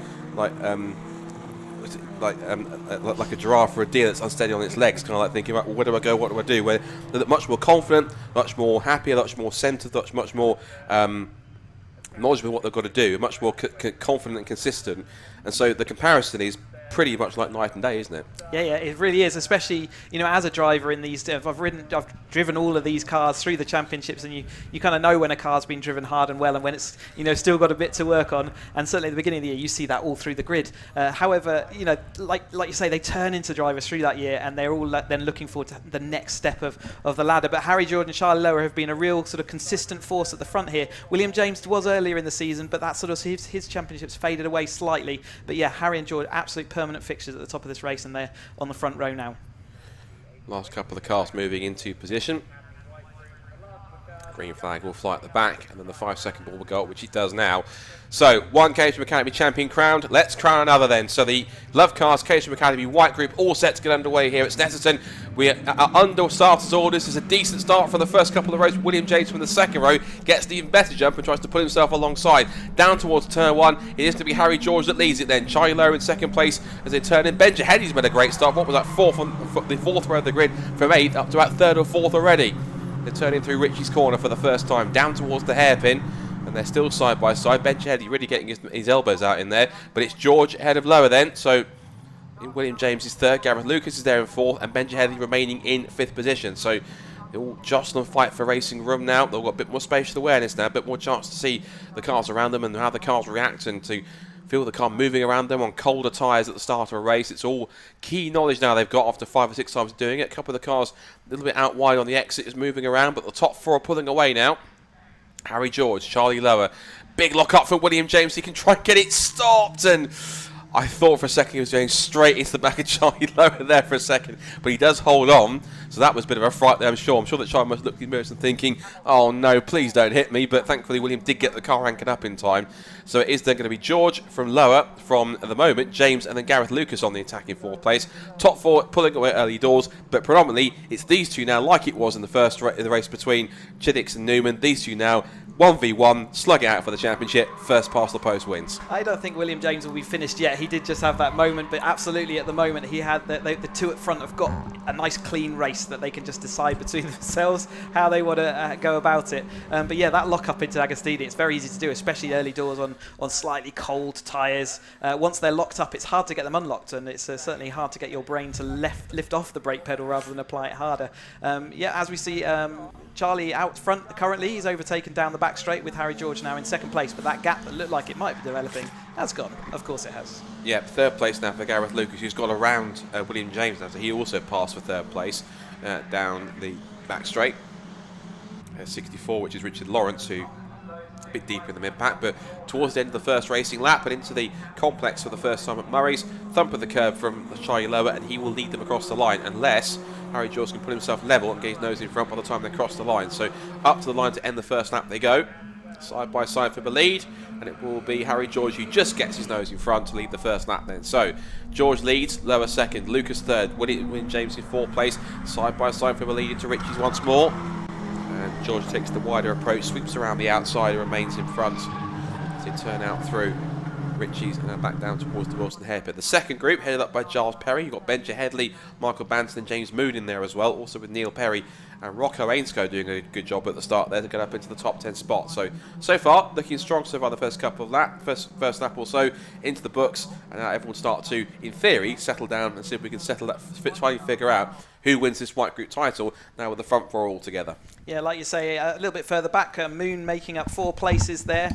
So, you know, again, all the battles happening throughout the field. It's not all just about the front of the group, although obviously that comes down to the championship. But Moon making up 4 places on that. Ainscough and Roebuck also making up 3 places. And a little bit further back, we've also got Roberts making up 4 and Radford taking up 5 places. So some real movement through the field. And this mid-pack sort of, they're all got their own sort of battles and adventures to go on in this race as well. But the top 4 sort of proving their class by actually having a little bit of a gap out front there and a bit of a comfort zone. But with there being 4 in that lead group, it does leave those other scenarios. They are left open on the table because if one mistake and you're immediately down into 4th place rather than being in that sort of lead positions, and that can bring these other scenarios into play. So while they would have maybe liked to have only 2 of them out front to start with, that's not the case. We got Lucas and James there ready to absolutely play interference and go and get their own trophy wear. Well, they're trying to play interference now because they've got William James right underneath both of them, and now looks like Williams is trying to get himself up the inside to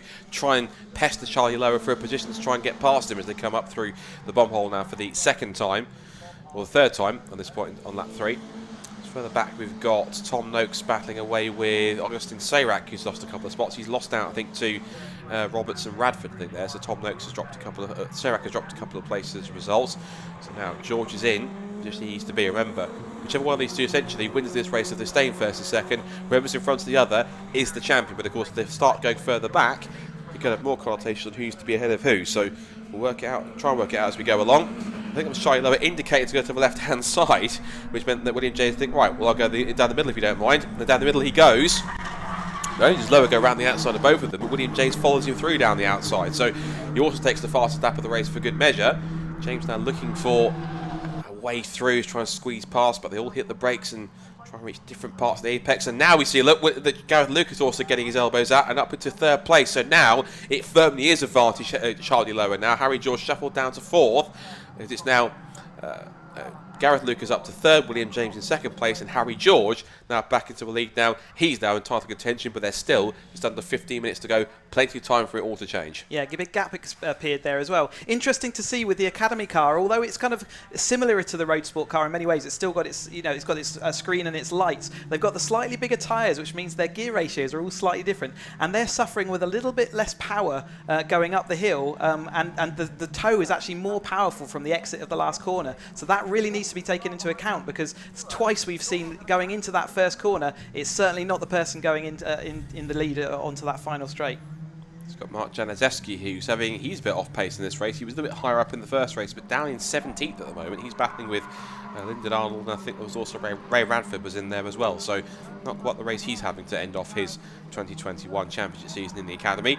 Meanwhile, Harry George thinks, right, time to rebuild my podium positions now, starting with 3rd place. Trying to get back past Gareth Lucas on the sprint down towards Brandon Nelson. Under the bridge they go. As they turn in, it's Harry George who does get back into 3rd place then. So back onto the podium goes Harry. His next target now is got to try and recatch the top 2 who have pulled away. We've seen this before in Caterham racing, where you get 2 cars working together and they can really start to pull away. Looking further back, that is Julian Roebuck, who is just on the back of Rocco Ainscough. I think Rocco is actually, I think he's past Neil Perry, so he's up to 9th place now. His next target is going to be James Moon. And possibly also Michael Banton in there as well, so watch out for those two as they turn through. Now the top 2 are together, nose to tail. There goes the 3rd and 4th in set. Then Benja Headley is 6th, so Giles Perry. Right, so Benja Headley's now up to 5th. A bit of a change in the bottom part of the top 10 here. So Benja Headley's up to 5th. Giles Perry is now 6th. James Moon is now 7th. It's Michael Banton, I think, in 8th. Rocco Ainscough 9th, and Neil Perry's down to 10th. So we're trying to work it all out from the cars in the sequence. So let's see if I got that right. So Perry, so it should be Headley 5th. Perry 6th. It should be at least, but yes. So Headley 5th, Perry 6th. It's Moon, Banton, Rocco Ainscough, and Neil Perry. So Perry was the one. Neil Perry was the one that shuffled down a few spots and lost out a couple of places as a result of that. I was waiting for the timing screen on the TV feed we've got to actually shuffle itself back around again, because it was quite late to update. Banton, meanwhile, has lost out to James Moon. A bit of a wave there to Rocco Ainscough as Rocco picks up one more place. Round the outside he goes at Palmer. you thought at some 100 miles an hour you wouldn't take your hand off the wheel and gesticulate at somebody, but then again, as adrenaline takes over, you'll do regardless anything in the cockpit to signal to somebody. What you think is possible and what actually happens are two absolutely separate things.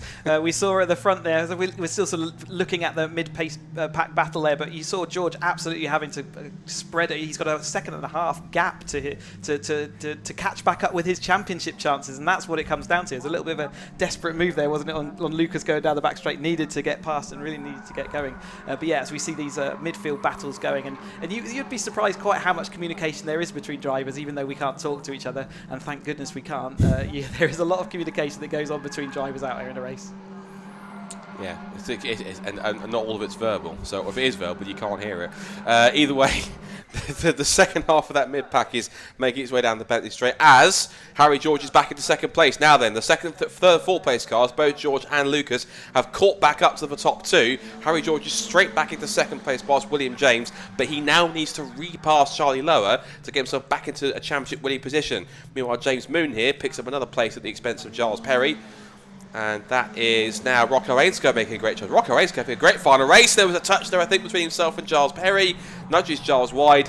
It could have been much more serious than that, but it could be a slightly bigger accident. But Rocco elbowed his way through, and that was purely through, I think, James Moon, who just literally it was by James Moon managing to find a way through to get past. And as a result of that, what it also did was open the door for Rocco to try and squeeze through. Meanwhile, here comes Harry George to the inside. He's back into the lead. He's done it. So before we hit half distance, with the fastest lap of the race to boot, he moves up back into the lead now. So Harry George back on the charge, but now he goes from hunted, so for the hunter, to hunted once again. As back storming down the outside goes Charlie Lower. Can he get it stopped? Down the outside of the Wilson hairpin. Yes, he can. Great pass to get the lead back again. Straight away, one corner later. Cut straight back in front of Harry George, and now the battle lines are drawn with still exactly just about half the race in this final Academy White Group race still to go. It's 10 minutes, isn't it? And we've got another 10 minutes to go. He's absolutely nose to tail there, fishing around all over the track. Harry George to the outside there, doesn't often work around Agostini. We saw that Lower was able to make it work around the first hairpin, but it's slightly tighter. But we have got there William James putting his car up the inside. There was a slight gap, the wheel-to-wheel contact there. You can see how the cars almost glue together when you have that kind of contact. And William James there, again, causing that gap to extend. And Harry George desperately doesn't want to see that. That is his championship going up. He won't be appreciative of it, but it's not William James's job to make him win the championship. Within the space of literally two corners, the potential, the champion-elect changed twice, which is quite substantial. They changed 3 times. It was on just before Harry George made the pass on Charlie Lower. Then into Ritchie's he was in the lead, and then at the exit of Wilson he wasn't. So literally there were 3 different championship leaders in the space of 2 corners, which is quite astonishing. Now it's side by side for second place down towards the complex. Under the bridge they go. Lower still leads. William James tries for second place. Harry George says, "It's not in your life, sunshine. You're not in championship contention. Back behind me you go." So into second place he goes again. William James still contesting and looking very close. He was all over the back of the rear wing there. Back to our mid-pack, which is having a great scrap. And Giles Perry looks like he's marching towards the back of the top 10 because he's also been passed now by, looks like, Neil Perry and now by Michael Banton. So he's not really having a great run for the last couple of laps, is he? He's kind of dropping back quite far and not really enjoying the fact that he's been pushed down bit by bit, losing positions in the last few laps.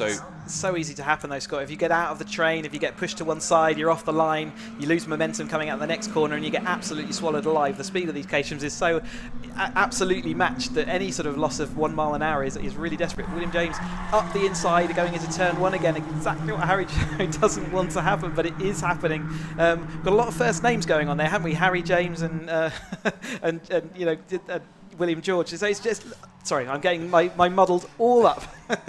Yeah, no, I've noticed it from the start of the season. We've got 3 drivers who all have their first name and their surname are essentially a first name. They have Harry George, William James and Gareth Lucas, which can sometimes be a bit confusing if you're just calling out simply the sort of surname that sounds like it being a first name. So down towards the complex, case in point, Lower leads from George, James and Lucas, but of course it's Harry George, William James and Gareth Lucas. We'll stop the learning words with friends or the phonetics lesson and get back to the racing, because we've got the top 4 still battling amongst each other, with the only man who doesn't have 2 names as a full name, as we've been Charlie Lower, in the lead of the race now. So Lower continues to lead. 7.25 minutes to go in this final white group race for the Love Cars Caterham Academy. And off the road has gone 27.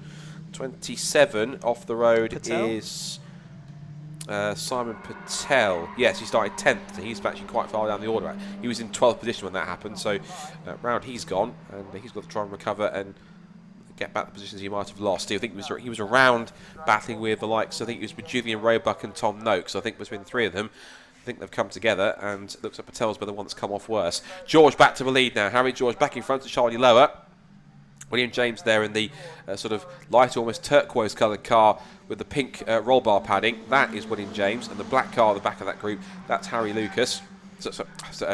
Gareth Lucas. I knew I was going to do that. I knew I was going to do that. Anyway, Benja Headley and James Moon are now together. This is now for 5th and 6th, and James Moon very sideways over the curb on the exit. Now through the right-hander at the compression through the bomb hole. They swing through that right-hander, and they still stay as close as possible. Now back down the pit straight. George leads it, but I'm certain with the toe he's going to get, Charlie Lower will swing alongside and get his nose just in front. We get the 5-minute board, side by side across the line. And it was Charlie just in front, but Harry George sets the new fastest lap of the race. He was half a second faster, 2 minutes 17.027. The gap across the line between the two was 30,000 of a second. Imagine if it comes to a photo finish between these two, and it is literally thousandths of a second that separates who was champion. That would be quite astonishing. Into the complex at the hairpin they go, all four together. Still no let up in any of this action at the front, Chris. No, last time out into the end of the back straight into Brundle and Senna, Harry George absolutely sideways as you like, holding on round the outside, a real Geronimo moment, but he made it work and he made it stick, and it was all under control by the time he had to turn right, and at Bomhole he was in that lead. Hasn't helped him though. Charlie Lower still out in front, coming now down into Agostini, but they're side by side for the lead, and we saw last time we went side by side here, William James put his car up the inside and actually took that place away and caused another gap. Looks like the sort of learning is still happening as we go through the academy here, so he's actually managed to protect that spot, and he is now in the prime seat to actually overtake down the back straight this time round. So 5 minutes to go now in this race, and still 5 minutes to decide who wins the championship. I saw there was a car stopped. Maybe that was Simon Patel's car after he stopped earlier on, after his spin, so maybe he's the one that's parked it onto the grass on the side of the road. But there was a car stopped in the background I saw. Leading quartet out of Williams onto the Bentley straight again, and here comes William James to get into that slipstream, and again he's now going to take the toe from Harry George, who in turn is getting a toe from the leader Charlie Lower. Gareth Lucas is being left behind a little bit, but he's trying to get what slipstream he can to latch on.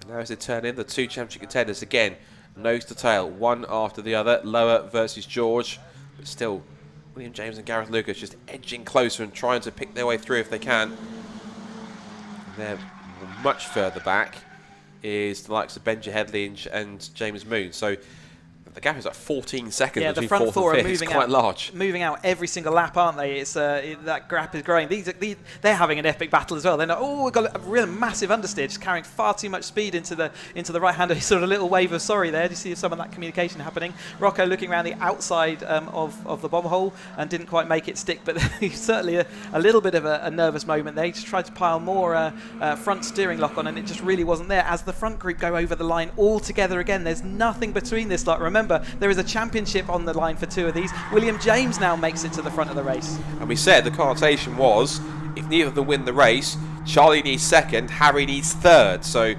wonder how that works out in that case. So they come up towards the complex, back towards the hairpin. Oh, they almost touch the two of them, almost interlocking wheels between George and Lower as they come out of the hairpin at Wilson. And now Gareth Lucas is getting involved in this point.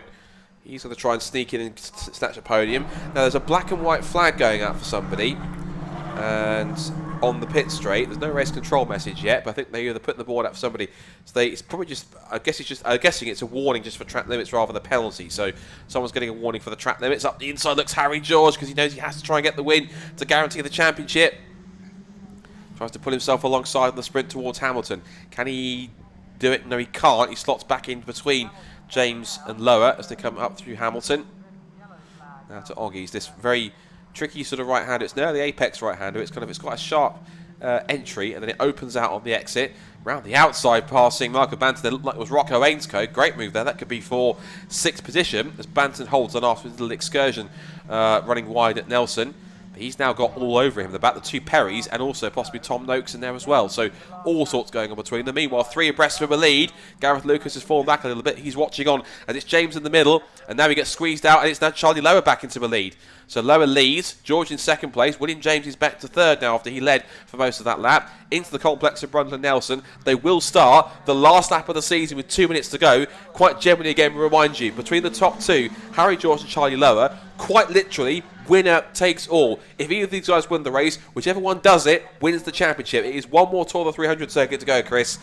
Anyone's call at this point with a lap to go. It really is, and I was just doing some calculations just off when I wasn't speaking just then, and the lead of the championship changed 3 times in a couple of corners, with the fastest lap going to George at the moment. That is actually quite crucial if they do finish off the top 2 spots. But remember, if either of them finishes in that top spot, then they do win the championship, nice and easy. But that doesn't look like it's going to necessarily be the case. Lower over the line first there, Harry George in second and William James in third. Given the fact they came across the line together, by 26,000 of a second, Lower was in front. It could be that close to the side of the championship. Into Ritchie's for the last time. William James up the inside, and so is Gareth Lucas. It's 4 of them together for the 3 abreast, nearly 4 abreast down towards Wilson. This isn't going to work, boys. Diving up the inside of all of them against Gareth Lucas, but he overshoots. He's gone too quickly. Goes from 4th to 1st and back to 4th again in one corner. Clips the rear left corner of Harry George's car, and he's back to where he started. Ambitious, but not all that great for Gareth Lucas. He didn't really need to do that. No, it was obviously last lap desperation there, looking to see what he could get done. Maybe he also missed his braking points quite easy too. Got a bit of a wing up there inside there. But importantly, William James is ahead of Harry George, and that could be really crucial. Oh. Number plate goes flying off of the rear of William James's car there. I think it's Harry George's car, because he's lost the number plate. I think he clipped the back of William James's car. The result of that's now lost him the front number plate. So let's try and retrieve that later on if he wants to get home. Either way, through Hamilton for the last time. Shouldn't talk about number plates, talk about the racing squad, not about number plates. Anyway, 2 Oggies for the final time. That's half a lap to go in here. Harry George now, he's the one that's under pressure. He needs to go and pass William James and get past Charlie Lower and try and get him before the flag. If not, Charlie Lower is in currently championship winning position. It's all on Harry George now. He needs to get past William James and then try, if he can, beat Charlie Lower to the line. Down the back straight for the final time. It's Lower, then it's James, George, Lucas, the top 4 all together, down towards the complex of Brundle and Nelson. The wide approach, Charlie Lower goes to the outside racing line. Look up the inside goes Harry George. He's got through in second place. He's got through, he's there. Now if he can stay there and get close, he'll be in prime position to get the slipstream on Charlie Lower, up the pit straight, and to make it a photo finish to the side of the championship. Into the prom hole for the final time. Top 4 all together. It's Lower, George, James, Lucas, all together, close as you like, through Coram. This is where Harry George needs to be. If I'm Harry George personally, I stay here and try and get the run off the final corner to get the sprint to the line. It is going to be a photo finish, literally, to decide who wins the championship. Up to the final stretch straight now. It is going to be wheel to wheel for the championship. Lower's in front, but will Harry George get there? Possibly get the cameras out for a photo finish. Could be side by side to the checkered flag. Here we go. It's going to be Charlie Lower. He's done it. Charlie Lower wins the race, and we think on top of that as well, should be provisionally crowned the 2021 Love Cars Caterham Academy White Group Champion by 0.164 of a second at the end. Charlie Lower wins the race, and with that we believe he takes the title. Brilliant stuff from him. Harry George second, William James is third, Gareth Lucas fourth. Rest of the pack comes streaming through. James Moon is 5th, Giles Perry is 6th. A photo finish for 7th between Michael Banton and Rocco Ainscoe. Banton 7th, Ainscoe 8th, then Tom Noakes and Neil Perry rounds out the top 10. Talk about deciding academy titles. That's been mega today. Absolutely brilliant, yeah. So Charlie looks like provisionally he's won the championship there by 1 point over the line. Harry George getting the fastest lap meant that he was just 1 point away from that championship win. So and William James there with his result looks like that might have solidified his 3rd place in the championship as well. So congratulations to all the academy drivers today. What brilliant action and drama. And we've still got more to come up, because of course we've got the all-important, I call it the graduation race, they call it the Awesome Trophy. That's simply just going to be purely, how long is that race? 20 minutes, no points, no titles, simply just a winner's trophy and some bragging rights to find out literally who was arguably the fastest Caterham Academy driver of the season. So that's what we want to look out for, and I'm hoping that both of our provisionally newly crowned Academy champions are on the grid for that. Fingers crossed, because that's going to be the case. We're going to get the face-off for the first proper time as champions of the 2 provisional Academy title winners. That could be an epic duel at the front. Yeah, there's no particular, the 2 groups in the Academy, there's no difference between them. They're randomly allocated, yeah. But there's always a bit of a competition and rivalry between between the two groups as the season goes on to fastest laps and who's doing best and who is the best group. Well, in the Autumn Trophy, we get to find that out, and we'll find that out later on today. Yeah, that'll be later on this afternoon. That's our fourth race after lunch out of 7 that we have. We've got one more race before lunch, and that one, of course, is being our first race for the CMMC Southern Intermark Silhouettes for their first appearance of 2 today after they qualified earlier on this morning, and that's going to be quite a fun race. We'll talk you through some of the cars for that race very, very shortly when we switch across. But just waiting for the final result to come through. I don't think we're waiting for anyone else on the... No, we're not. The only car waiting for is David Saxby, I think, who hasn't come across the line yet. He's in 23rd, so he's a bit further back down the order, I think. So either he hasn't come through yet, or possibly he's probably going to pit. So, the fact that the master's wave of the checkered flag suggests that they've spotted him coming through the last couple of corners. So he'll be the last man to the flag. What's been another great back and forth, fantastically competitive Caterham Academy season for both of the groups. And the fact that both of them have been settled by 1 point is fantastic in terms of how it's all worked out. So great stuff. David Saxby completes his first racing season with the final position, and we're nicely to see as well, all 23 cars started, all 23 made it home, which is great to see. That's always nice to see with the Caterham Academy, and congratulations to every single driver from this year's Academy for completing your first season of racing. So your winner and provisional champion, Charlie Lower, takes the victory by 0.164 of a second from Harry George in the end. William James finishes third, Heather Gareth Lucas in fourth. Top 4 separated by less than 0.8 of a second. Then James Moon, Giles Perry, Michael Bantam, Rocco Ainscoe, Tom Noakes and Neil Perry round out the top 10, followed by Mark Januszewski, Julian Roebuck, Benja Headley, Simon Patel, Augustin Sayrak, then Radford, Deason, Roberts, Lawrence and Arnold round out the top 20. And then it's 21st to 23rd is going to be Bateman, Walker and Saxby. As we said, fastest lap of the race goes to Harry George, but even that couldn't stop Charlie Lower from becoming provisionally the 2021 Love Cars Caterham Academy White Group Champions. So congratulations, Charlie. Hopefully we'll see him and the provisionally crowned Green Group Champion Jeff Newman on the grid together for this next race. So those watching the Caterham stream, you'll be back after lunch with the 310Rs. We've got two more because the next race coming up is for the Classic and Modern Motorsport Club's